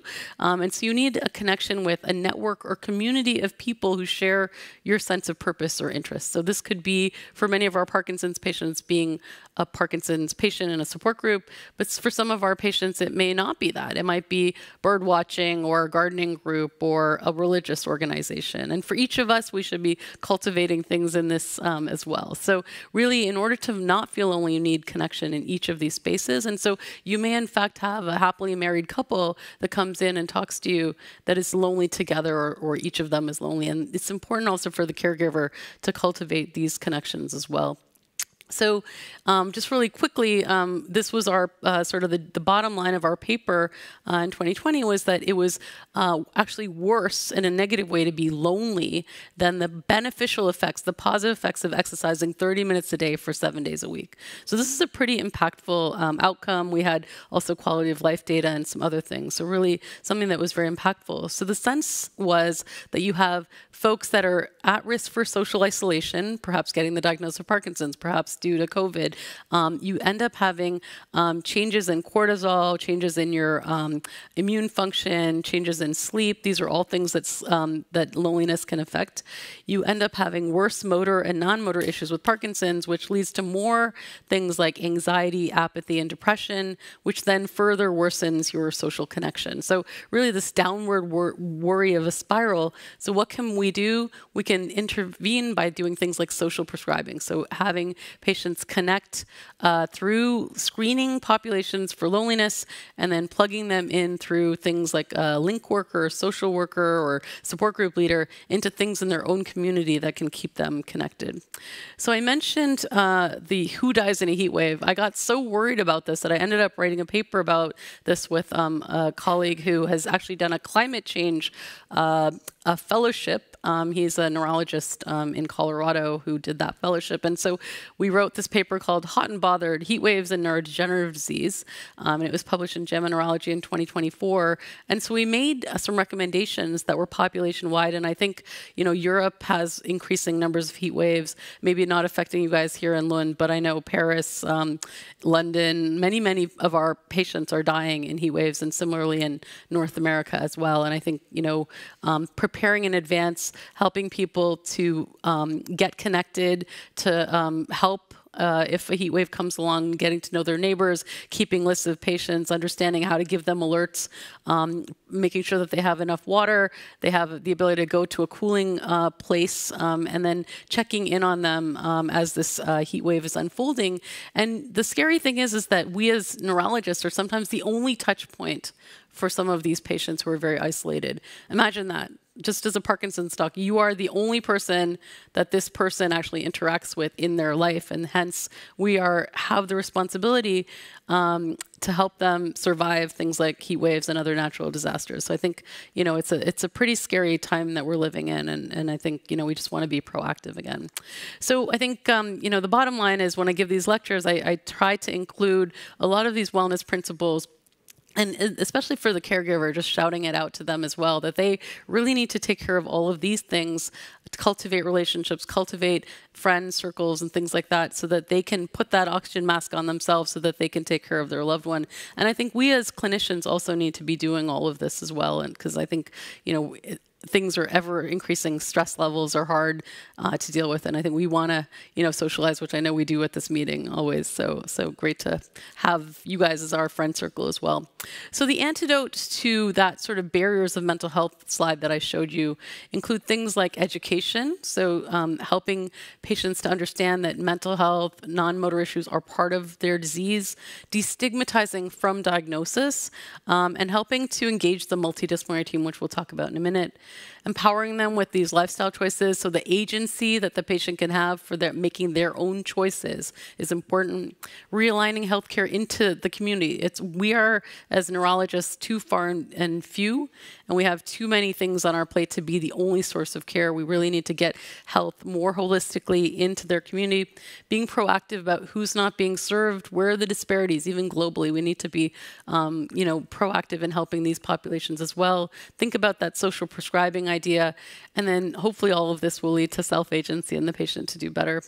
So just a couple last slides. So patients are often wanting to know what their future looks like, and we wrote this paper in 2023 with this roadmap, thinking about the prodromal time frame and throughout. And I think one of the things that came up as a theme here is that we have to be proactive instead of reactive. So thinking about stigma and being proactive about educating, thinking about you know, impulse control issues and nipping that in the bud before it happens, thinking about dementia, thinking about various other anxiety, depression, things like that, and really sort of thinking about how we can screen for patients as we go through. And so this is part of the same paper, we kind of came up with the sense that we should be screening for things like vision, hearing every year, thinking about screening for trauma at diagnosis, thinking about doing cognitive screens. And I learned about the intersecting pentagons and that the 20 animals here, so we may incorporate this instead of the full MoCA.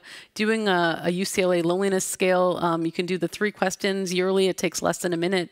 Thinking about educating about wellness and understanding sort of that patients need to be taught this, and it has to be revised every time you see them a little bit, and as they sort of progress with their symptoms, what that wellness will look like is going to be very different than their onset of disease time frame.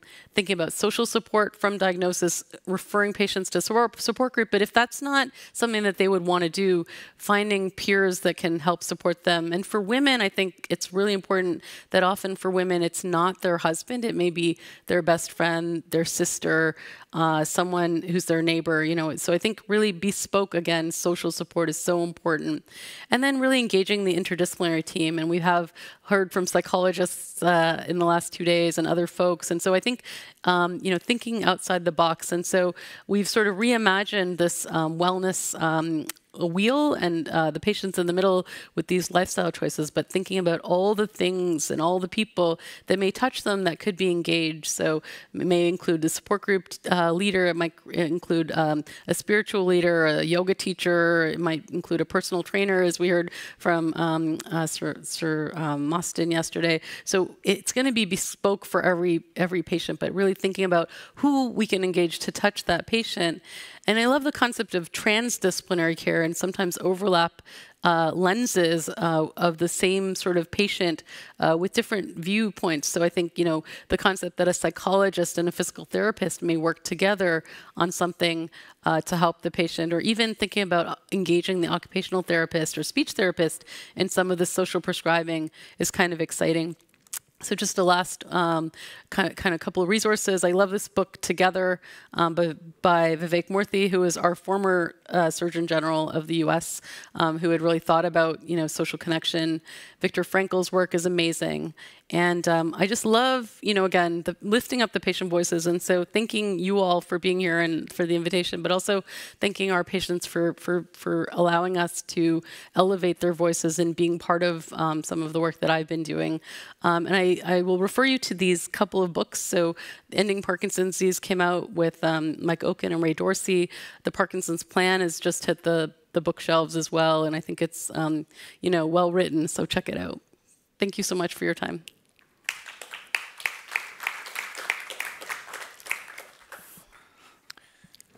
Right, thank you very much. Are there any questions?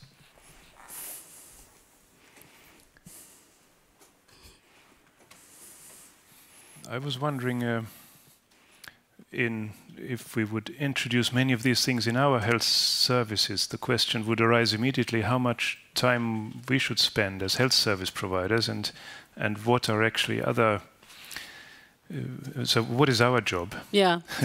I mean, I think our job is to at least identify some of these things. And I think when we're giving that diagnosis, I think spending a little extra time with the patient and sort of setting up for some of this. You know, I think when you get diagnosed with cancer, for example, at least in the United States, you see a multidisciplinary team on that first day.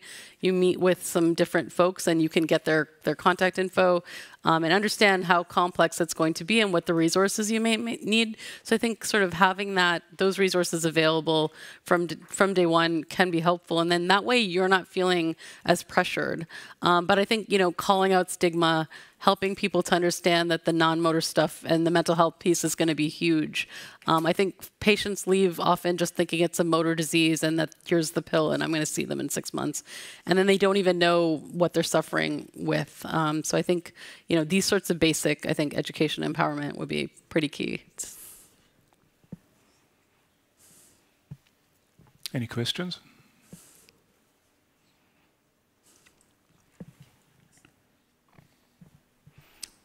No? Then thank you very much. Thank you. Once more. Yeah.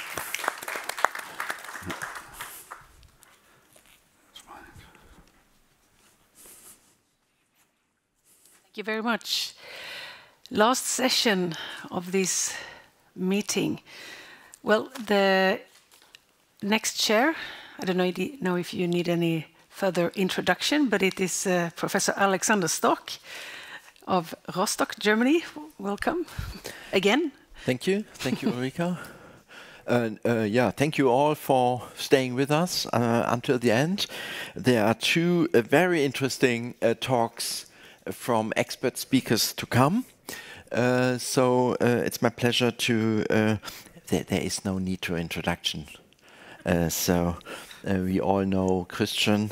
He is a good colleague and a long friend, and he's also a pioneer in studying non-motor symptoms in Parkinson's disease since years.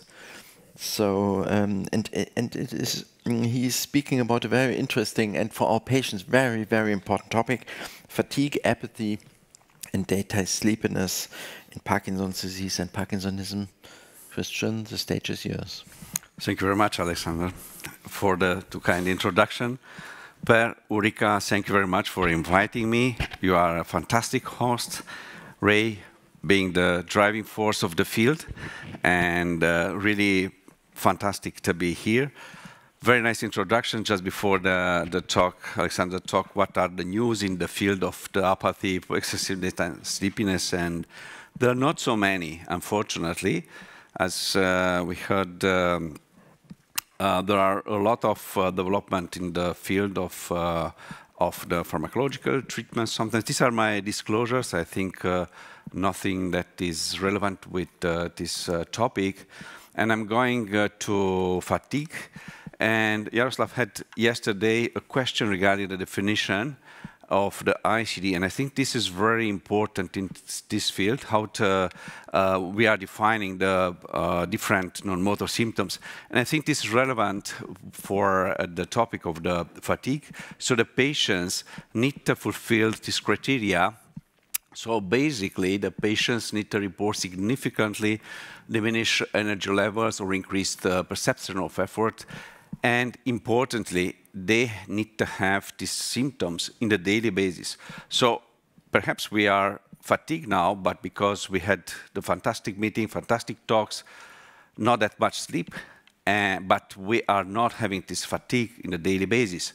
In order to have fulfill the criteria for the fatigue-related PD patients to have fatigue, need to have in a daily basis at least 1 month. So the patients need to fulfill 4 criteria up to from 9. So symptoms may be induced by routine activity of daily living. Symptoms may occur with little or no exercise. I'm not reading all of them, but these definitions are extremely important in order to have the good classification of the patients. There is evidence from the history and physical examinations suggesting fatigue is a consequence of PD, and the symptoms are not primarily a consequence of comorbid psychiatric disorders like depression, sleep disorders, obstructive sleep apnea. This is a critical point in order to have a good definition of fatigue. So we know from the practice that there are an overlap between the apathy, excessive daytime sleepiness, fatigue. So we need to differentiate between daytime somnolence, apathy, and depression. Sometimes it's difficult, sometimes it's easy, but most of the time there are overlapping symptoms, and we could not dissect very well many times which is the symptom which is belonging to the fatigue, which is the symptom which is belonging to excessive daytime sleepiness. And there are 2 concepts regarding the fatigue. There are two components. So one is the perceptual and one is objective. One, the perceptual, means that it's a tiredness sensation, the awareness, the exhaustion. And objective, impairment capacity to perform a continuous repetitive task. So this is a symptom which is unpredictable, is poorly responsive to rest. So when one is fatigued, is going to have a rest and is refreshing. But in that case, when the fatigue is part of the PD, the rest is not refreshing and is interfering with the daily activities, impaired daily activities, and have the profound physical and or mental weakness. So we have the 2 types of the fatigue. One is physical and one is mental, and the sensation of abnormal and overwhelming lack of energy. Once again, differentiated to daytime somnolence, apathy, and depression. How prevalent is the fatigue? The prevalence is high. It's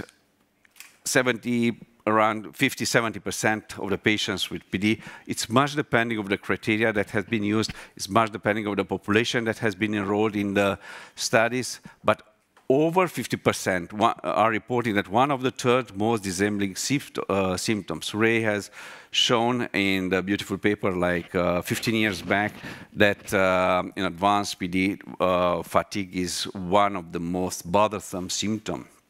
Higher prevalence in female and male patients. Maybe there are immunological things and other in this pathophysiological aspects. Younger adults feel the fatigue more noticeable. Obviously, the younger people have the fatigue, older ones as well. But if there is an older patient that is having fatigue and is not having too many things on the schedule, it's having a less impact comparing with younger people that are still working and is engaged in different social activities. So this is something that we need to keep in mind.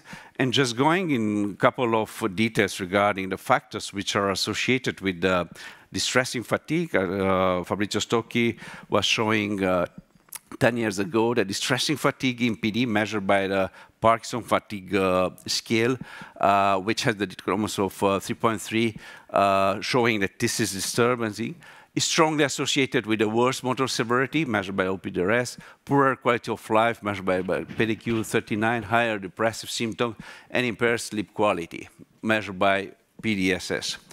And PD-related fatigue is dependent of the multiple factors, reflecting both motor and non-motor disease burden. So this is a topic where the fatigue is impacted by the motor aspects as well, and the non-motor symptoms and non-motor symptoms burden.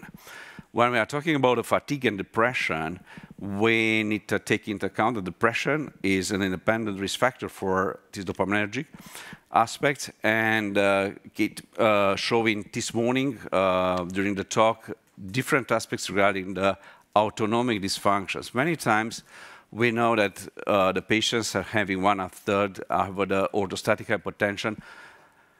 We could have the same 15, 20 minutes or 30 minutes in the daily care practice. We could assess patients in different aspects. We need to keep in mind that from autonomic perspective, many patients that having fatigue may have as etiology orthostatic hypotension. And it's taking less than 5 minutes to check the blood pressure, but we need to take into account all the time the 3-minute standing and fulfill the criteria. What was showing here is that fatigue is strongly associated with sleep disturbances, with depression, anxiety, and advanced disease stages. And dopaminergic therapy benefits only a subset of the patients, like around 40%. And effective management requires an approach targeting both motor and non-motor symptoms.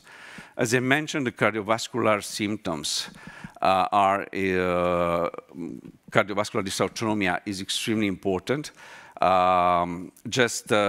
Saying about sympathetic dysfunction, we know that there is a lower cardiac MIG uptake, is a higher pressure response into dobutamine and norepinephrine infusion test, and as I mentioned, is a high prevalence of orthostatic intolerance. So the patient may fulfill the criteria for the orthostatic hypotension, and some of them may not fulfill the criteria for orthostatic hypotension, but may have the orthostatic intolerance definition. So those patients have one of the main complaints as fatigue.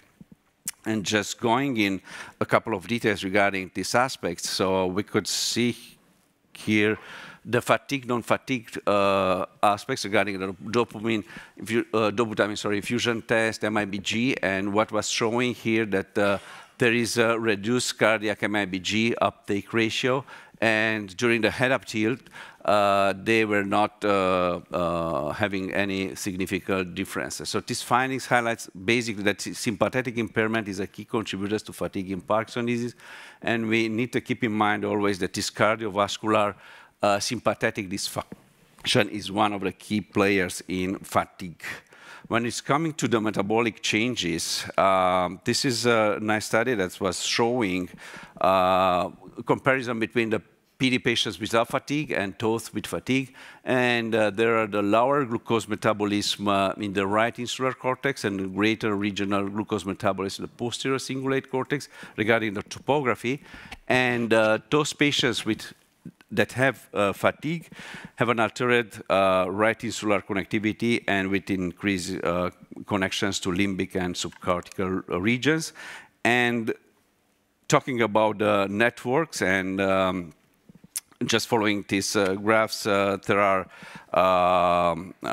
evidence that suggests that disrupted default-mode network connectivity involved the posterior cingulate cortex contributes to fatigue in these patients with Parkinson's disease. So recently, it has been shown in this publication when was comparing the affective symptoms and chronic fatigue symptoms that affective and fatigue symptoms were strongly associated with several markers of neuronal and glial damage, and up to 50% from clinical point of view of variance in mood and fatigue symptoms, one explained by these glial injury markers and metabolic inflammatory indices.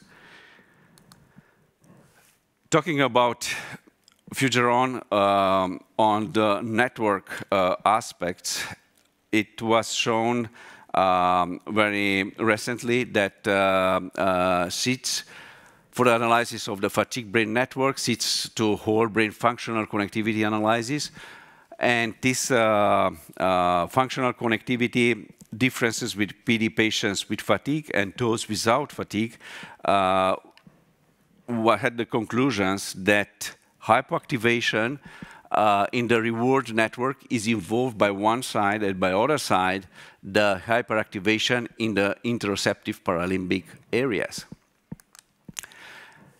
Fatigue is linked to disruptive brain network connectivity, means that is reduced reward networking coupling and reflects impairment in the motivational drive, and increased insular parahippocampal connectivity correlates with higher fatigue severity, suggesting actually there is an abnormal interoceptive limbic processing. And the majority of the patients, so we have in front of us a patient with fatigue. We need to disclose this fatigue, so the patient needs to disclose this fatigue, and we need to assess if this patient is having a severe fatigue, is having a moderate or is mild, but 10% of those patients have fatigue are disclosing severe fatigue.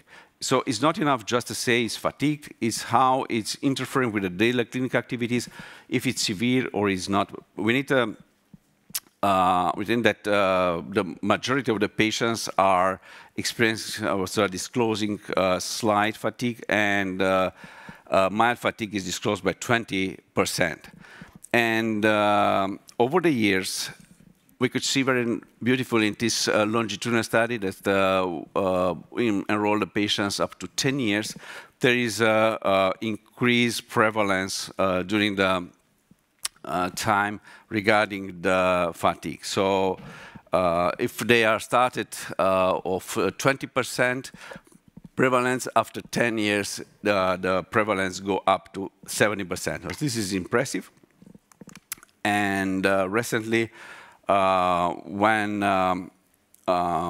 EEG, quantitative EEG analysis has been done for the patients that had fatigue and those who had not fatigue, was showing that there are no differences in spectral power across frequency bands, and this finding suggests that fatigue in PD is not explained by the global EEG power changes, but rather by reduced efficiency and dysregulation of frontal network connectivity.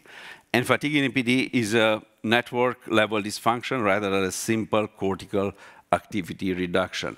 So as more as we study the fatigue, we understand that it's not a typical topography that is responsible for the symptoms, is more the network disruption. Coming to the treatment, there are not so many progress in this field, unfortunately. So the task force, the evidence-based medicine from 2019 is in place. So basically, there are not that many. Racegiline is efficacious, is accepted risk without specialized monitoring. Methylphenidate don't have enough evidence. Modafinil don't have enough evidence according to this very strict criteria by this task force of MDS. Acupuncture was evaluated in one negative, low-quality study in PD, but still it's used in many, many countries. I'm just briefly mentioning a couple of words regarding this rasagiline study, Adagio study. The 16 items Parkinson fatigue scale was assessed as the baseline, and after 36 weeks, and patients in the placebo group show significant greater deterioration from the baseline in PFS score versus the 1 milligrams and 2 milligram rasagiline groups.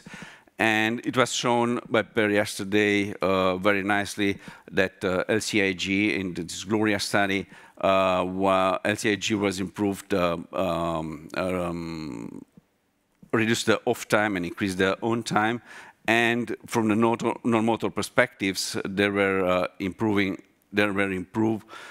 of the non-motor symptom scale at the end of the study periods.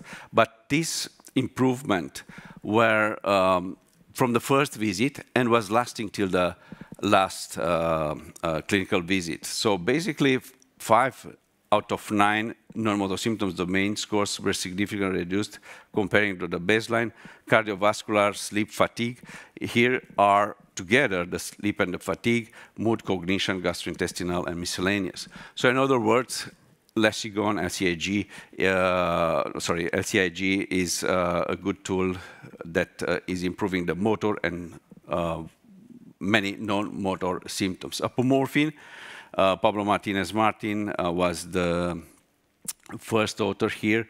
Apomorphine infusion led to highly significant improvement from the motor point of view and was showing statistically significant that it is improving the fatigue as well. Methylphenidate is having some effects, but some side effects as well.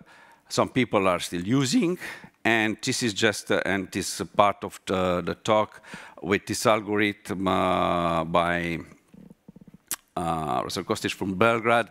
So first, screening and identifying the fatigue. Afterwards is the main question, is the primary fatigue primary or secondary? This is sometimes easy, sometimes it's very difficult to respond to this question, explain nature of fatigue to a patient and caregiver. Non-pharmacological treatment like physical exercises always are very good. And medication, methylphenidate with different levels of evidence, some dopaminergic drugs, antidepressant drugs, and modafinil. And coming to the apathy, the second topic of my talk, there is a lot of interference between the excessive daytime sleepiness, depression, as I mentioned, the fatigue, and there are some overlaps in the symptoms. So by one hand, we could have for the patient apathic symptoms like reduced initiative, decreased participation in external activities, lack of concern for other feelings of interest, diminution in emotion or activity. By the other hand, there are a couple of symptoms that are more characteristic for emotional symptoms of depression, like sadness, feelings of guilt, pessimism, self-criticism. And there are a number of the symptoms that are overlapping, and we don't know exactly are belonging to the fatigue or belonging to the depression. So psychomotor retardation, hedonia, anergia, less physical activity than usual, decreased enthusiasm about usual interest.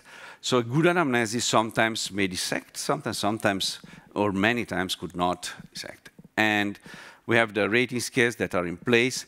And when we are coming to the prevalence studies, the meta-analysis are showing that around 40% of the patients are having apathy. It's much depending of the reported data, what kind of population were enrolled and what kind of assessment has been in place.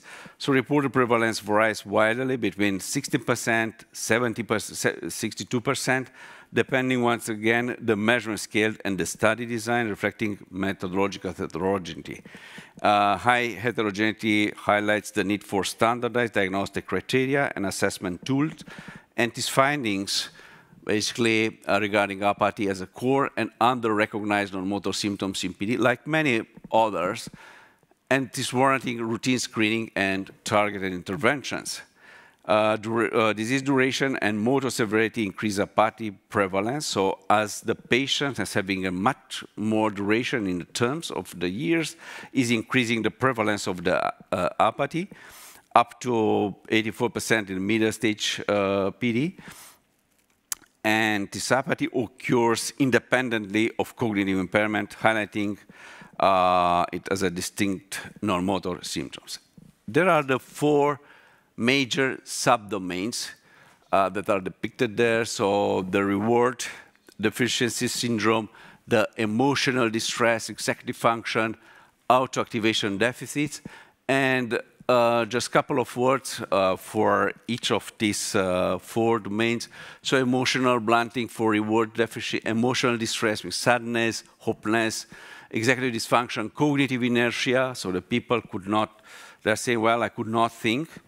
This is a part of the executive dysfunction, and autoactivation deficit is the lack of self-initiated behavior. Why it's important to have this subtype is not just an academic concept, is just something that we need to identify the subtypes that some subtypes may respond to different therapeutic methods and strategies, including dopaminergic agents, stimulants, antidepressants, anticholinesterase inhibitors. Is heterogeneous, as I mentioned. There are a number of the topographical aspects. So just briefly, I mentioned emotional affective apathy, is having the orbitofrontal ventral striatum, anterocingulate, auto-activation deficit, basal ganglia, and supplementary motor areas. But I would like just to highlight the network that are involved in the explanation of these. I will skip this definition, which is very important. For the minutes that I have, I'm just mentioning there are definitions very nicely depicted that are belonging to the apathy. When the patients have apathy associated with the depression, apathy associated with cognitive impairment, and this is something that we need to take into account when we are assessing the patients. Once again, these are the topographical things regarding the cognitive apathy, dorsolateral, behavioral apathy, motivational apathy, and self-awareness deficits. And dorsolateral prefrontal cortex is the main key player in this field of apathy. I am just going to the excessive daytime sleepiness in the last part, in the last 6 minutes that I have. Is it prevalent? So daytime sleepiness, in this classical thing that Pablo, Ray, Per developed in 2007 for the first time, the prevalence of excessive daytime sleepiness is 30%. So it's high prevalence in this these aspects. And it's a complex topic where there are factors that are belonging to the intrinsic aspects to the PD. There are a number of drugs that may have side effects regarding excessive daytime sleepiness, and obviously the nocturnal sleep disorders are involved in this. So somebody who has not, you know, all of us, if somebody who is not sleeping well is having the next day the excessive daytime sleepiness. So as a risk factor for impulse control disorders, so this recent study in an Asian population was showing that when compared patients with without ICD, those have significant severe depression, higher proportion of postural instability diagnosis, higher doses of dopaminergic medication, and more serious excessive daytime sleepiness. And patients with ICDs also have significant severe scores in MDS-UPDRS that mainly used to assess disturbances in mood. And there is a combination of excessive daytime sleepiness, depression, dopamine agonism, and postural instability, which significantly predict ICD. So here are depicted the important things. So the patients that have excessive daytime sleepiness measured by the Epworth Sleepiness Scale more than 10%, and we could see that the prevalence of the ICD is much higher in the group of excessive daytime sleepiness. Ray developed this concept of the partial sleep subtype in Parkinson's disease. So this was something that was important from the clinical point of view, how to assess such a patient with this partial sleep. And the title that Ray was, and from concept to clinic. So it was not just, this is a subtype, how was developed and how was in the clinic. So which are the characteristics of the partial sleep subtype? So excessive daytime sleepiness, along with insomnia as a secondary phenomenon, which may coexist with a patient that are disclosing the RBD. So RBD and PD are around a third, 5%, and this may coexist with RBD. There are a number of the tools that we have available. The polysomnography is a standard, obviously, to have the RBD, and it's a good tool to assess the nighttime issues for the PD patients. It's not that easy in the field of PD.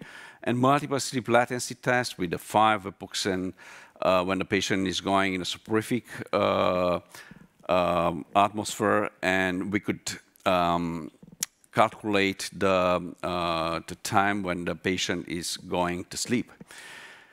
So there are the clinical recognition that is written there of the partial sleep is critical, particularly in cases with a propensity in sudden onset of sleep, because we have a number of the medication, and those who have the agonists that have D3 should be avoided because the patients may have sleep attacks in these cases. Here are a couple of words regarding how to assess the patients. I highly recommend this paper.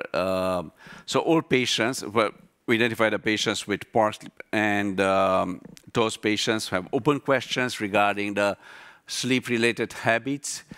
Always we need to keep in mind that simple questions could make difference. So how they sleep, if they are going and having diuretics in the evening. This is sometimes trivial, but many times are in place in many patients.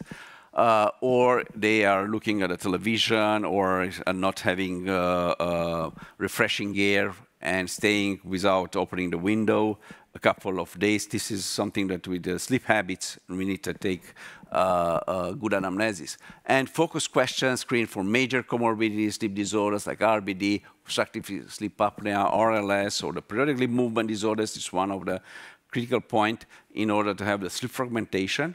So we need to improve that sleep fragmentation, which is obviously characterized by periods of awakenings.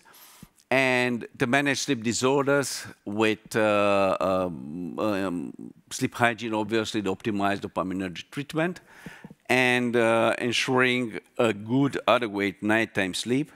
For those patients who have an Epworth sleep scale more than 10, rule out nocturnal sleep fragmentation caused by RBD by one side. So in order to rule out the RBD, there are many confounding factors. When we are talking with a patient, there is one question, the Byron postuma, that are pick up in good sense the patients that have RBD, but confirmatory video polysomnography need to take in place in order to rule out other things like obstructive sleep apnea and the patient is awakening and having these movements.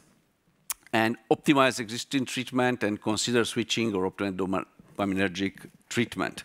There are a number of things that are here depicted of the partial sleep. I'm just going in the last couple of minutes and show that there are not so many things, not many pharmacological treatment, unfortunately. So there's obviously the modafinil, although there are insufficient evidence based of this task force and evidence, caffeine always is a good choice. And for modafinil, there are insufficient evidence, but possible useful in the clinical practice, but you are using. We are a lot of patients, all of us, that are having this excessive daytime sleepiness, and we need to treat. Caffeine is always a good tool, and although there are insufficient evidence and investigation for clinical practice, and can be used with an acceptable risk without specialized monitoring, but not that many. Cough per day. We know that obstructive sleep apnea is occurring in the Parkinson's disease patients. We know that many of them are not obese, and the mechanism is not the classical obstructive sleep apnea, so is the rigidity in the neck muscles, and they may have obstructive sleep apnea, and CPAP is one of the tools that we may use in these cases. And I'm just briefly touching this sleep hygiene once again, and perhaps from the clinical practice, a part of things we need to take into account that modafinil is, I don't know what the overall experience is, but modafinil is used in the clinical practice. And just going to the end, I'm showing once again that Gloria study has showing that is improving many, many things, and including this excessive daytime sleepiness. The duo globe that Per was showing yesterday, for the 3 years, there were, for the first visit, there are improvement that was lasting till the end of the study visit. DBS, Yaroslav group was showing in a very elegant 2-night polysomnography study that DBS may improve a number of things, objective sleep parameters and duration of N1 and 2 sleep, wakefulness after sleep, onset and sleep latency. Apomorphine was showing, and the last 2 slides, that this interim data that has been shown already yesterday, elegant study, was showing that there were an improvement regarding the motor symptoms at night, obviously, and disturbed sleep, and obviously the quality of life. But I would like just to highlight the improvement of the sleep in this survey. And this graph, the radar pilot, is showing that is, once again, compared with the baseline, the second visit is already showing the improvement of the sleep and nocturnal sleep, and this effect is lasting for the visit number 300. Thank you very much for your kind attention. Thank you, Christian, for this very nice presentation and overview. Are there questions from the audience? So you nicely showed the connection between orthostatic hypotension and fatigue. What about treatment of orthostatic hypertension and their effects on fatigue? Can you comment on this? Is there any evidence that this might be helpful? No. No evidence or no? No evidence. Effects? So okay. no evidence. No. So first we need to identify the orthostatic hypotension. Those who are, well, first we need to ask the patient if they are disclosing the symptoms that are belong to orthostatic hypotension. Second, we need to measure the 3 minutes left, right, and standing blood pressure, sorry, and it's with a decrease of 20 millimeters, the systolic and or diastolic, the classical in 3 minutes is the classical orthostatic hypotension.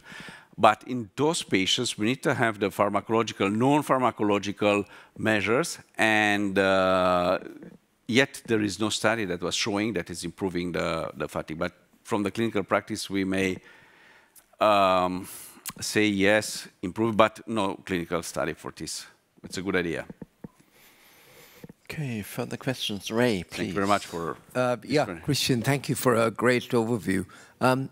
I have this question about fatigue and MIBG. You showed some data on it. We have used that when Vinod did his stuff, fatigue work with me. We looked at MIBG. I just wonder, have you looked at, or have you found any literature on noradrenergic replacement therapy where you see fatigue with abnormal MIBG? That was a little bit behind my question too. Yeah. Yeah. I'm not aware of any evidence, any study with this. Yeah. Okay, further questions? This is not the case. So thank you, Christian. Yeah, thank you. We move on to the last highlight of our conference, the talk given by Karen Jans, Guidelines for Non-Motor Symptom Treatment, Do We Care?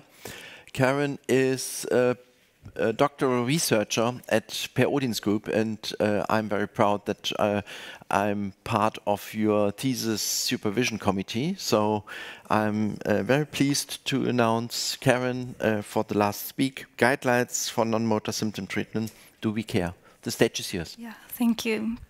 And thank you for having me today, and also to the ones still here. And the theme today is Guidelines for Non-Motor Symptom Treatment, Do We Care? So, just as a short recap, according to the study by Shapiro al., some of the most common non-motor symptoms in Parkinson's disease are hyposomia or anosmia, according to the study affecting over 90%, cognitive deficits affecting up to 83%, cardiac autonomic dysfunction affecting up to 80% of patients, pain, where the numbers differ a lot between different studies, but somewhere between 30 and 85%. Visual disturbances affecting up to 78%, and anxiety affecting up to 60%. However, to put this into context, it's also important to know how it looks like in an age-matched control. By a study of Coe al. could show that the frequency of non-motor symptoms were 100% in Parkinson patients, compared to 68% in matched controls. And also the Parkinson patients seem to have more severe non-motor symptoms, and the non-motor symptom burden seemed to be higher in women. And another study could show that on average the Parkinson patients had 8 non-motor symptoms, which is 3 times more than in age-matched controls. It seems to be a weak correlation between total non-motor symptom scale score and duration of motor symptoms, but a strong correlation between non-motor symptom scale score and severity of motor symptoms. But what are the consequences? Well, a prospective study following the patients for between 15 and 19 years could show that non-levodopa-responsive non-motor symptoms are among the most disabling features of the disease. And it seems to have a greater impact on quality of life than motor symptoms, even in early Parkinson stages. Also, non-motor symptoms are associated with a high caregiver burden. And severe non-motor symptoms often leads to more patients in nursing homes, which leads to higher healthcare costs. And today, when discovering non-motor symptoms, we mostly rely on discussion with the patients. And also we have different rating scales, both more comprehensive scales, such as NMSS, NMSQ, or MDS-NMS, and more specific scales, such as PDSS-2 about sleep, ESS about daytime sleepiness, HADS about anxiety and depression, MACA about cognition, etc. And how should we treat all these different symptoms? We have discussed it these days, but also there are some different guidelines. The MDS Evidence-Based Committee provides us with recommendations that were latest updated in 2019.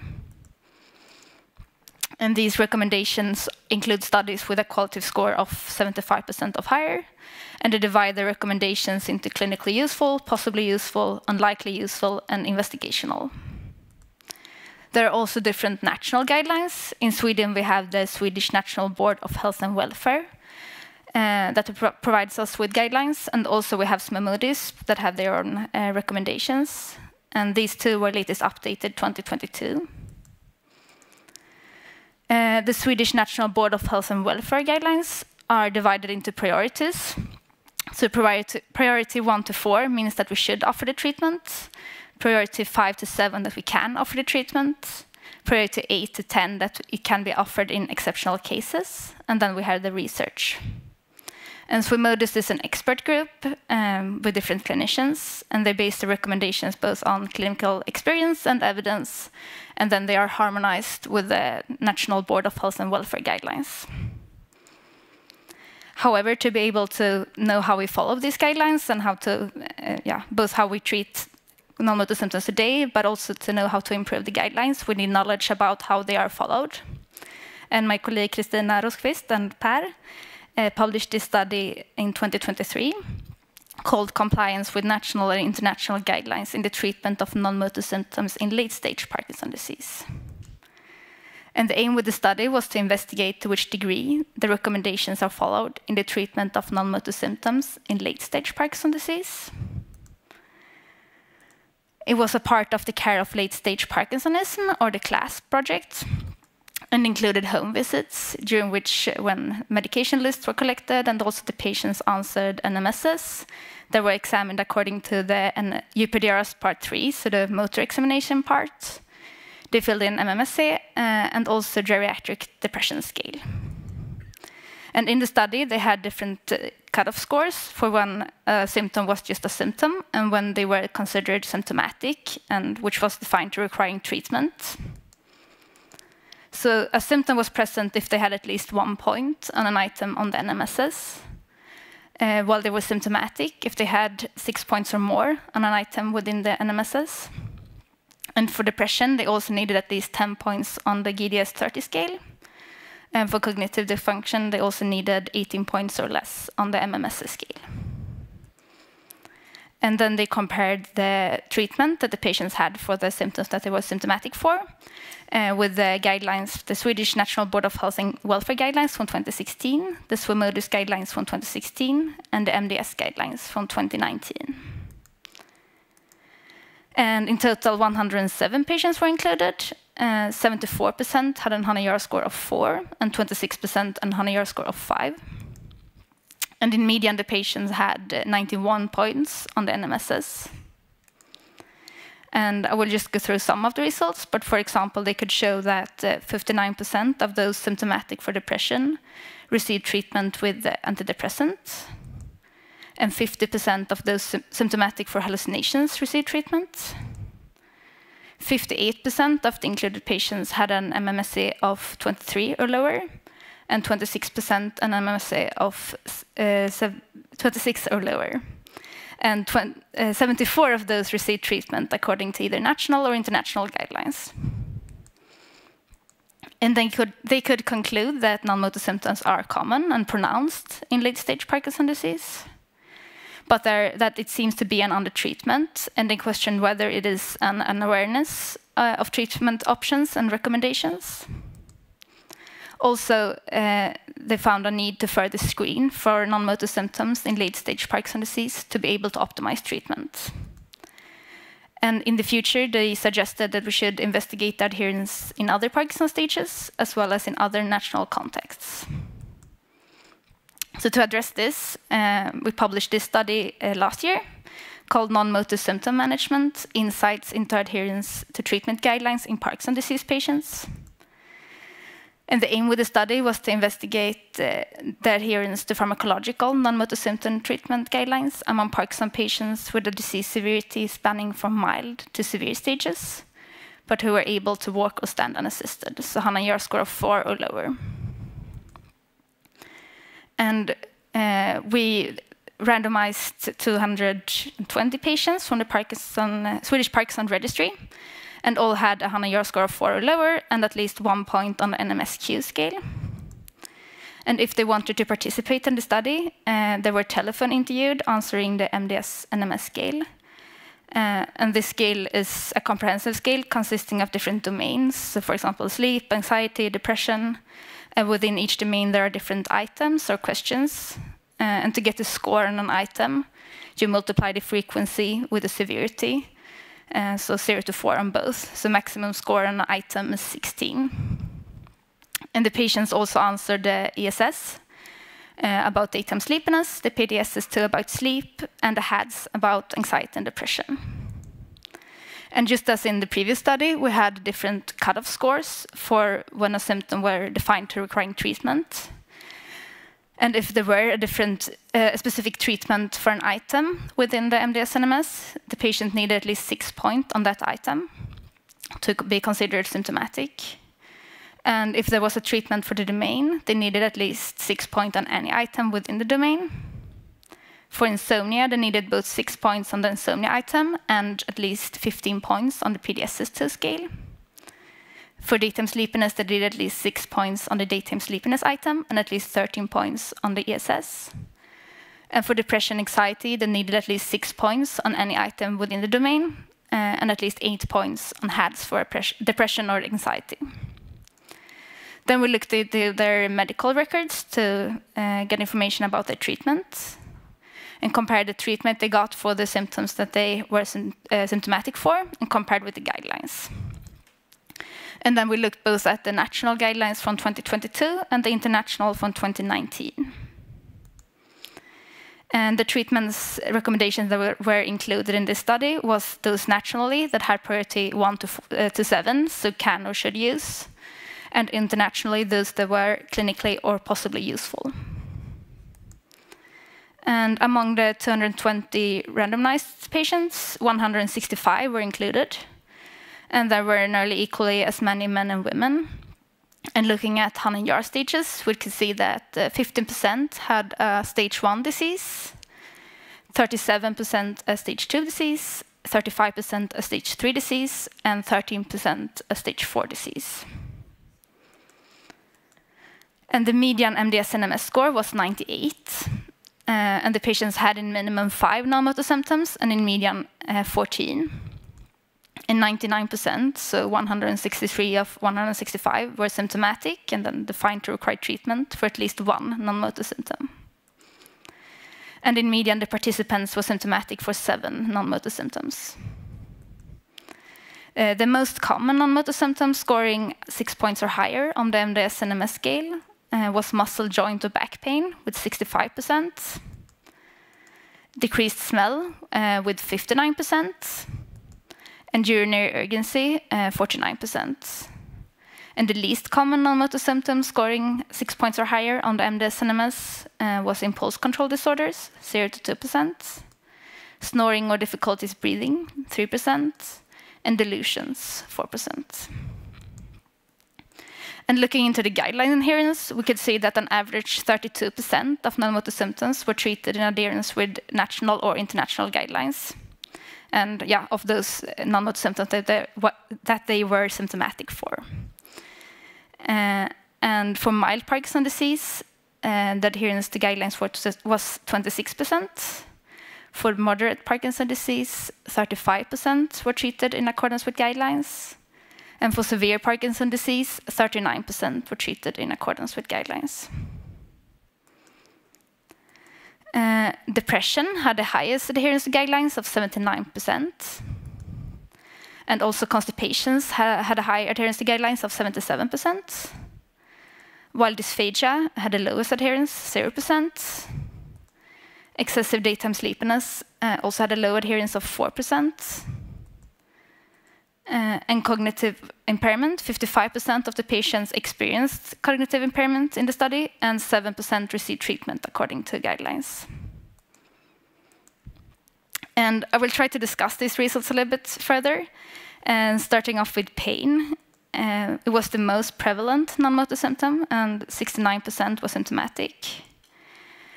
The treatment adherence, or the adherence to guidelines, were 38%. However, when looking into it a little bit more deeper, we could see that 27% received treatment outside the guidelines, with, for example, NSAID or paracetamol, which is actually not a part of the guidelines, even though clinicians often tend to start with non-addictive treatment instead of opioids that are a part of the guidelines. And some studies have showed that NSAID can have effect on Parkinson's disease pain. And maybe it would be a good idea to further investigate this and to include these kind of treatments as well as the guidelines, so that we just, so we have the basics as well. Also, it's possible that some of these patients had pain unrelated to Parkinson's disease and actually received the right treatment, since it's hard to tell. However, of course, it's important to further improve the pain management, as it is a big problem for our patients. Impulse control disorders, only 0 to 2% scored 6 points or higher on any item within the impulse control disorder domain. even though according to literature, about 20% of Parkinson patients develop impulse control disorders over the course of their illness. It's possible that this was a group that were early in the disease and had not yet discovered it or developed it. However, it's also possible that they were embarrassed and did not want to talk with me about it, which highlights the importance of encouraging open discussions, build trust with the clinician, and maybe involve a relative as well when it comes to these kind of topics. And depression had the highest adherence to guidelines of 79%. Internationally, pramiprazole is recommended for depression as well, but not in Sweden. And we were not sure about the indication in these patients. However, only a few patients had only pramiprazole and no antidepressant as well. About 10% of the patients received SSRI, despite being exception in Swedish guidelines and possibly useful internationally, while SNRI have higher recommendation, both nationally and internationally. In this study, 7% received treatment for the cognitive impairment according to guidelines. However, about 8% received memantine instead of cholinesterase inhibitors, despite not being recommended at all internationally, and priority 9 in Sweden. What we have to remember in this study is that we did not use any validated screening scale, so we cannot say that the patient actually had cognitive impairments. It's possible that they both under and overestimate their cognition. However, it might be an indication that more patients should be considered for treatment or undergoing an assessment. Moving on to sexual dysfunction. 38% of men were treated in adherence with guidelines, but only 20% of the men had sexual disturbances, despite being up to 82% in literature. Once again, it's possible that there is still a stigma around this that we forget to ask, or that they are embarrassed and don't want to tell. Once again, I think it's important to remember to always ask about this as well. Also, there are no recommendations at all for women, neither nationally or internationally. Even though for other diseases, we can help women with sexual disturbances with, for example, local estrogen, menopause hormone therapy, or vaginal dehydroepiandrosterone. And I think it would be interesting to further investigate this in women with Parkinson as well, to see if we can improve the guidelines and include women as well. And the symptoms with the lowest adherence to guidelines were apathy, where 4 of 58 received treatment according to guidelines. Excessive daytime sleepiness, where 1 of 28 received treatment in accordance with guidelines. And dysphagia, where 0 received treatment. However, as we learned before, what's in common from all these is that there is a very limited evidence on the treatment, which might explain these low numbers. Also, there are no international guidelines at all for dysphagia, and no national guidelines at all for excessive daytime sleepiness. So, do we forget about non-motor symptoms? Well, sometimes a failure to recognize might lead to a failure to treat. A pretty old study now shows that we fail to identify non-motor symptoms in up to 50% of consultations. And a study examining unmet needs in Parkinson's disease could show that there is a lack of unified guidelines for incorporating questionnaires in clinical settings, and a lack of individualized non-motor symptom burden grading to guide personalized management. Looking into the different stages of Parkinson, in this study, 26% of those with mild Parkinson had treatment in adherence with guidelines, 35% of those with moderate Parkinson's disease, and 39% of those with severe Parkinson's disease. It's possible that we have a higher awareness of non-motor symptoms after a longer follow-up with more contact. It's also possible that the non-motor symptoms in later Parkinson's disease is more pronounced, as indicated by a higher MDS-NMS score in this group. Also, we should also optimize dopaminergic treatment first, and that is a part of the guidelines. However, it was hard to look into in this study. It's also possible that it's easier to overlook non-motor symptoms in early Parkinson's disease and early stages. When we're discussing these results, it's also important to remember that there are a lot of reasons why to not follow treatment guidelines. First of all, which is a part of the guidelines, you might start with improving dopaminergic treatment, and we did not look into that here. Also, a part of the guidelines is non-pharmacological interventions that we did not look into here either. We just looked at the pharmacological interventions. But of course, it's important for example, speech therapists, physiotherapy, etc.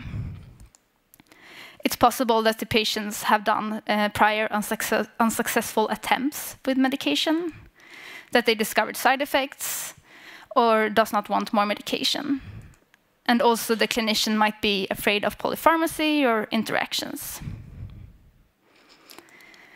So, to answer the question, do we care about non-motor symptom treatment guidelines? Well, I think and hope that we care. However, it does not always seem that we succeed, at least not according to these two studies.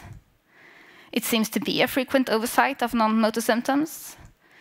In this latest study, the patients had in median 14 non-motor symptoms and were defined to require treatment for 7. While on average 32% were treated in adherence to guidelines. The highest adherence was for depression and constipation, and the lowest for dysphagia. So, what about the future? First of all, I think it's important to improve identification of non-motor symptoms to be able to improve treatment. This can be done by never avoiding embarrassing questions, and not forget to ask. I think that some clinics already use questionnaires before each visit, which is a great thing, so that you can ask about the right thing, as you don't have that much time when you're at the clinician. Another way might be to improve the patient education so that they know more about the disease and what to expect, and what they should tell us. And then, of course, we want to avoid polypharmacy. And I think it's important to start with non-pharmacological interventions to optimize dopaminergic treatment. And if we need other treatment, maybe to prioritize which non-motor symptoms that are the most disturbing for the patients. And to, when we add a treatment, to do continuous evaluation of the effect, but also to see if we can do withdrawal attempts after a while, so we don't just have the medication forever. And we have to remember that more medications is not always better, but sometimes it might be necessary. And by enhancing the guideline adherence, hopefully we could both improve and refine the guidelines and the quality of life among patients. Thank you.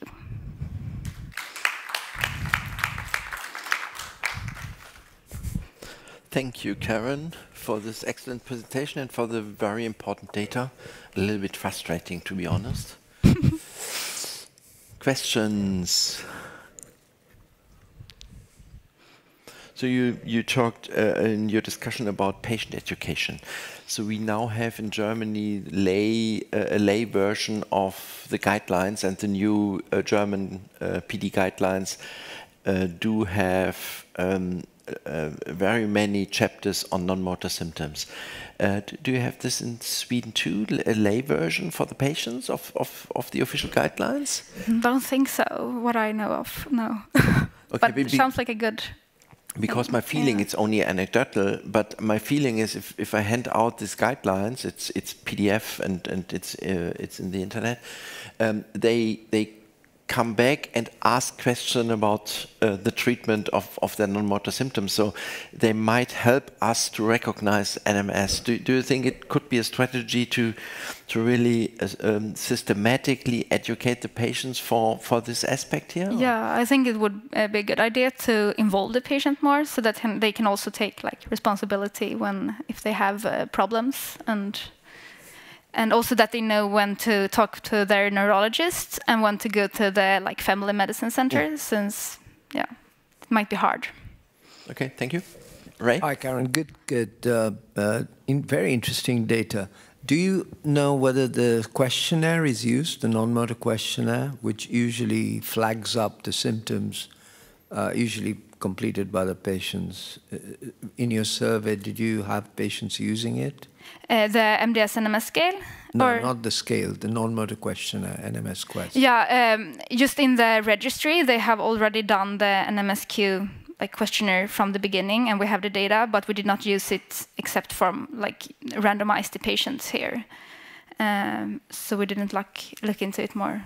Yeah, that would flag up the important non-motor symptoms, which then you can ask which is the most severe, and then sort of guides you more towards treatment by the clinician, sort of. Well, we don't know if the treating doctor has looked at a questionnaire. Yeah. We only know that the patient has filled it in. The last question of the session and the conference.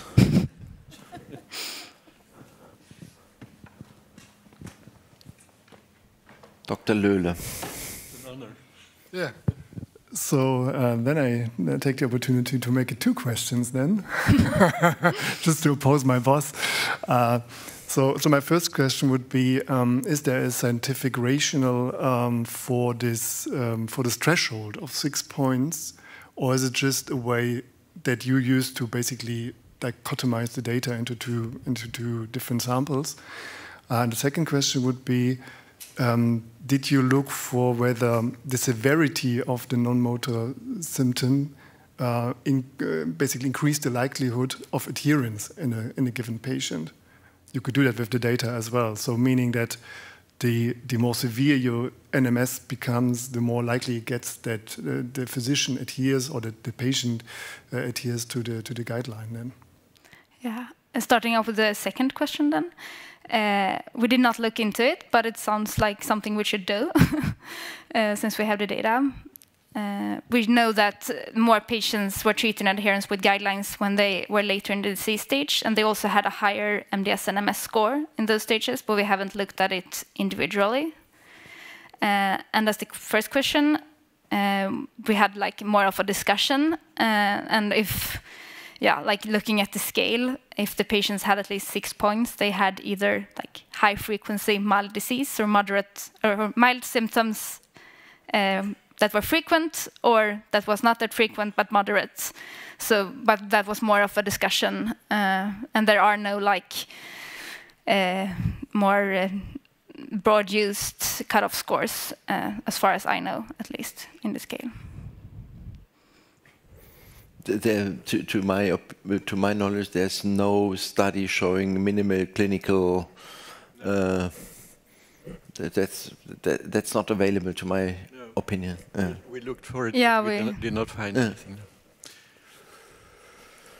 Okay, no further questions. I close the session, but congratulations to your work.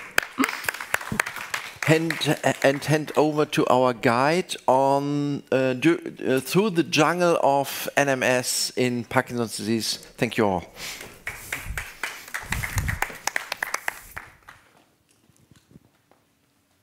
Want to start? Oh, should I start? Okay, so those who are still here, thank you for staying till the end, and that's really good. And I think I can just say I've had a lot of feedback from people who've come and stayed yesterday and today. I think the breadth of the topics presented has been absolutely fantastic. But what I'm really excited by is that we have so many emerging people coming and working in the non-motor field. We had some superb talks yesterday and this morning and now. So I think it's all very promising in the field, although the data may not look that way in many cases. And I think I'd like to just thank all the organizers again, Per, Marika, and all the organizing committee for putting up with the various demands of the speakers and the audiences and the faculty, which goes with this sort of small niche meetings. And also it was very interesting also to have some discussions, as I mentioned yesterday in the talk with Andreas, about the potential links with IAPRD, for instance, in the future, and producing some publications out of it.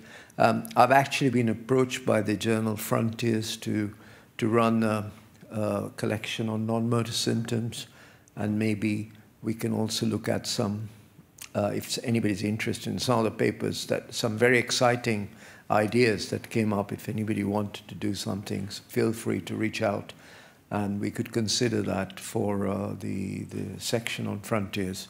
That will probably come out towards the early part of next year. So I think without any further delaying you any further on a Saturday, only thing is we will of course look at where we will do this meeting next year. It's very keen. I'm very keen that we have the PDNMG meeting at least once a year. There are several options on the card, so we'll look into all of that and then take it from there. So I think that's all I have to say. Thank you, Per, again for hosting, and now over to you. Thank you, Ray, for moving us forward in this exciting field and for leading this series of meetings. So there are many to thank here. Of course, the sponsors, without whom this would not be possible. Abby, Bial, Britannia, and Merz have been very generous making this meeting possible, together with Multipark from Lund University. And the organizing committee doing a very good program, I think, and of course the speakers giving brilliant talks. It has been, I think, one of the best meetings in this respect so far. And we should thank, of course, in the local organization, Elisabeth and Camilla and Tiziana, who have done a massive work beforehand here, organizing up the meeting, and Ulrika moderating it so nicely. And as we're going to do one more photo. Yes, and as Ray said, we hope to be back next year, and in the similar format. And we now wish everybody a safe way home and a nice rest weekend, and a secure and happy coming year until we see you again. And we thought that we will end up with a photo, a second photo session down here maybe. So if everybody wants to come down, we will do a final photo. Thank you. I wasn't in the other photos, so I want another one. We were thinking that you are very kind.